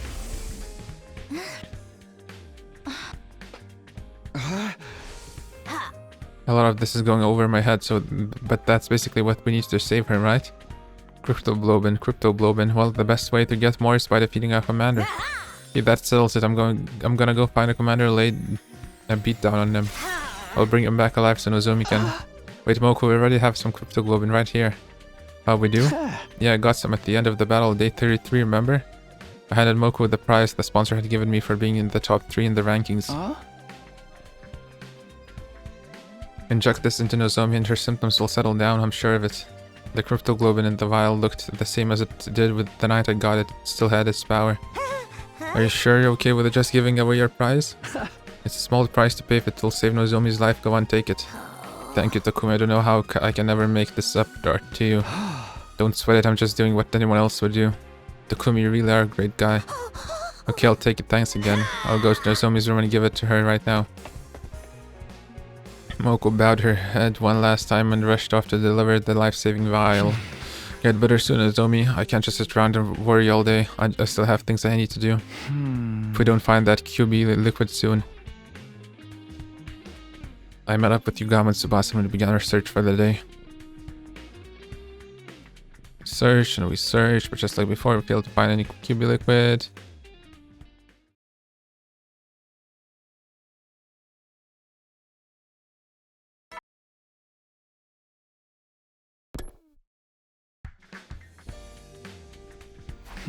Day 42 already. This was the last day of our week off. Tomorrow the invader hunt will begin again. The three of us would have to balance our search for the QB liquid with earning points to stay in the game, if that was even possible. Is that Moko? She's probably come to tell me how Nozomi's doing. I heard the door open and standing there was...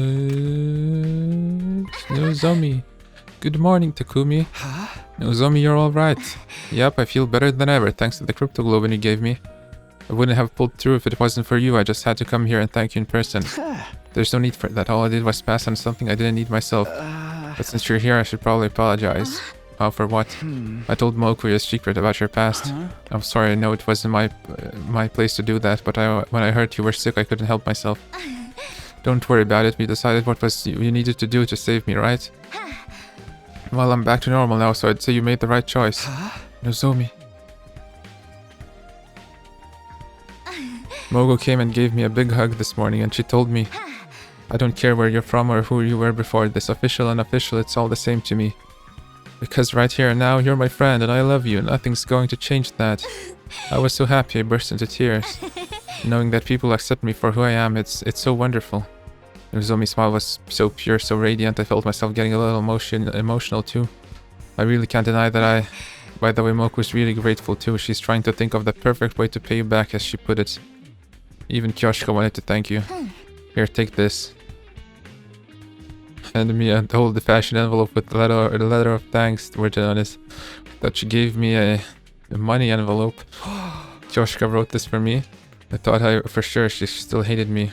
My hands were trembling as I gently opened the envelope and read what was inside. Sir Takumi, I offer you my most sincere thanks for saving Lady Nozomi's life. Truly, I owe you a debt of gratitude I may never be able to repay. I wish I could be there to tell you this in person, but I feel too ashamed of my past treatment of you to do so. Though I cannot undo the events of the past, I offer myself at your complete disposal that we may create a better future together. I remain, sir, your humble servant, Kioshka Magadori. She told me she was willing to do anything to earn your forgiveness. Her exact words were, I will dedicate myself to Sir Takumi's service. Service? Seriously? It's not like I'm some kind of feudal warlord. She is serious, I know, because I feel the same way. Wait, does she mean what I think she means? Say, Takumi. Would it be alright if the three of us joined your team? Obviously, I would have welcomed Nozomi with open arms, but this wasn't a decision I could make on my own. I tracked down Yugama and Tsubasa, and once we discussed the matter... Nozomi, Moko, Kyoshika, welcome to the team. We are so stoked to have you girls on our side. I'm glad to be on the same team as you again, too. Sorry I left the last one so suddenly. The others approved the new additions to our team without a second thought. If you don't mind me asking, what brought on this sudden change of heart? Was it just out of gratitude to Takumi for saving Nozomi, or is there more to it than that? I realized it was going to be hard for just the three of us to survive from here on, especially with my condition. And we figured if we were gonna have to sell our services to anyone, and we wanted it to be to Takumi. Sir Takumi, you are so magnanimous, accepting a lowly wretch like me. Okay, that makes sense. We could definitely use some extra members too, so it sounds like a good deal for all of us. Just remember, Takumi's the leader, he's the one calling the shots. We need you to follow his orders, or this team will fall apart when things start to get tough. You think you can do that? Absolutely positively. Book our matches however you want, Takumi. Glad we understand each other now that that's settled. Once again, welcome to the team. Takumi, how about you tell our new members what we're all about here? Okie dokie. It was finally time to tell the girls the truth about our team. The name told them a lot already. We're the Anti-Sponsor Alliance. However, we'd actually given up on fighting the sponsor directly. Our current plan was to repair and activate the escape pod, leaving the killing game behind. To put it simply, our goal isn't victory, it's escape. It may sound irresponsible running away from our problems like this, but the alternative is complete annihilation. Once we're back on the artificial satellite, we can get ourselves together and figure out a new course of action. Sounds like a plan to me, I'm in. Nothing wrong with slipping through the ropes and leaving the arena before they can take the belt from you. Right, we need to prioritize our lives. So long as we survive, humanity still has a chance. Thanks, guys. What about you, Kyoshika? Are you okay with doing things this way? I know it must be frustrating to give up on avenging Kurara. Nay, if this is what you've decided, I have no objections. You are my lord and master now, Sir Takumi. I will follow you into the hell and back. Master, I have made my choice to devote my life to you. Come what may, I am your servant, your faithful hound.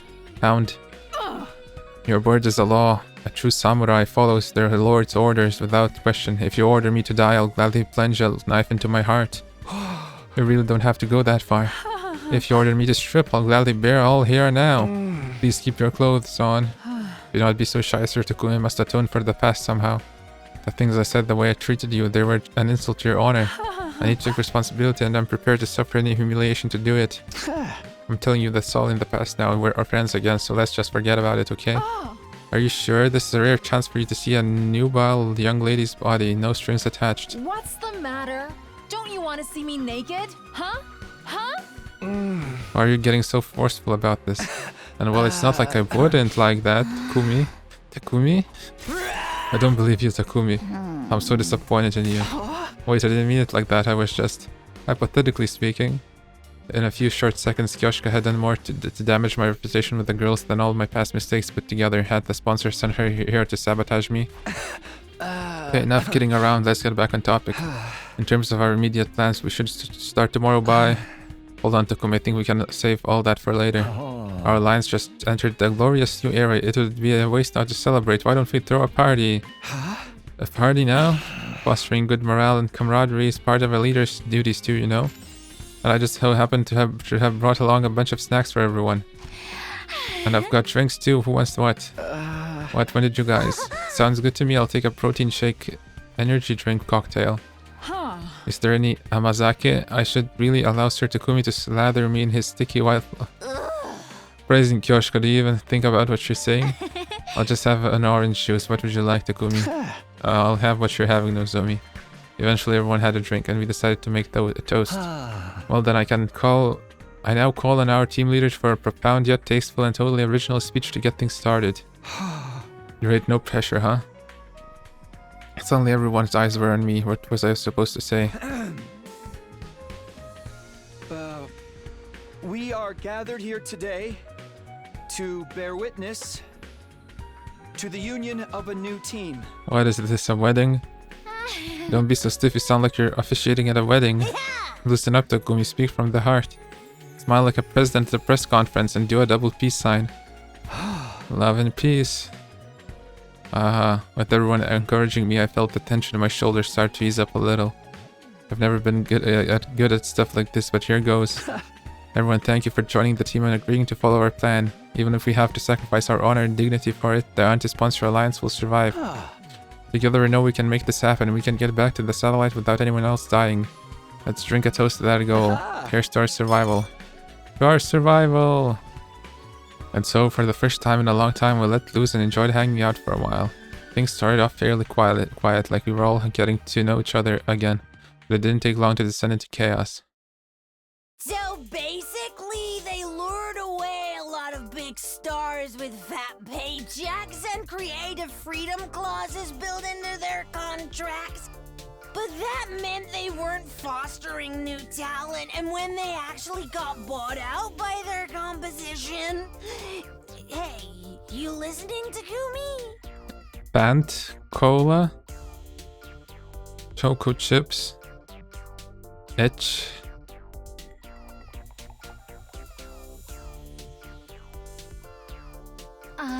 Moko? That's not Takumi. It's the wall. Stop it, holy Jumanji sword. You can't go flashing your blade like that in front of everyone. Don't look at me like that. I've pledged myself to Sir Takumi.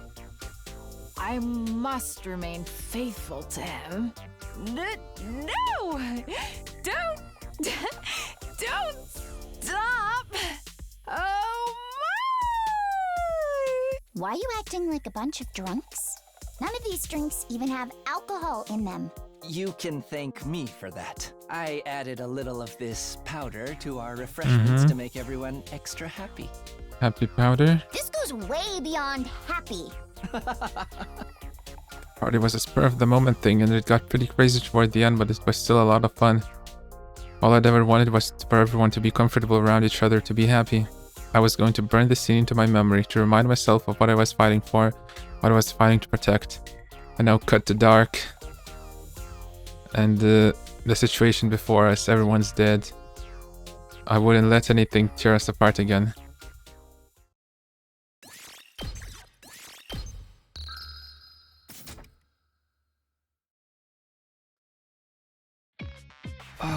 This is it, our break from the killing game is over.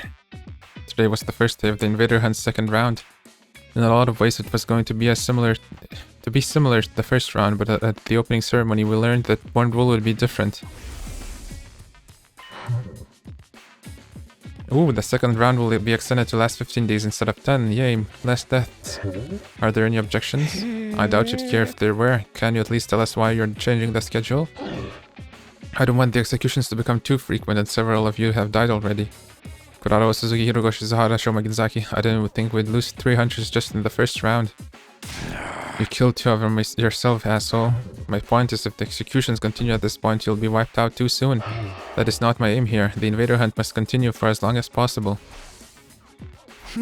Why did they change that time frame like this? And so suddenly is easing up the pace really all there is to it? Oh yeah, we wouldn't be saved after day 100 and we'd get burnt up. Unless we fix the escape pod. Ah. No use trying to figure out what the sponsor's thinking at this point. Now that it's been decided, we just have to go with it. And don't worry, you and me are the toughest buddy duo at the academy. We'll make it through to the end of this round easy. We're buddies now, huh? Much like in the first round, Ugama and I were working as a pair. The rest of the alliance were exploring at a different area. I would have preferred us to all stay together, but... Personally, I think we should split into 2 groups. Ugama had proposed this idea to everyone the night before. As you know, we need to find this QB liquid stuff while also earning enough points to stay in the game. It's inefficient to have us all searching in the same place. Now that we've got more members, we should spread out a little. How about we go in these teams tomorrow? They're basically the same as in the first round, but we can always switch people around if we need to. We'll meet up here at the end of every day and report on our progress. That sound good to you? Oh, fearless leader. I got swept up in the mood last night, but are you sure about these team formations? What's the problem? Did you want me to put you with Nozomi instead? Come on, I'm serious. Can the 2 of us really survive on our own? It's been 10 days since I last fought any invaders. What if I've gotten rusty and slow you down? Rusty, you? Not possible, trust me. How can you be so sure? Told you before, didn't I? You've got talent. You're a natural born killer. Now let's get moving. We don't want to come out and the others to steal our kills while we're here shooting in the breeze.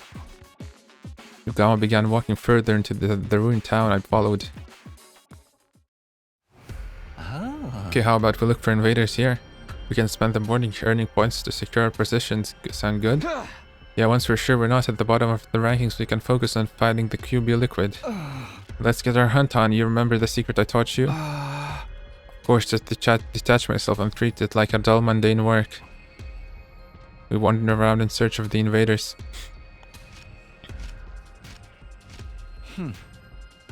Jackpot, there's a whole swarm of them over there. Takumi, let's sneak around and hit them with a pincer attack. Found them some invaders and we killed them. Attach yourself. It just work. Yeah. It just work. Attach yourself. It's just work. You might even be as good an assassin as me now, Takumi. Your growth is so impressive, it's almost frightening. Ugama was right, I was more efficient at killing than I had been in the first round. I could feel it. I didn't get so worked up about it anymore. I'd barely broken a sweat, but was that really a good thing?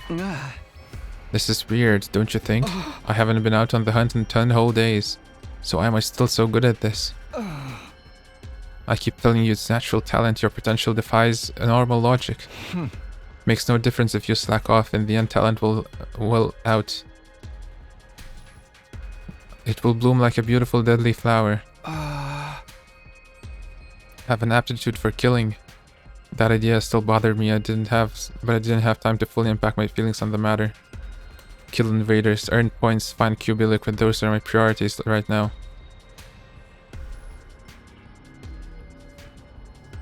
We continued hunting invaders for the rest of the morning. In the afternoon, we resumed our search in different ruined medical facilities. We sifted through the rubble until the sun started to go down. But in the end, we didn't find any QB liquid. We decided to head back before it got dark. We headed straight for the leisure lounge once we got back to the academy. Okay, what's the scores looking? How the scores are looking?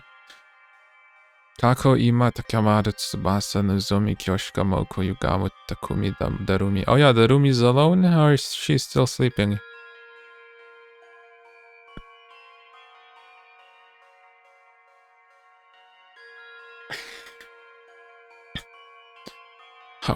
What's Tsukumo twins' names? How are they written? How do you read them? That's like 9, 10, 9. Right?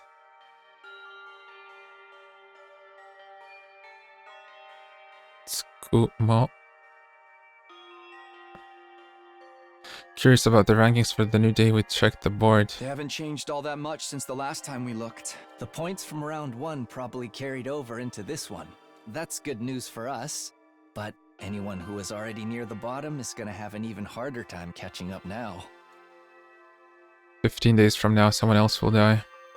From the look of things, it could be Markako, or who knows, it might be me. We were all going to die eventually. That was the only thing that we could be sure of so long as the invader hunt continued. We needed to escape. We had to get away from this game and all the senseless killing.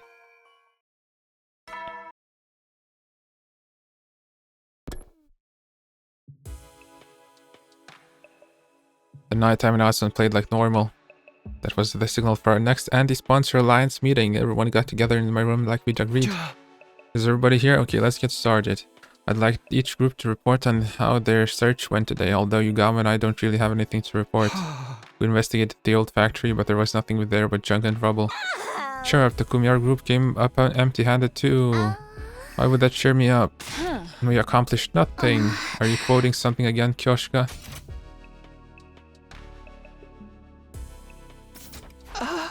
Okay, well, even if we didn't find anything today, at least we're all in one piece. Kyoshika, that's important too. Remember, even weak invaders can be a problem with the gang up on you, so I want you all to be careful. And if you run into a commander, don't even try to take them on, just get out of there as fast as you can.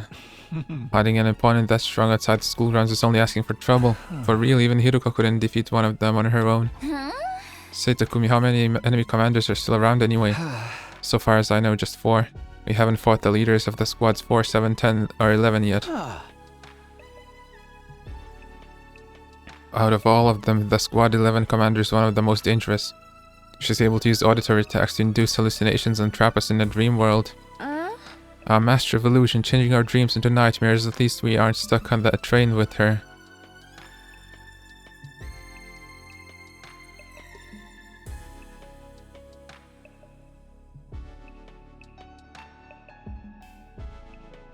Okay. I remember Demon Slayer. There's the movie Mugen Train or something. Infinity Train.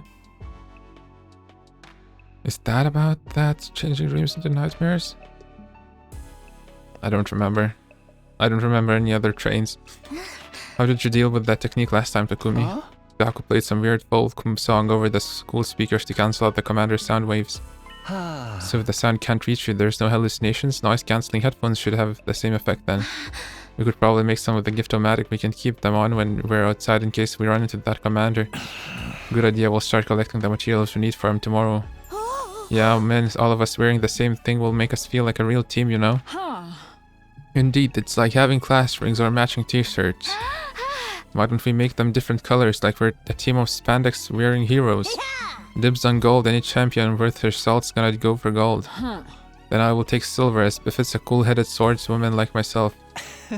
No, I think pink suits you better, Kyoshika, just like the cotton candy clouds inside your head.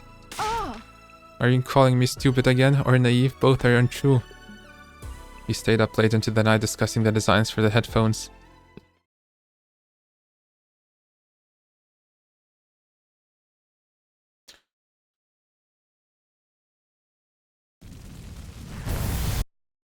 Whoa, whoa. Oh, it's loud.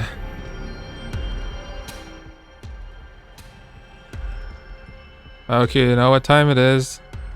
Our first order of business is collecting materials for the headphones. Yeah, we'll need speakers and earplugs. I think we can find those in the register area. Let's take a look. I cannot speak fast. Brr. Brr. We did it. Brr.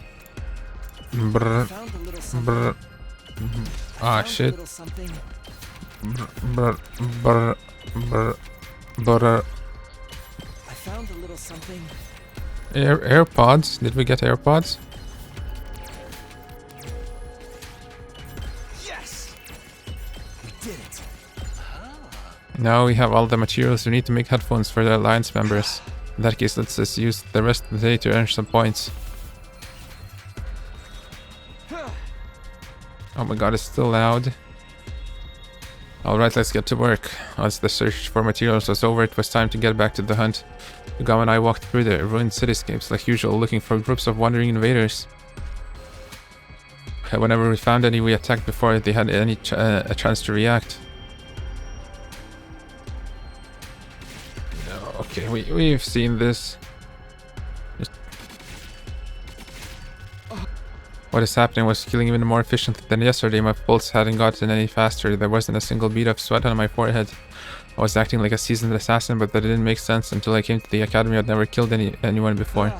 Yugama, tell me what's going on. Why am I so good at killing it all of a sudden? How many times are we going to go over this talent, potential, a gift? Call it what you want, you've got it, man. Was that all there was to it? Was I really just born with a natural affinity for cold-blooded murder? It was a simple enough explanation, but there was one lingering doubt that I couldn't seem to shake. You said that sometimes people are unaware of gifts like this, right? Gifts show up in many different ways. Sometimes they manifest later in life. Don't get too hung up on that. Oh, it's quiet. I was just thinking out loud.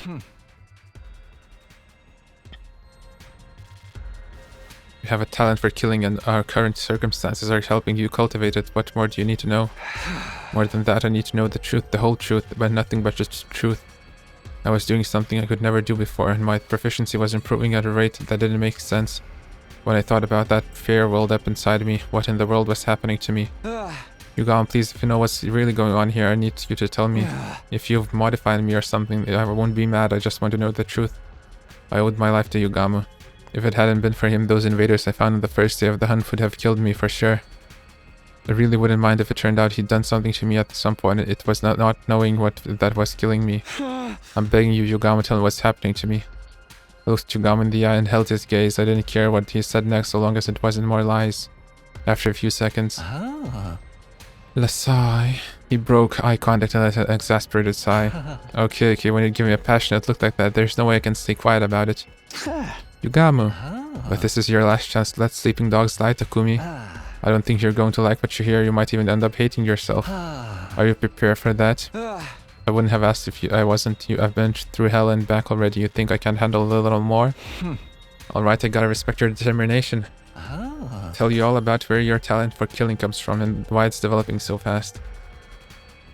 That was ominous, but at least it was honest. This was the honest moment between the two of us, between Yugama Makage and Takumi Sumina. First off, I swear by all I hold sacred that I haven't modified your body anyway. Do you believe me? Yes, if you're that serious about it, then I'll trust you. That said, your affinity for killing isn't as natural as I led you to believe. You have been modified. But not by me, you did it to yourself. What? When? Why don't I remember it? By killing Eito? What? Maybe modified is misleading. If I mentioned absorption, would that ring any bells? You mean this is because of absorbing cryptoglobin? You told us you came here from the future. Do you remember the first thing you did when you arrived here in day 2 of this timeline? You killed 8 Taotsuki and absorbed his cryptoglobin. Yeah, I did, but that wouldn't make me change this much, would it? No, I don't think so. Normally, that is. Absorbing cryptoglobin usually won't have any special influence on someone's personality, no matter how powerful it is. But when it comes to cryptoglobin, you're a rare case. Yours isn't like the rest of ours. What are you talking about? There's nothing weird about my cryptoglobin. Beg to differ, let me jog your memory. You traveled through time. You killed 8 Taotsuki and absorbed his cryptoglobin in your previous timeline as well, right? I was right about that. I killed 8 on day 99 my first time around. In other words, you absorbed the same person's cryptoglobin twice and in succession. Okay, so now it's gonna be a different explanation. I guess not the explanation. The result will be different. If that's not a rare case, I don't know what is. So now you have a double dose of Eito's cryptoglobin in you. It's twice as concentrated. So as is your Eito Outsuki-ness. Including his rare talent for killing. I began to tremble. My breathing was ragged. Eito, of course, he was the most ruthless murderer I'd ever known. My first time here, he destroyed Sir A, killed Hiruka, and took out Ava too, like none of their lives meant anything to him. He even killed the baby in the defense room. And I'd inherited his ability, this talent from him. The first time I saw you, I felt a kind of kinship with you. There was something inside you, something that just like me, but even more deadly. I could see it in your eyes. When you told us your story, I figured Eito must be the cause and decided to try to develop it further. That's why I taught you how to be a better killer. Why would you do that if you knew something so terrible was inside me? Why didn't you just leave it alone? Because I knew we'd be needing a team ace. And an ace? Let me tell you, when the sponsor showed up on day 25, I thought we were seriously screwed. There was no way a bunch of teenagers like us were going to get by in a world where monsters like that existed. If we're going to stand any chance of surviving, we need a monster of our own. Someone worthy as being called the ultimate assassin. It always felt like Yugama's attitude didn't make sense. Ever since the invader hunt began, he'd been weirdly supportive toward me. But now it all added up. His aim had been to bring out the Eito in me. I really am sorry I did this to you, but it was the only way. What's going to happen to me now? Odds are you'll get even better at killing. And then what? I don't know. Cryptoglobin is already one big mystery, and your case is unique on top of that. What? You're gonna make up some more bullshit that you don't know. You don't know, but you did it anyway. Did this mean I was only going to get more and more like Aito from here on? But if my whole personality got overwritten by Aito's, could that happen? No, it already happened in another route. It won't happen again. Wait, the lapses in my memory, did Aito's cryptoglobin cost them as well? Did he somehow take over while I was blacked out? That's not out of the question. It's especially suspicious that there's such a clean cutoff between your periods of lucidity. It could be that something happened to strengthen the Aito side of you during that time. My vision started to go fuzzy, my head too. I could barely string a coherent thought together anymore. I somehow returned to the academy after that, but I didn't remember the journey. One moment I was wandering aimlessly, the next I was back. My head started to clear. It looked like I was back in my room. I was laying on my bed staring up at the ceiling. I found myself thinking back on the day Yugamo had offered to form a team with me. This was what you wanted all this time, Yugamo. I'd never completely trusted him. I knew he had to have some hidden motive. Some plan up his sleeve. But it was never me he was interested in. It was Aito. I'd never have guessed that in a million years. Any sense of normality I had been holding on to had been torn to shreds. It had been a shock when Takemoto and the others had turned their backs on me, but that was nothing compared to what I was feeling now. Thinking about it now, though, maybe I had trusted Yugamo. Maybe that was why the truth hurt so much. It was like half of my soul had been ripped away. I felt so exhausted, so hollow, I couldn't even bring myself to sit up. I just lay there, thinking and doing nothing at all. Time passed, and before I knew it, it had gotten dark outside.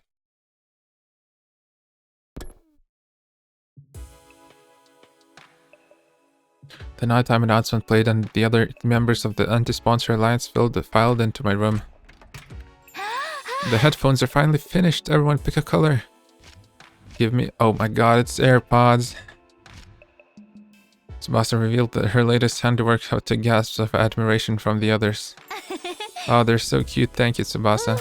These look awesome. Words aren't enough. Let me do 10,000 squats to show my appreciation. You're a masterful mechanic, Lady Tsubasa. Your talent shines brighter than diamonds. Hey, oh guys, you're too kind. Everyone took a pair of headphones and started trying them on. Silver definitely suits me best. It even matches with the holy Jumonji sword. I'd like the yellow ones. I've always thought of it as the lucky color. Maybe they'll bring in the alliance look. I'll go with the black. It makes it easier to lurk in the shadows and stalk my victims. I'll take blue. That color just kind of screams cool-headed mechanic to me. Wait, you didn't bring me genuine AirPods? I'm not wearing those. Get those out of here. Gold all the way for me. This will go great with my championship belt. The only pair left is red. I guess those ones are for me. Go on, Takumi, put them on, see how they feel. I'm sure red will suit you. Red is a leader's color. Convention has decreed it. Everybody looked at me expectantly. They all looked so excited, so happy. I'm sorry, guys, I can't accept these. They aren't genuine. Oh, why not? Do you not like the design? No, they look great. The problem's with me, not them. You see, there's something inside me. I told everyone what I'd learned earlier today. About how I'd absorbed 2 doses of Aito's cryptoglobin back to back. How its influence was now making me more like him. I'm literally him, and how in the worst case scenario my personality might actually be replaced with his. There's something else too. I've been getting weird lapses in my memory. Once again. Saying it out loud made the fear even worse. I hated to think I had a monster like Aito inside of me. If he ever took over, there was no telling what might happen. He wouldn't hesitate to kill everyone here, though. It's like I'm possessed, cursed. So I've decided I'm going to step down as leader of the anti-sponsor alliance. I lowered my head in a show of contrition. Contrition? So many fancy words. Sincere remorse for wrongdoing. Repentance. Synonym penitence. It wouldn't be easy being on my own again, but I couldn't risk becoming a threat to my own teammates. I tried to tell myself I was fine with it, that it was better this way, but then... Ha ha ha ha ha ha ha. The room suddenly erupted with laughter. It was so loud I couldn't help looking up. I'm possessed, cursed. You actually said that with a straight face. How adorably delusional. Hey, what's so funny? This is a genuine problem. Yeah, guys, don't laugh at him. I mean, the whole edgelord routine was kind of ridiculous, but still. I'm sorry, I just can't hold it in. Ahaha. Now even you're laughing at me. You boys are so silly sometimes. Even you, Nozomi? Well, this isn't the reaction I was expecting. What's with you guys? I'm being serious here. We know you are, sweetie. That's the part of what makes it so hilarious. You've got no reason to be scared of this curse. You overcame it and made it work for you a long time ago. I've overcome it? Of course. You having that little bit of Ato in you has already helped you score a bunch of points in this game. You scored so much you even got that one prize from the sponsor. If it hadn't been for that vial of crypto globin, Nozomi wouldn't be here right now. You've got a new power and it allowed you to save a life. What's so cursed about that? I never thought about it that way before. It's true though, I was only able to help Nozomi with her rejection symptoms because I'd killed so many invaders and placed high in the rankings.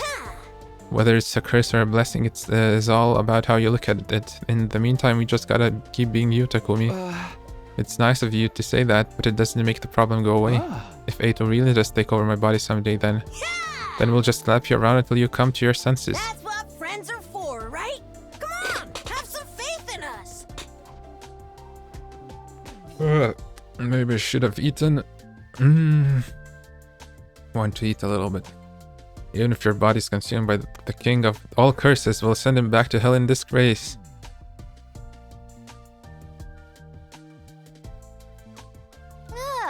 You just couldn't resist getting another reference in there, and could you? Whatever the origins of this power might be, I trust you to use it in the right way. Use it the right way, Takumi. You have a kind heart and a strong spirit to back it up. I was dazzled by the brightness of my friend's smiles. Not so long, I had felt completely alone, and now I had people who were this nice to me. It was almost too much to bear. Now that's settled, let's get back to the headphones. You don't want all our hard work to go to waste, do you? Come on, put them on. Actually, they are IEMs, not headphones. Okay. I took the headphones from Tsubasa and put them on. Red, blue, yellow, gold, silver, and black. Is this a Pokemon game? Each member of our team now wore one of those colors. We looked at each other and nodded. That brought today's meeting to an end. The others went back to their rooms. All except one person who made no move to leave. Aren't you going to go too, Yugamu? Yugamu stood by the wall, his eyes downcast. He was listening to a podcast on his new AirPods. Do you hate me for using you like this? Hate? No, I was surprised though. Since this killing game started, you've basically been my closest friend. But now you tell me you only wanted to bring out Ato's characteristics from inside of me. Did I never matter to you at all?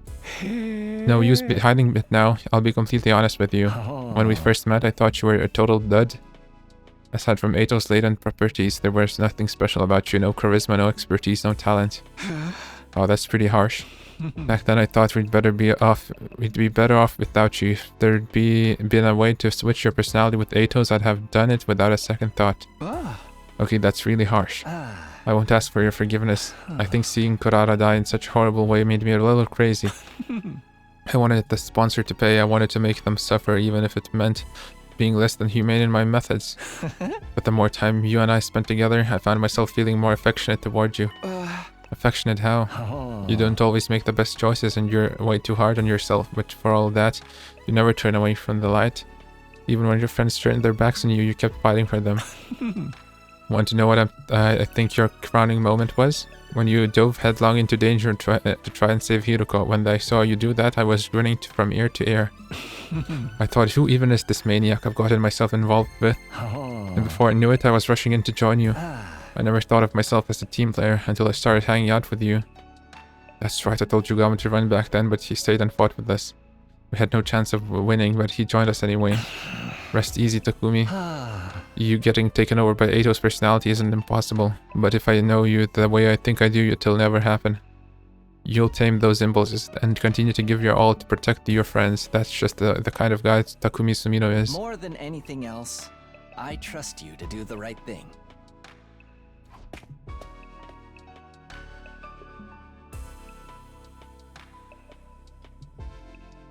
With that, Yugamu quickly left the room. He wasn't actually blushing, but he was giving off the same impression. He put up a happy-go-lucky front, but I guess even he got shy sometimes. They really trust me, huh? That thought had a profound effect on me. I was more determined than ever to keep my team alive. I'd repay their trust and get them all back to this artificial satellite safely, and to do that, I need to find some QB liquid, and soon.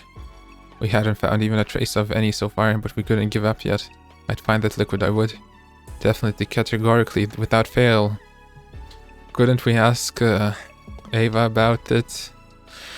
She would probably know something about the invader world. Futurum. And as it turned out, the very next day that prediction came true, although not in the way I was expecting.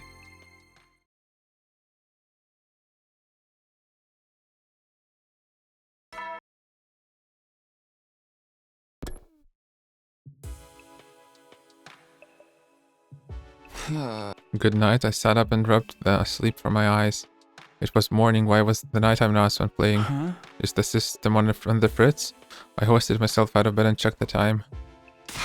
What? But when I took a look around, I almost wondered if I was still dreaming. Did you sleep through the day? It was dark according to the clock. It was well past the time the nighttime announcement usually played. What the hell? If this really was the night of day 45, that would mean I'd slept through the entire day. Had I really been that tired, or had somebody done something to knock me out for the day? Just as I was wondering what the others were doing. Hey Takumi, are you feeling better? I opened the door and let Tsubasa in. For some reason she seemed worried. Sorry about this morning, I shouldn't have forced you to help me. Oh no, lapses in memory, Eito time. But you could have told me you weren't feeling well, you know? Not feeling well helped you?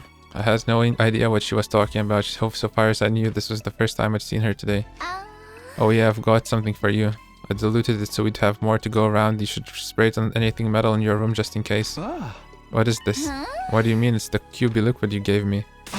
QB liquid? Why? What's the matter? You've got QB liquid already. I was starting to think we'd never find any. Why are you acting like this? And the first time you're seeing it, you're the one who found it. I found it? No, that's not possible. Takumi, you're acting really weird. Tsubasa was looking at me with a mixture of confusion and concern, but then she gasped like she suddenly figured something out. Did you lose part of your memory again? Seems that way I can't remember anything that happened earlier today. What's going on, Tsubasa? Why do you have that QB liquid all of a sudden? She told me what had happened. It was bizarre hearing about things I'd done but had no memory of. Apparently I'd gone to Tsubasa's room this morning and given her the QB liquid. Obviously, she was surprised and asked me where I'd found it. But I hadn't given her a clear answer. I only said I didn't remember where exactly. Tsubasa had impressed me. She was happy enough that we had the stuff we needed. After that, she'd taken me to the underground hangar, and the two of us had set to work applying the liquid to the escape pod. We'd gone over the surface of the metal thoroughly to make sure the particle bacteria never ate into it again. It didn't take us so long to finish, but then you got really exhausted all of a sudden. You said I'm going to go back to my room and taking the rest of the day off. And now that the day's ending, you came to check on me. None of that had jogged any memories. It was almost like there was another me walking around living my life without me knowing about it. Was this Eito's doing? Had what was left of him somehow taken over my body? But why would Eito go to the trouble of finding that thing we need to help us escape? Wouldn't he just go on a rampage and kill everyone? Actually though, maybe it didn't matter why I didn't remember finding the QB liquid. Whether I remembered it or not, we had it now, that's what mattered. Tsubasa, let me get one thing straight. You said if we found the QB liquid, you'd be able to repair the escape pod, right? Does this mean you can do it now? Can you get the pod working early and get us out of here? If we could only do that, our troubles would be over. We could all escape this horrible game and go back to the satellite where things would be safe. Yeah, about that. Oh my god. Tsubasa looked away awkwardly. I can fix the pod, but it's going to take me at least 50 days.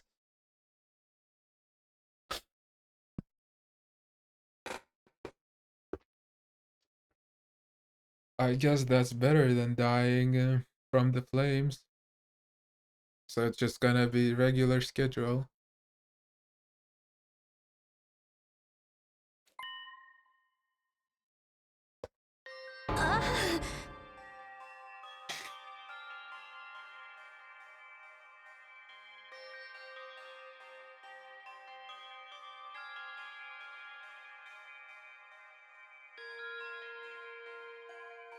50 days? So then, we'd have to survive until day 95 before we can get out of here. At that point, it barely even qualifies as escaping early anymore. We'd gotten the members of our alliance together for the daily meeting and told them the bad news. Needless to say, they were all pretty shocked. The damage is really that bad, huh? And now that Tsubasa is gonna have to repair it every day, she won't get enough points and will die. Or it's gonna take even longer because she has to get points. Yeah, it turns out the bacteria ate into it deeper than I was expecting. It's not just surface damage anymore, the whole thing's compromised on a structural level. I can't see it taking less than 50 days no matter what I do. I'm sorry, I'm just not skilled enough. Oh, Tsubasa, you don't have to apologize. That's right, if we didn't have you here, we wouldn't be able to repair it at all.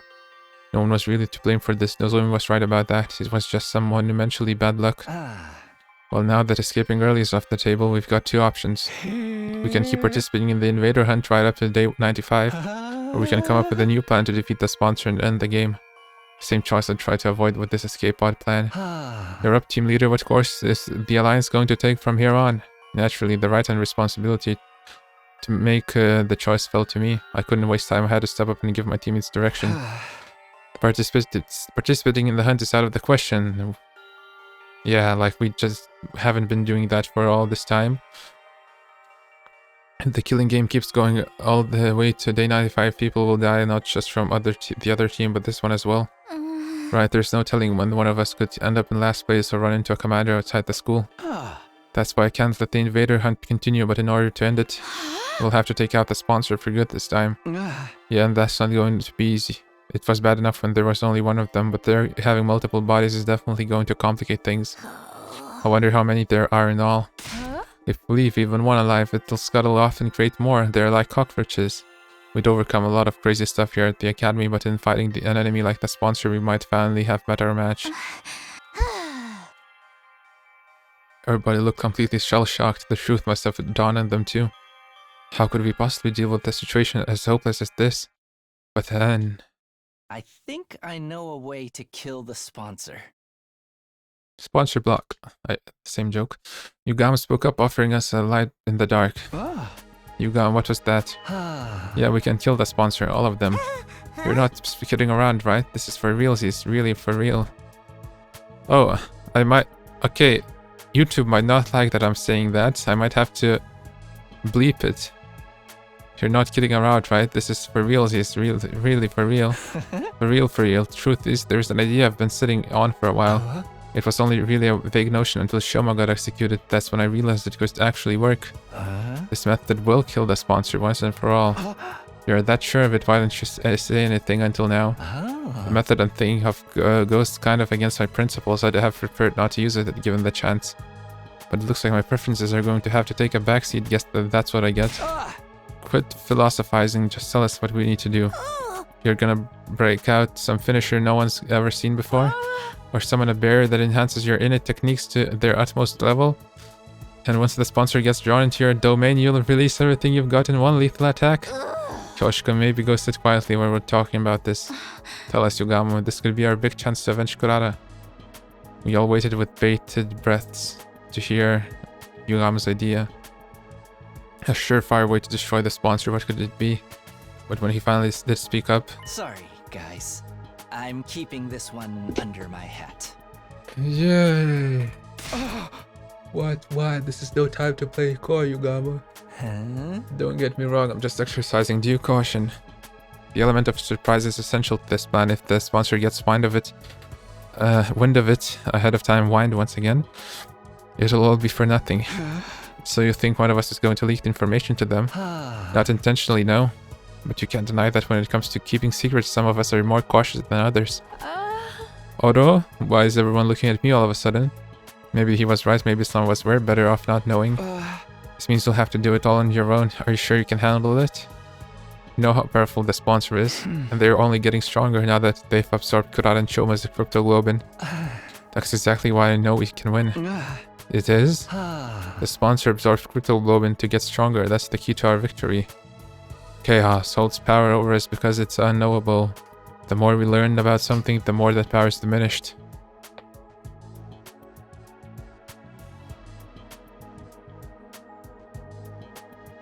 Is he gonna make the cryptoglobin poison once again?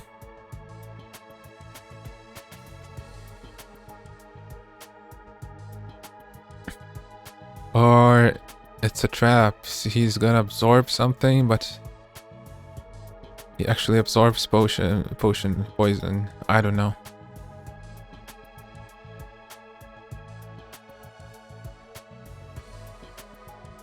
Okay, he's establishing the fact that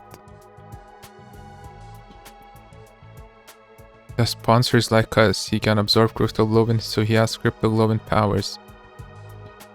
So how can we destroy all of them that way?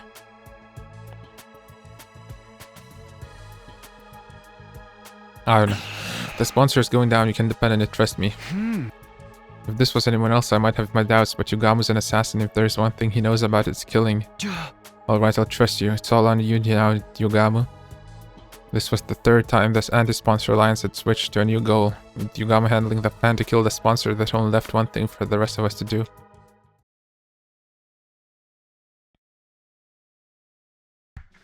Invader Hunt Round 2, Day 4, headed out beyond school grounds and turned points like usual. Today though I wasn't hunting with Yugamu. Thanks for pairing up with me today, Takumi. I'll try not to slow you down. Instead I had Tsubasa as my partner. I'll show you how I can be just as efficient as a hunter as anyone, Herc. I appreciate it, but don't push yourself too hard. I appreciate it. I'll be the one doing most of the hunting, you just focus on backing me up. That way you'll get a decent amount of points with only a fraction of the work. Our focus today was exploiting the point distribution system to bolster Tsubasa's rank. We couldn't afford to let her fall into last place. We're leaving the entire plan to kill the sponsor in your hands, Yugamu. You don't have to tell any of us what it is.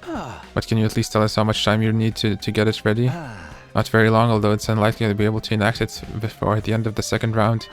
The sponsor will be in the ground before the start of the round 3, I can promise you that much. So we can just avoid being executed at the end of this round. We'll be able to end the invader hunt and prevent any more deaths. That's about the size of it. Basically, all you guys need to worry about is not ending up in last place. Takumi and I will do everything we can to help you out, obviously, but the real problem is you, Tsubasa. Right now, you're 8th out of 10. That's pretty near at the bottom. Yeah, things aren't looking good for me, huh? I'm still not used to fighting outside the school, so I've barely been able to hunt any enemies. In that case, we'll have to get you some support points without you killing invaders directly. We'd found out there was a secret to the invaders hunt's point system. Even hunters that didn't actually kill invaders could still earn points by supporting their allies in battle. I have a suggestion if you're interested. Starting tomorrow, why don't you take my place and go out hunting with Takumi, Tsubasa? Me and Takumi? He's the top hunter in the whole alliance. You'll probably earn a ton of points just from being around him. If that's okay with you, Takumi. I don't mind, but what are you going to do, Yugamu? I'll be taking a break from hunting for a while. No, if you want me, I'll be holed up in the escape pod hangar working on the plan. As much as it pains me to relinquish my position as your hunting buddy, it's a sacrifice I'm willing to make.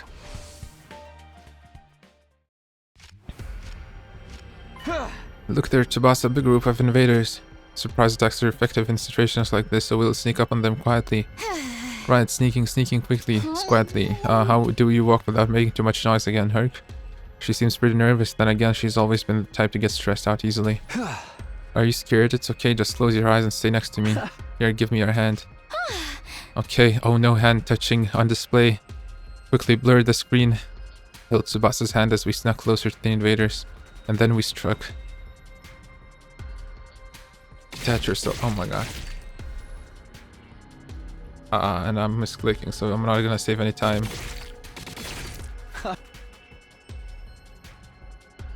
Nice. Seems like I'm in pretty good form today. If I kept mowing down invaders like this, Tsubasa was bound to get some of the points I earned. Wow, Takumi, you're amazing. I knew you were strong, but that was something else. You were all swish, swish, swish. Just a little something Yugamu taught me. The double dose of Eido's cryptoglobin helps too. But still, you were awesome, so strong, so manly. It seems like only yesterday you were an awkward little half pint. Pretty soon you'll be all grown up. What are you, my mom?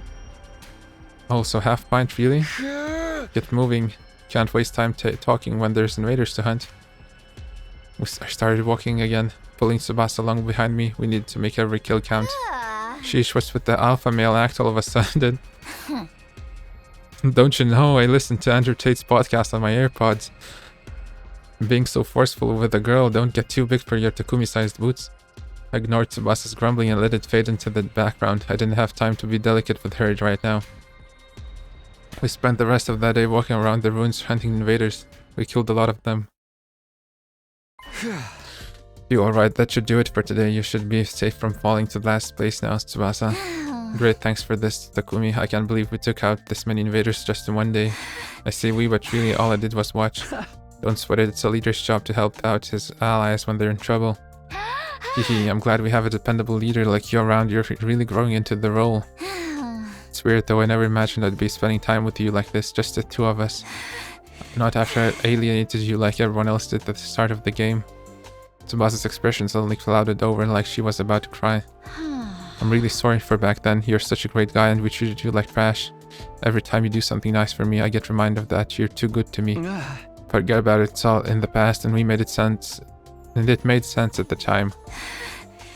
Maybe, but if anything, I think it's a good thing you all alienated me back then. Not a good thing, why? It made me appreciate just how much of a difference having someone on your side can make. Now that people have decided to stand by me, I'm more determined than ever to keep them safe. That includes you too, Tsubasa. I'll protect you. For all the rest of our lives. The rest of our lives? Yes, I'll always be here for you. That's great and all, but when you put it like that, it almost sounds like... Tsubasa. Hey, what's wrong? Are you not feeling well? Aw, jeez, Takumi, you big dummy. I look away for a minute and suddenly you turn into a total Casanova. Where did I go wrong? Why do you keep talking about me like I'm some wayward soul? Whatever, that's all for today. I'm going back to the school. Hey, don't run off by yourself. It's not safe. I ran after Tsubasa as she stormed her way back to the last fence academy. Feeling a little winded after the journey, we went straight to the leisure lounge. Okay, we're gonna find out once and for all.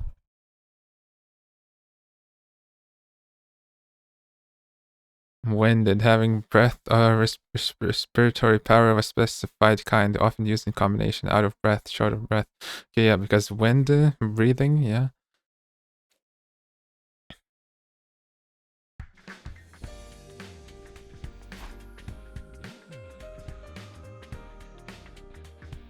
Once there, we checked the rankings. Nice! I went up a place. What a relief. And I owe it all to you, Takumi. Don't get comfy yet. It won't take much for Takemaru and the others to overtake you. We'll have to keep it up and get you some more points tomorrow. I had to keep the members of the anti-sponsor alliance out of last place. As their leader, that was my responsibility. Of course, that also meant we'd be forcing someone from Takemaru's team into last place instead.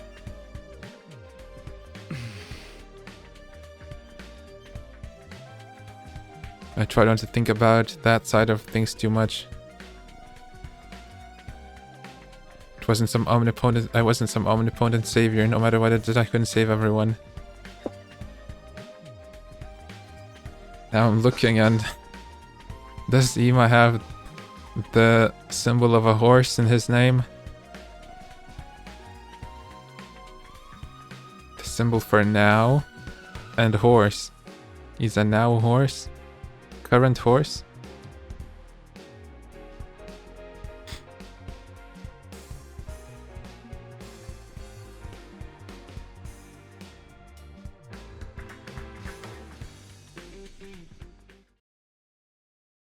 Having checked on the rankings, Tsubasa and I went back to our rooms to rest. Then when night fell,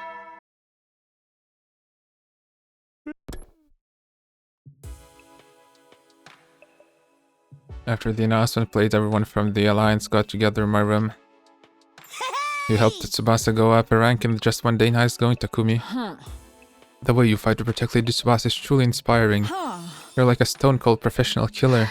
I don't know about stone cold, but I agree with the professional part. You were swinging your sword practically at the speed of light. Come on, guys. I'm just doing what any decent leader would.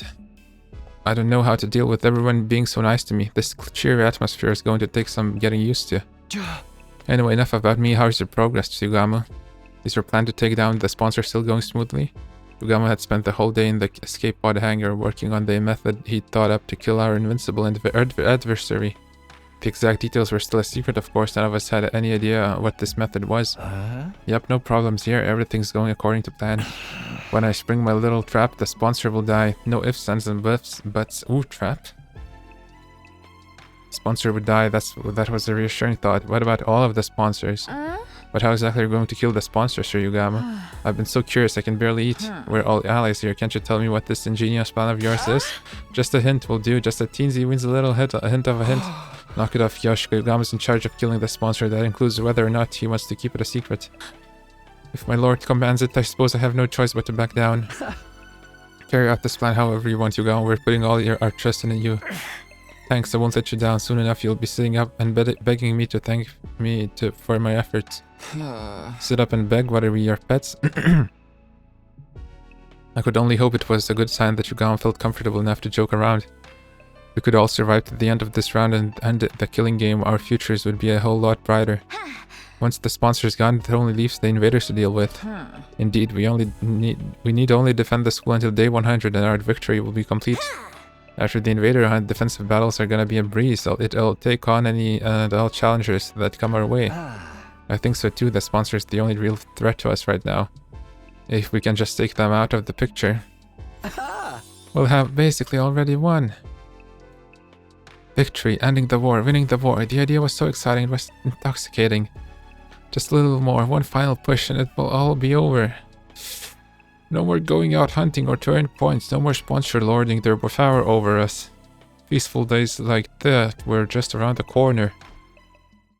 However, the hope we felt in that moment blinded us to the truth. Whenever life appeared to hand us a victory, there were always strings attached. When things seemed to be going well, we needed to be more careful than ever. The anti-sponsor alliance had forgotten that, but we'd receive a cruel reminder the very next day.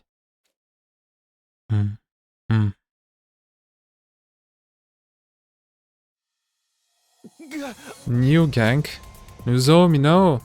I choked wordlessly, unable to comprehend the scene playing out in front of me. Nozomi! Nozomi on the ground, covered in blood, my other friends barely standing ragged from exhaustion. And in the middle of all this carnage, the one responsible for it, I recognized that monstrous form. Squad 10, Commander! Why did we have to run into him now of all times? If we could just have made it through the second round, everything would have been fine. So why now? What is the commander even doing here? This morning, Tsubasa and I went out hunting like the day before. I wanted to keep earning points for her just in case. For the first few hours, everything had gone well. We killed a ton of invaders. But just before noon, we switched gears and headed to a meetup with the other alliance members. We'd all decided to have a picnic lunch together.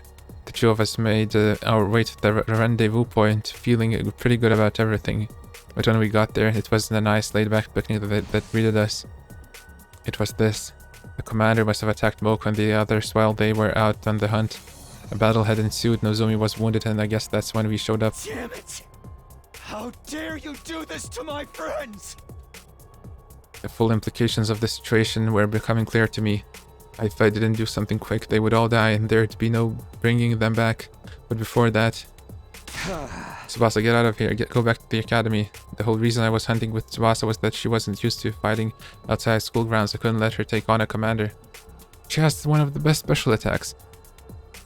I'd just have to cover her until she could safely escape, or so I thought. No, I won't run away this time.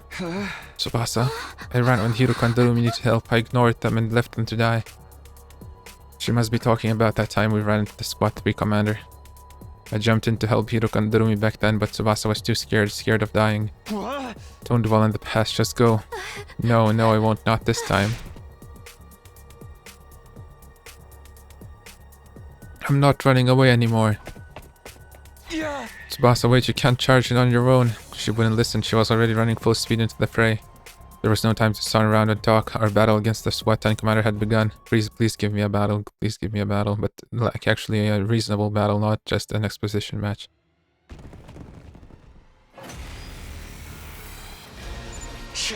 Everyone, are you okay? Takumi, am I glad to see you? Sir Takumi, Lady Nozomi, she's been grievously injured. She's still breathing, but she won't last much longer. She's going to die. Calm down, Kyoshika. We need to do something about the commander before I can help her.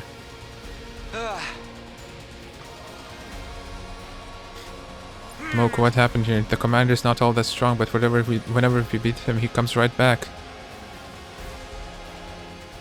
We've had to fight him over and over again, and during one of those battles, Nozomi went down for the count. I was afraid of that. This commander has the power to control time. Little attacks won't cut it against him. He can just turn back the clock and make it like his injuries never happened. Then how the heck are we supposed to beat him?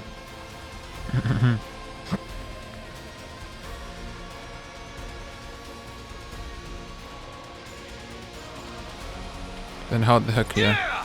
We have to all attack at once and inflict more damage than he can handle. Let's do this, guys. Don't give him a chance to recover.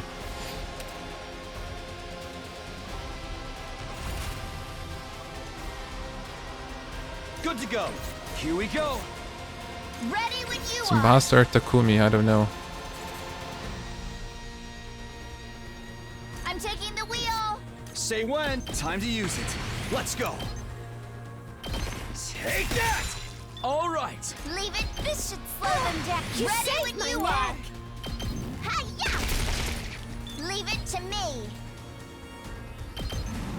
Let's roll. Locked and loaded. How's this? Leave it to me.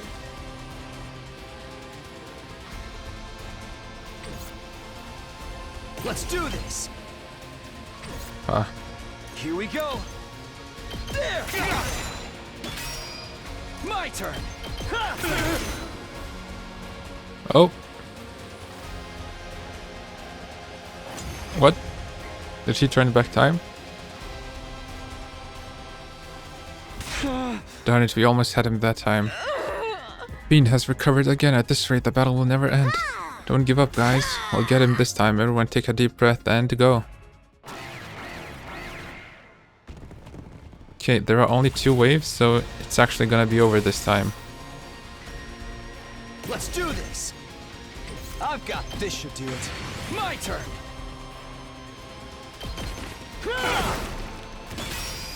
Say when. Take that. Got it.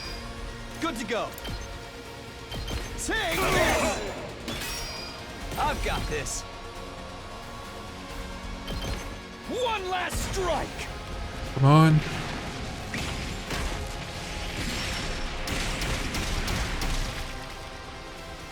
God damn it.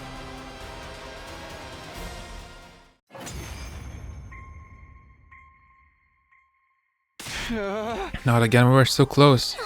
If we don't finish him soon, Nozomi really is gonna die. He sees this slinking away coward. Stand and fight us. What are we going to do? We fight and fight, but the commander's still not going down. Nozomi's at her limit. We need to get her back to the school before it's too late. Just then. I'll take this guy on alone. No, don't sacrifice yourself. Mogo stepped forward, proposing a plan that was completely insane. You guys go on ahead. I'll do what I can to slow him down. The way I see it, there's no other way to save Nozomi but this. You want us to leave you behind? We can't do that. Sir Takumi's right, Lady Moko. We could never abandon a comrade to die. Don't be hasty, alright? If we beat him with our next attack, we still have time to... Shut the hell up, all of you. Mogo shouted so loud it felt like she was making the ground shake with her voice alone. Listen, guys, the day Kurata died, I stood at her grave and made her a promise. Promise to protect the girls, to make sure not a single one of them died. If Nozomi dies on my watch, Kurata will never forgive me. So let me do this. Let me protect my friend. One person stayed to distract the commander, the rest of us could escape and get Nozomi back to safety. That much was true. But could I really do this to Moko? Could I sacrifice one of our own? Leave Moko here and take Nozomi back to school, or stay here and all fight the commander together. As the Alliance's leader, that was the choice I needed to make. Oh, where? Okay, once again, I feel like the correct decision is to just leave. But maybe not. I'm just gonna go no, and... Or maybe this is a choice between Nozomi or Moko. Ooh. Yeah, let's say no first. We can beat him, it's easy. Couple of special attacks.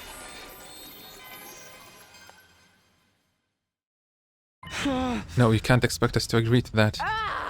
Forsooth, Lady Moko, it's all for one and one for all. Don't be a pig-headed numbskull, Takumi, you just don't get it. I told you I made a promise to Kurara. Promised her I'd protect the girls. But you're a girl too. Actually, that doesn't matter. It's my duty to protect every member of the Alliance. But that means Nozomi will. How about we continue this conversation after we beat the commander? Why is it he in the... he looks like he's like in Blender in the grey background. Our grueling battle against the Squad 10 commander raged on. Is Nozomi really gonna die? Whenever we backed him into a corner, he would slip away, recover, and the whole process began all over again. His ability to turn back time made the battle drag on, but after a long while... Rah, yeah, we unleashed a concentrated attack on him, and at long last, we brought the Squad 10 commander down once and for all. Nozomi. Once the commander had fallen, we rushed over to Nozomi to check on her. When we got there, we were relieved to find she was still breathing. If we took her back to the school and treated her right away, she could still be safe. Don't die on us, Nozomi. Tough. We ran back to the academy as quickly as we could, carrying Nozomi the whole way. Don't die, Nozomi. Hold on just a little longer. As I ran, I prayed hard for Nozomi to survive this. I didn't want to see yet another friend dying on me, especially not Nozomi. I came all the way back to prevent her death in the first place. All that would be for nothing if she died now. Once we get back, I'll grab Yugama and get him to treat Nozomi's injuries. He's so familiar with the human body, this shouldn't be a problem for him. I kept going through the steps I'd taken in my mind as I ran with all my might. Hey guys, was the school always so far away? Oh no, is it the illusion commander? We'd been running for a while now, but we still couldn't see the wall of fire. Not even a single flame. The huge wall had been a major landmark. It wasn't the kind of thing we could just miss. That's really strange. We're definitely not lost, so perhaps we've been shrunk. Anyway, this is the right direction, so let's just keep moving. All of us clearly felt this was an ill omen. Nevertheless, we kept running in the direction where the school should be. When we finally arrived, an astonishing sight greeted us. It's the illusion commander? We could barely recognize the school. What happened here? Why has the school been destroyed? Are you sure this is Last Defense Academy? We didn't take a wrong turn somewhere? Or is this the second to last academy? I find it hard to believe this was really our school too, but it was. It was practically in ruins, but there was no mistaking it. I understand now. The Squad 10 commander was merely a decoy. A decoy? He was there to draw out and hold back the majority of the Special Defense Unit's fighters. Then other commanders would be free to destroy the academy while we were occupied. A two-pronged offensive to conquer an enemy stronghold. It's the oldest trick in the book. Now it made sense why that commander fought so inefficiently and kept dragging the battle out. He was trying to buy the other commanders time to launch their attack, and had fallen for the enemy's gambits, leaving the school poorly defended. Yeah, and that in turn had led to his destruction. Shortly after we arrived back, Nozomi died from her injuries. Now that we'd lost our base, we didn't even have anywhere to erect a tombstone for her. All we could do was wander around the town ruins for the rest of our lives. No killing game? The end. Yay. Killing game route. The academy falls.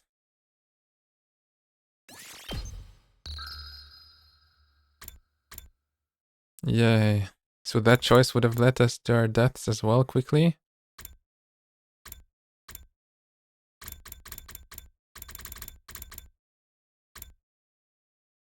Okay. No, before decision. Okay. Skibbity beep bop bop bop. Ah, fuck. Oh yes, we can skip.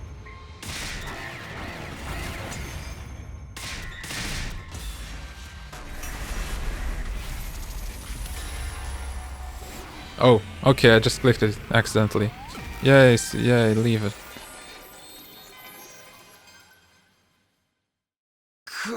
Moko, please cover us while we bring Nozomi back.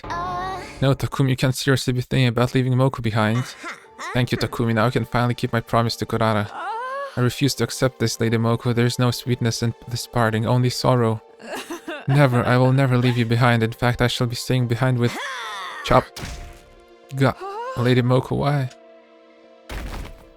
Caught Yoshika's body as she fell forward, knocked unconscious by Moko. My cutie pies are in your hands now, Takumi.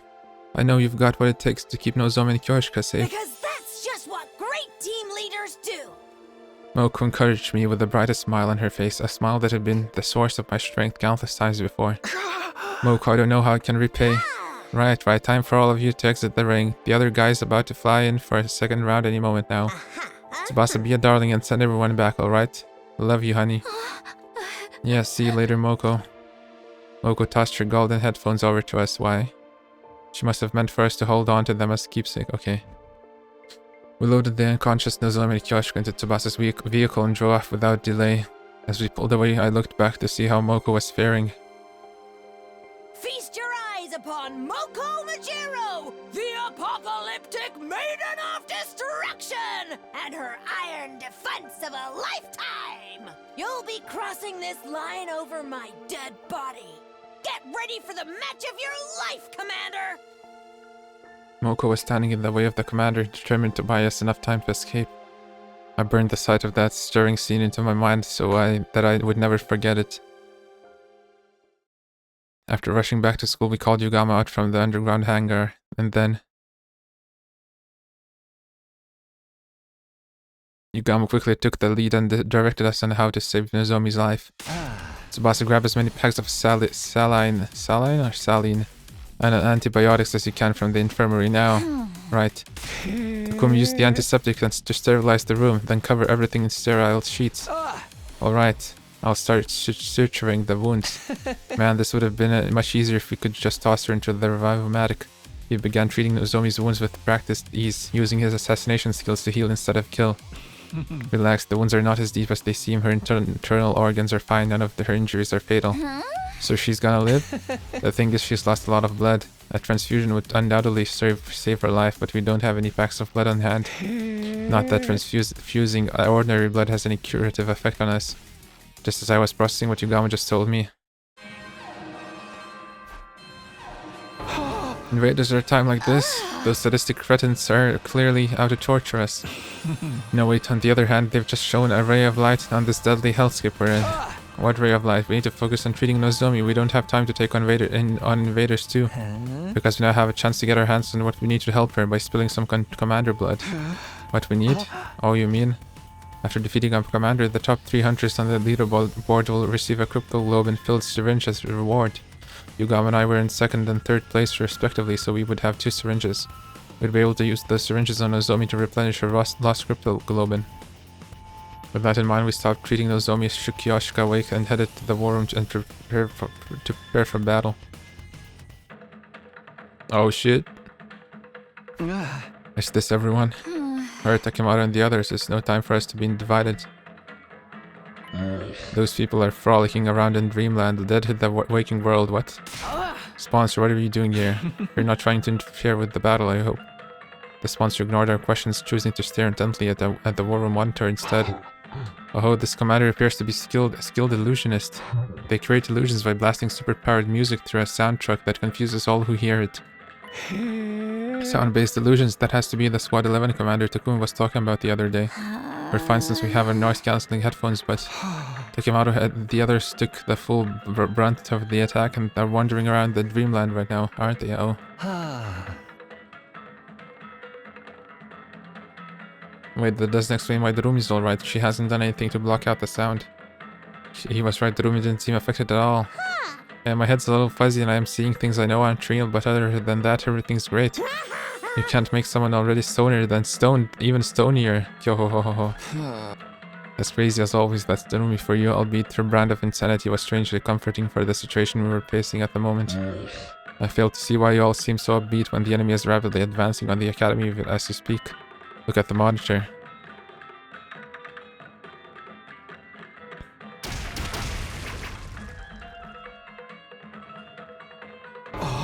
Right, the academy is under attack. Oh no, we have to get out there and fight now. Indeed, this is hardly the time or place to get totally wiped out. You're still needed for some stuff I have in mind, understand? Now, go out there and show everyone your pride as hunters. Huh? Stop acting like you're in charge. We'll protect the school for our own reasons. Let's do this, guys. It's time to speed it up.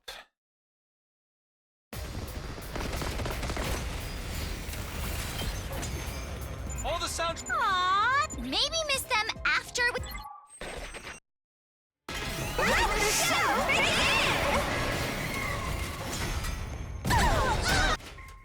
You gang. It's the commander who can. Does that mean Moko's been... The commander who wounded Nozomi and killed Moko. Let us slay the. Wow! This is my When? Take a chill. What? Most of the illusions can't harm us.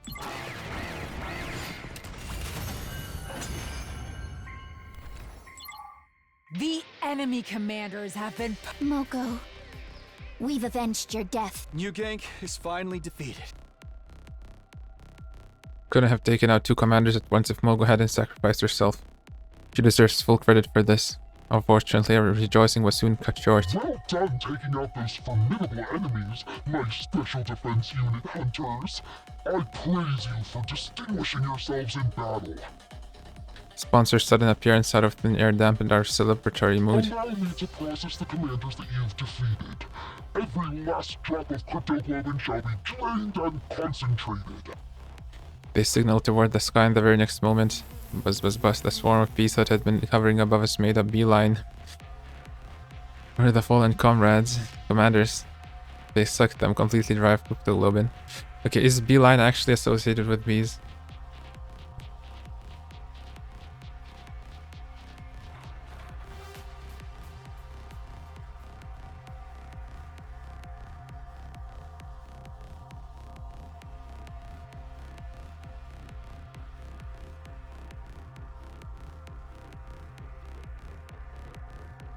Okay, it's etymology. From the belief that nectar-laden bees return to their hives in a direct line. Okay, so it's actually, yeah, from bees. As usual, the top 3 hunters on the leaderboard will receive a cryptoglobin-filled syringe as reward. That means Darumi, Takumi, and Yugamu. Be thankful. Sponsor give out cryptoglobin vials to the top hunters like we had anticipated. Now we could save Nozomi. I mean, they say invaders couldn't be responsible. Couldn't be the sponsor, but I guess Veshna's could be the only one because she doesn't care about God's teachings anymore.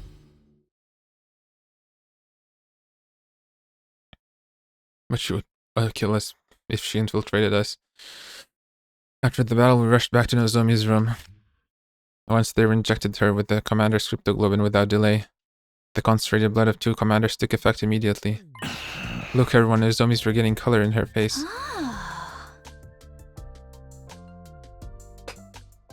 Her wounds are starting to scab over. I had no idea we could use concentrated cryptoglobin as an analeptic too. The deathly pale Nozomi slowly but surely became healthier right in front of our eyes.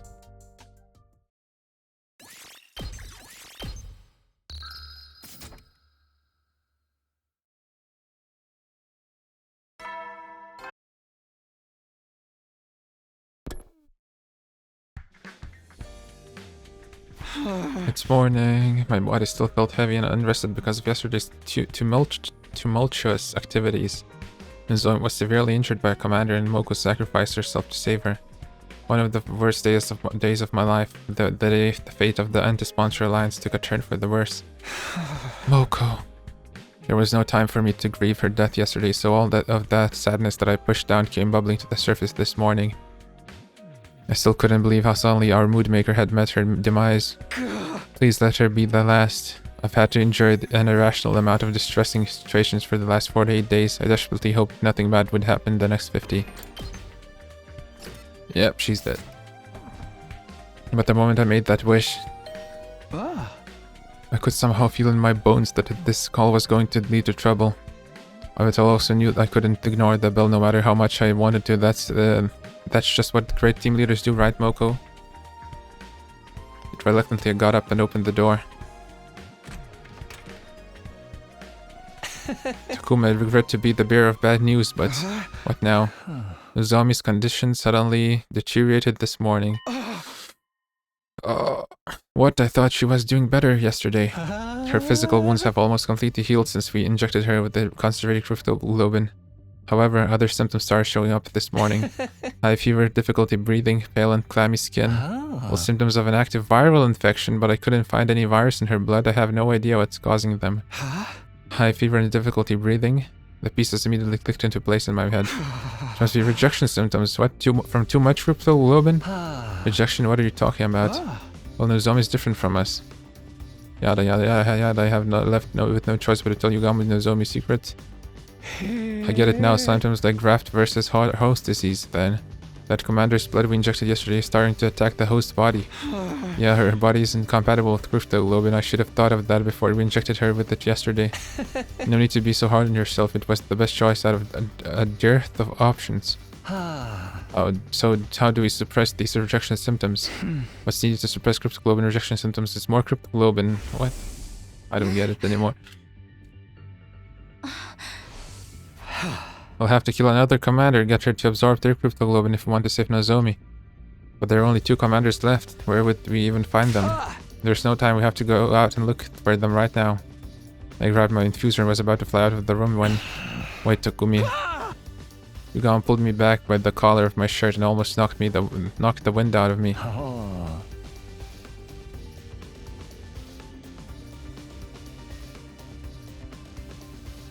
There's no need to go out and send yourself to an untimely death when we already have a commander right here with us. Ava? Yeah, someone extremely pliant and well-behaved, unlike the other commanders. I have a feeling she may even offer her blood without a fight, sparing us the need to kill her. A commander like that doesn't exist. I suddenly realized who he was talking about. He was right, we did have a commander right here with us, in a courtyard prison cell. Ava may be willing to share some of her blood with us. Oh, we just need some of her blood? Okay, what? I'm absolutely not giving anyone my blood. Despite explaining the situation to Ava and asking her to share some blood with us, I was coldly rejected. Please, we really need your blood to save Nozomi. Have you not been listening to a word I said? The god we worship prohibits the consumption of divine blood.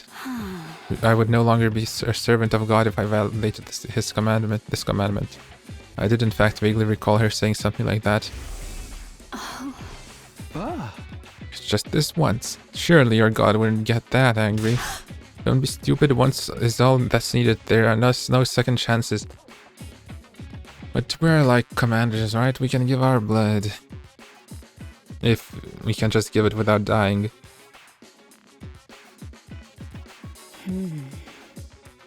This is what faith means.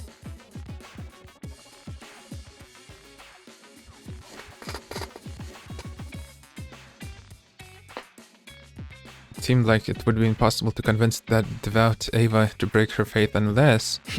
Ava, if you agree to give us some of your blood, I'll give you the key to your prison cell. You said you have a daughter, right? Her name's Commune or something. Think about it, you can free yourself and go see your beloved Commune again. I can't believe you're trying to exploit my life for my daughter to your own benefit. You disappoint me. I'm in no position to be picky about my methods. I need your blood to save Nozomi. So please, Ava, please save my friend. Ava lowered her eyes and as an agonized look spread over her face, like she was trying to process a difficult thought. Very well, you can have some of my blood. Ava, but I can't be the one to hand it over. You'll have to take it from me yourself. I was pinned down and forced to give up some of my blood after putting up a valiant.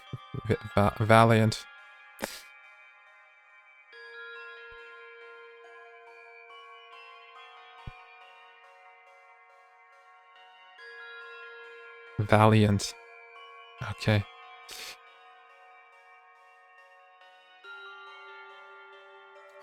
Can that be the official story? Yeah, let's go with that. It was probably the best compromise she could make based on Ava's faith. We'd have to bring Nozomi here for that scenario to work. I quickly went back to Nozomi's room and brought her to the cage with the help from Yugama and the others. I feel like Ava is gonna get killed if we let her out. Can you walk, Nozomi? Where's Moko? I must save her. Nozomi was delirious from her fever. She was still living through the battle of that day, still trying to save her friend. Thanks for agreeing to help Ava. Now Nozomi will have a fighting chance thanks to you. Dispensed with the formalities and moved her inside the cage quickly. When we went into the cage, Ava took off the suit she was usually clad in. She exposed her neck, probably to make it easier for Nozomi to suck her blood. This way? Does anyone have a blade to cut my neck with? At that, Yugamo took out his knife and made a thin cut at Ava's neck where the blood started trickling from the wound. Nozomi here, bite on Ava's neck, you'll feel better after drinking her blood. Or when you push Nozomi closer to Ava and position her lips near Ava's neck, and then she will suck. Oh. Okay.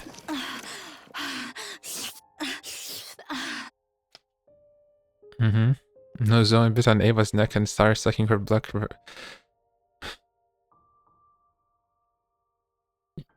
They use this word so often I forget how to say it.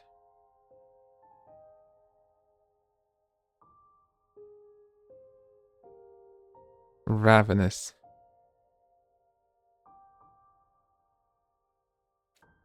She might have instinctively felt she would get better by drinking this blood. She's drinking too much.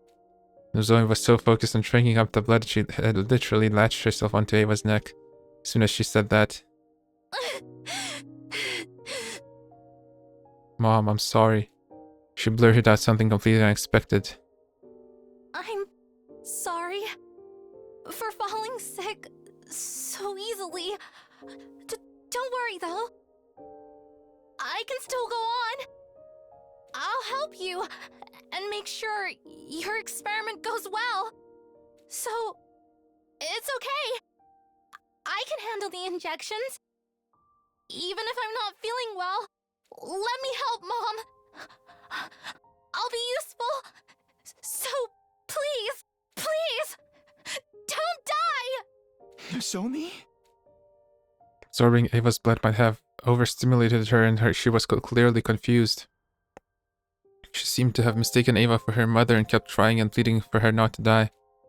She was likely remembering how her mother had killed herself after her cryptoglobin project was shut down. You're being experimented on by your own mother? No! Do not agree to it! You'll just end up hurting yourself! Ava was making desperate attempts to warn the cheerful Nozomi, frantically telling her not to go along with the experiments. It almost seemed like she was talking directly to Nozomi in the past. Could it be that Ava was seeing into her memories? No! Mom! Don't go! Don't leave me! She's no mother to you. No daughter should be expected to make sacrifices for her mother. Nozomi and Ava held each other tightly and cried loudly until suddenly they both fell unconscious at the same time.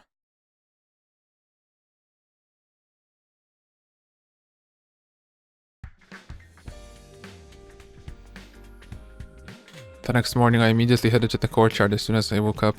Nozomi was resting in her room, and while I was concerned about her, she was being well tended to by Tsubasa and Kyoshika. Ava, on the other hand, was alone in her cage. As her caretaker, it was my duty to look after her. Morning, Ava. How are you feeling? Like absolute crap, that's how. How much blood do you think I lost yesterday? One glance and I could tell that Ava was borderline anemic. Maybe I should bring her some iron supplements later. My dear Nozomi drank me like I was a pack of fruit juice. I'll have to lecture her about her table manners later. Ava's affectionate tone of voice was throwing me a little off kilter. Ava, did you just call her my dear Nozomi? I did. What's wrong with that? I'm not trying to say it's wrong, but don't you give pet names to your relatives? That's how we do things around here, at least. What, when did Nozomi become your relative? What do you mean? She's consumed my blood, literally blood relatives now. Whoa, well, some people would see things that way. I suppose this had to be some sort of cultural gap. Wait, school invaders have culture? Takumi, I relived Nozomi's life yesterday. I saw every scene of Nozomi's past in vivid detail as if I was there. I thought it might have been something like that. Directly consuming Ava's blood briefly connected Nozomi's mind with hers. I could not believe what I saw in her memories. She was experimented on by her very own mother. Nozomi did tell me about that herself. Her mother had been researching cryptoglobin and she experimented on Nozomi. There was so much fear, pain, and agony. Why wouldn't there be? They were basically injecting divine blood into the body of a still growing child. It was cruel, downright cruel. What mother in her right mind would do such a thing to her own flesh and blood? Eva punched the floor of the cage in genuine anger. But Nozomi didn't hate her mother despite what had been done to her. In fact, she blamed herself for not being useful enough. Even though she did nothing wrong at all, such a meek and obedient girl she was. She loved her mother so much, and what did that ungrateful woman do? Instead of reciprocating Nozomi's love, she went and hanged herself. Her mother hanged herself, huh? The person who discovered her dead body was probably... Foolish woman, so what if your project failed? You had a daughter who loved you so much. What else did you need? Yes, she was a fool. Children are innocent creatures full of unconditional love for their parents. And Nozomi still loves her mother, even if that love will never be reciprocated. If she were my dear daughter, I would protect her with my life. Just then. Good morning, Eva and Takumi. Nozomi, you're feeling better already? Yeah, I've made a complete recovery thanks to Eva's blood. Eva, I'm here to thank you for saving my life. I don't remember the details, but I heard I drank a lot of your blood. Sorry about all the stress I put you through. You're looking kind of pale. Is it because of what I did?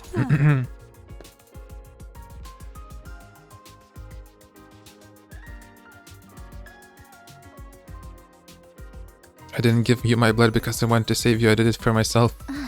Still, I'm thankful, and I'll definitely repay you. You protected me, and now it's my turn to protect you. This time. Nozomi, what? I'll protect you. Mommy? Mommy? Oh, sorry, that was a mistake. Hahaha. What? It didn't seem like a simple case of mistaken identity to me. Could it be that just like how Eva felt empathy for Nozomi? Nozomi was feeling empathy for Eva as well? Takumi, if you don't mind, I'd like to be Eva's caretaker from now on. Since she's feeling unwell because of me, it's only right that I be the one to nurse her back to health. That's nice of you to offer, but Eva's leaving today. That was the condition for giving you blood. About that, actually, I've decided to stay for a little while longer. It's too dangerous for me to be wandering around outside when I'm not in top condition. I'll care for you until you get better. I can whip up a pretty nutritious porridge dish. That's settled then, Takumi, I'll take that key. Hey, wait. Nozomi snatched the key to the hut out of my hands and clutched it tightly with a smile on her face. You can count on me, I know exactly what a recovering patient needs. I'm a veteran at this frail and sickly thing, after all. Nozomi's excitement was somehow making me feel all the more uneasy about the situation. I could only hope that what she felt for Eva was purely gratitude and nothing more.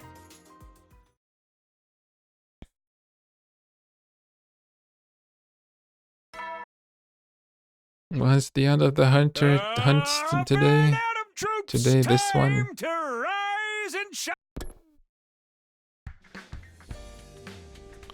Invader hunt. And this began our 50th day at the academy and the 8th day of round 2 of the Invader hunt. I had called for the members of the Alliance to gather in my room for a meeting first thing in the morning, in order to discuss the future of the anti-sponsor alliance. Losing Moko was a painful blow. We'll never stop grieving her, but we can't lose ourselves to despair. Moko didn't sacrifice herself for us to do that. She desperately wanted us to keep living. Lady Moko was a woman of integrity. She always puts her interests ahead of her own. By living on like she wanted us to, we become living proof that Moko made a mark on this world. That's right, we have to keep living. And for us to do that, Yugama heard the preparations for the assassination coming along smoothly. I have it on good authority. Mine, really? That the sponsor will be dead and buried before the round 3 begins, exactly as I planned. Good, that means our objective remains the same. We need to stay out of last place so that none of us gets executed. To just survive, that's our only objective. Let's work toward that goal as a team. At my encouragement, everybody agreed with loud and firm voices. Moko was no longer with us, but we could still help each other to go on. Victory would be ours as long as we survived round 2. But there was just one thing I was concerned about. Takumi Lady Nozomi did not show up for the meeting. She wasn't in her room. She's most likely bringing breakfast to Eva. Nozomi had been spending a lot of time with Eva since yesterday, even though this was a critical period for us. I'll go get her. The rest of you can return to your rooms to prepare for the hunt. After dismissing the group, I headed to the cage in the courtyard, and there I saw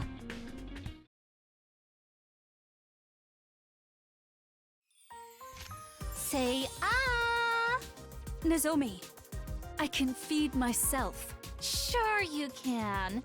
But there's no need to act tough around me. Come on, say ah. What's going on here, Nozomi? Oh, morning, Takumi. Can't you tell I'm nursing Eva back to health? I made a special convalescent omelette porridge. It's super effective. Nozomi's home cooking. I wish I could have some too. No, wait. Why is she making special food for a captured prisoner? Do you like it, Eva? I could do with less salt and just less seasoning in general. Your cooking skills need some work, Nozomi. Is it a different culture? Oh, come on. You're being too harsh on me. I spent a lot of time on this, you know? Flattery befits no one. Start working on those cooking skills now or you'll never be able to get married. Who cares about getting married? There you go, being stubborn again. Never mind, give me my second mouthful now before the food cools. You see, it's edible after all. What was I looking at? Some wholesome scene from a slice of life soap opera? Eva was treating Nozomi like her child, but that was because she had given Nozomi some of her blood. As for Nozomi, she seemed to have developed a sort of kinship with Eva all of a sudden.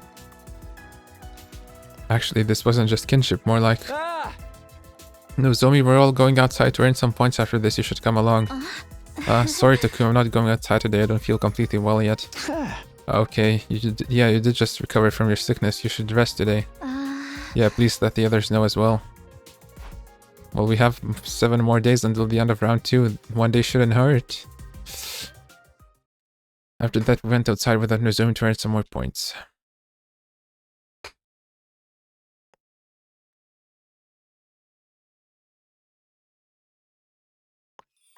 Any itchy spots I can help you with today, madam?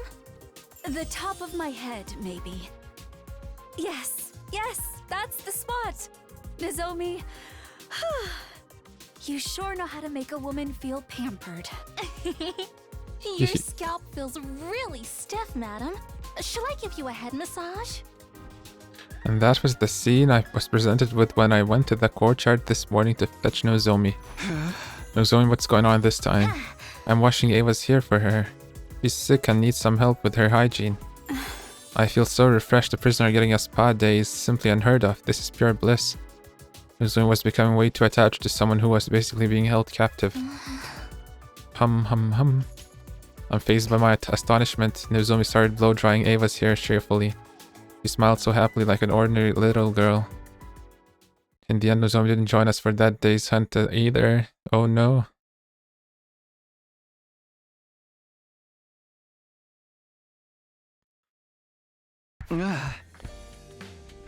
And that's why I think Nozomi is becoming way too attached to Eva. When the Alliance gathered in my room the first thing in the morning, we started discussing Nozomi's recent behavior. I feel like this has gone beyond mere gratitude for Eva for saving her life. What's making Nozomi so obsessed with Eva? Maybe it was because she consumed Eva's blood directly by mouth while also being in physical contact with her. Unspoken biological data was shared somehow and a strong bond was forged from that. That's quite likely. Eva even admitted that she saw Nozomi's memories. Maybe Nozomi saw Eva's memories as well. Such sophisticated concepts are beyond me, but I do observe that Lady Nozomi seems to be seeking a mother figure in her life. A mother figure? Lady Nozomi has the tendency to be drawn toward women who are intrinsically maternal. Take Lady Moko, for example. Whenever the two of them were together, Lady Nozomi always exuded great joy. Moko was the very definition of maternal, or should I say, a mother the hen. So in order to fill the void Moko left behind, Nozomi has become attached to Eva, someone who's equally as motherly. Alright, I think that's enough psychoanalyzing Nozomi for today. The more important thing is how do we get her away from Eva and convince her to return to the battlefield. As things stand now, there are 2 methods we can try. The first is to drive Eva out of the academy immediately, the second is to just kill her on the spot. No killing, I'd feel bad if we did that. And how do you feel about Nozomi's precarious position on the leaderboard? She's currently second to last. Ooh, it won't be long before she falls into last place if she keeps refusing to take part in the hunt. Gaon was right, Nozomi didn't have much time left to rectify the situation. If she kept fawning on Eva and being unreasonable about joining the hunt, we might eventually have to take drastic measures. I'll go talk to her one more time, ask her to think seriously about earning more points so that we can survive the second round together. and so I headed to the cage in the courtyard to do just that. I thought I would be greeted by the sight of Nozomi playing house with Ava again, however.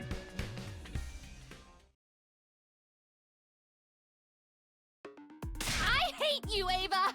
You're just trying to be mean now. What? I am not! Everything I said was for your own good! Stepping into the courtyard, I immediately heard loud bickering coming from the direction of the cage. Shut up! Shut up!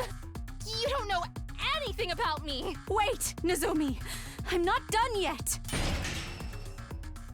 Nozomi ran from the cage and straight off the courtyard with tears in her eyes. I quickly went over to the cage to ask Ava what had happened. What happened, Ava? I saw Nozomi crying. Yes, because I told her what needed to be said.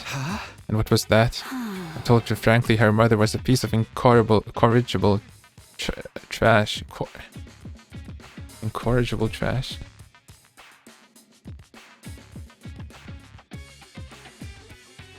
Incapable of being corrected or reformed.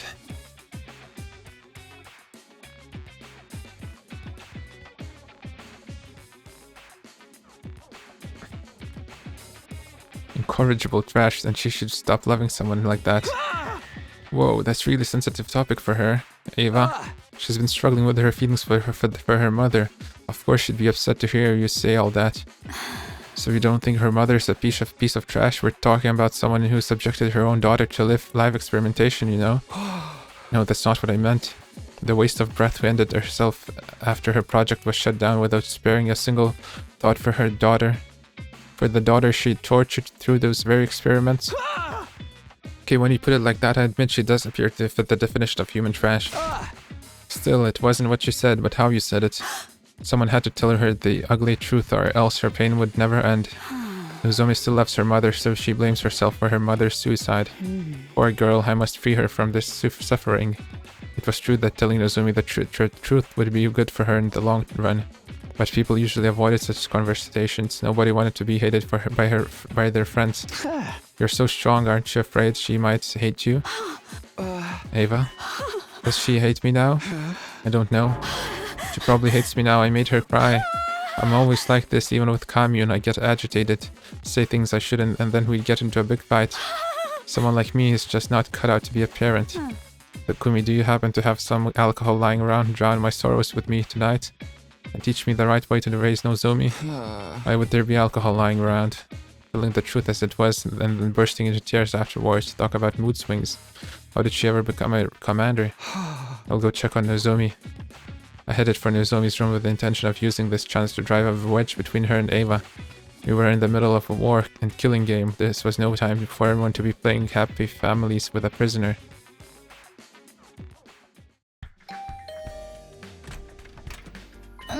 Oh, Takumi, I'm sorry you had to see all that just now.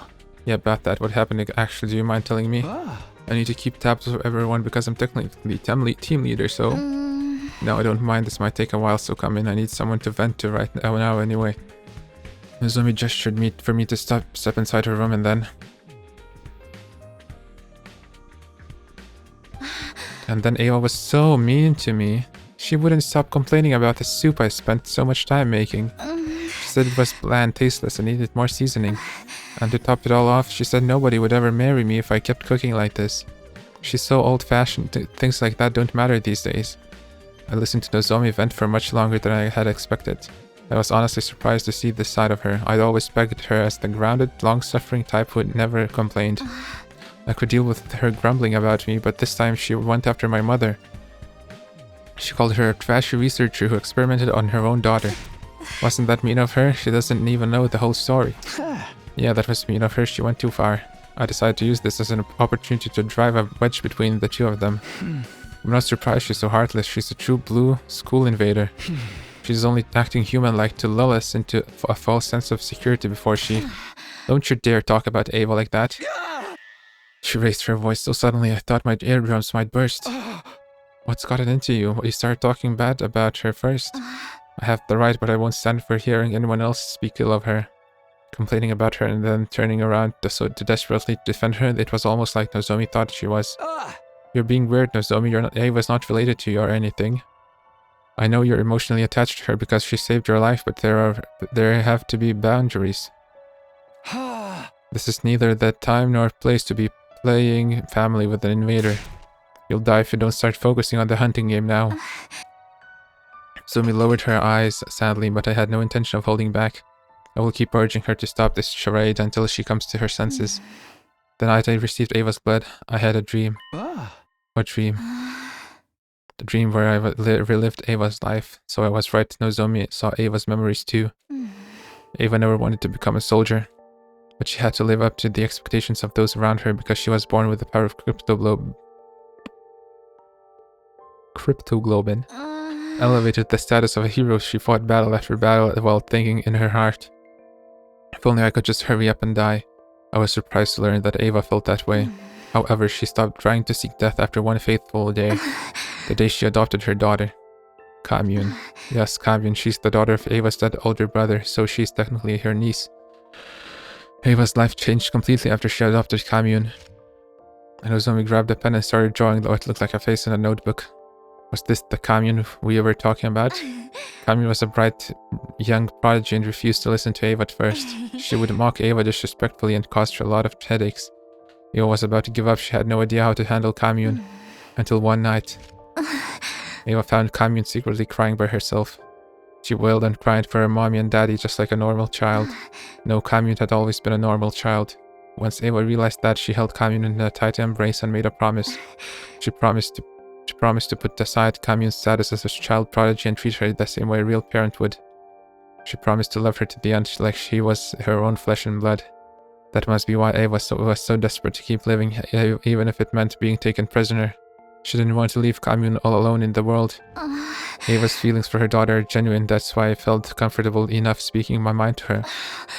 I should have been that way with Mom if I'd just been honest with her about my feelings.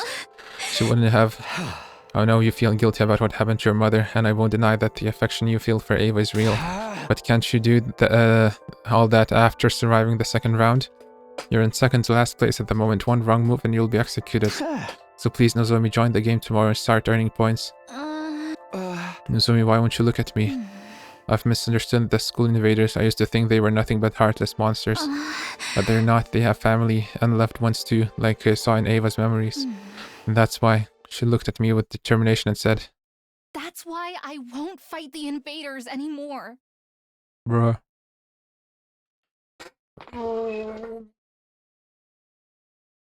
Even the mindless ones, well, they were people turned into invaders, but anyways, even those who are now like mindless monsters. I will be the one to die in the second round.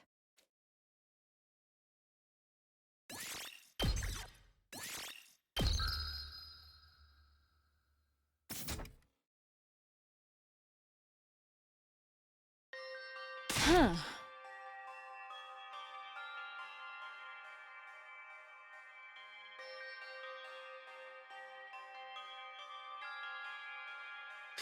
Okay, I actually want to eat.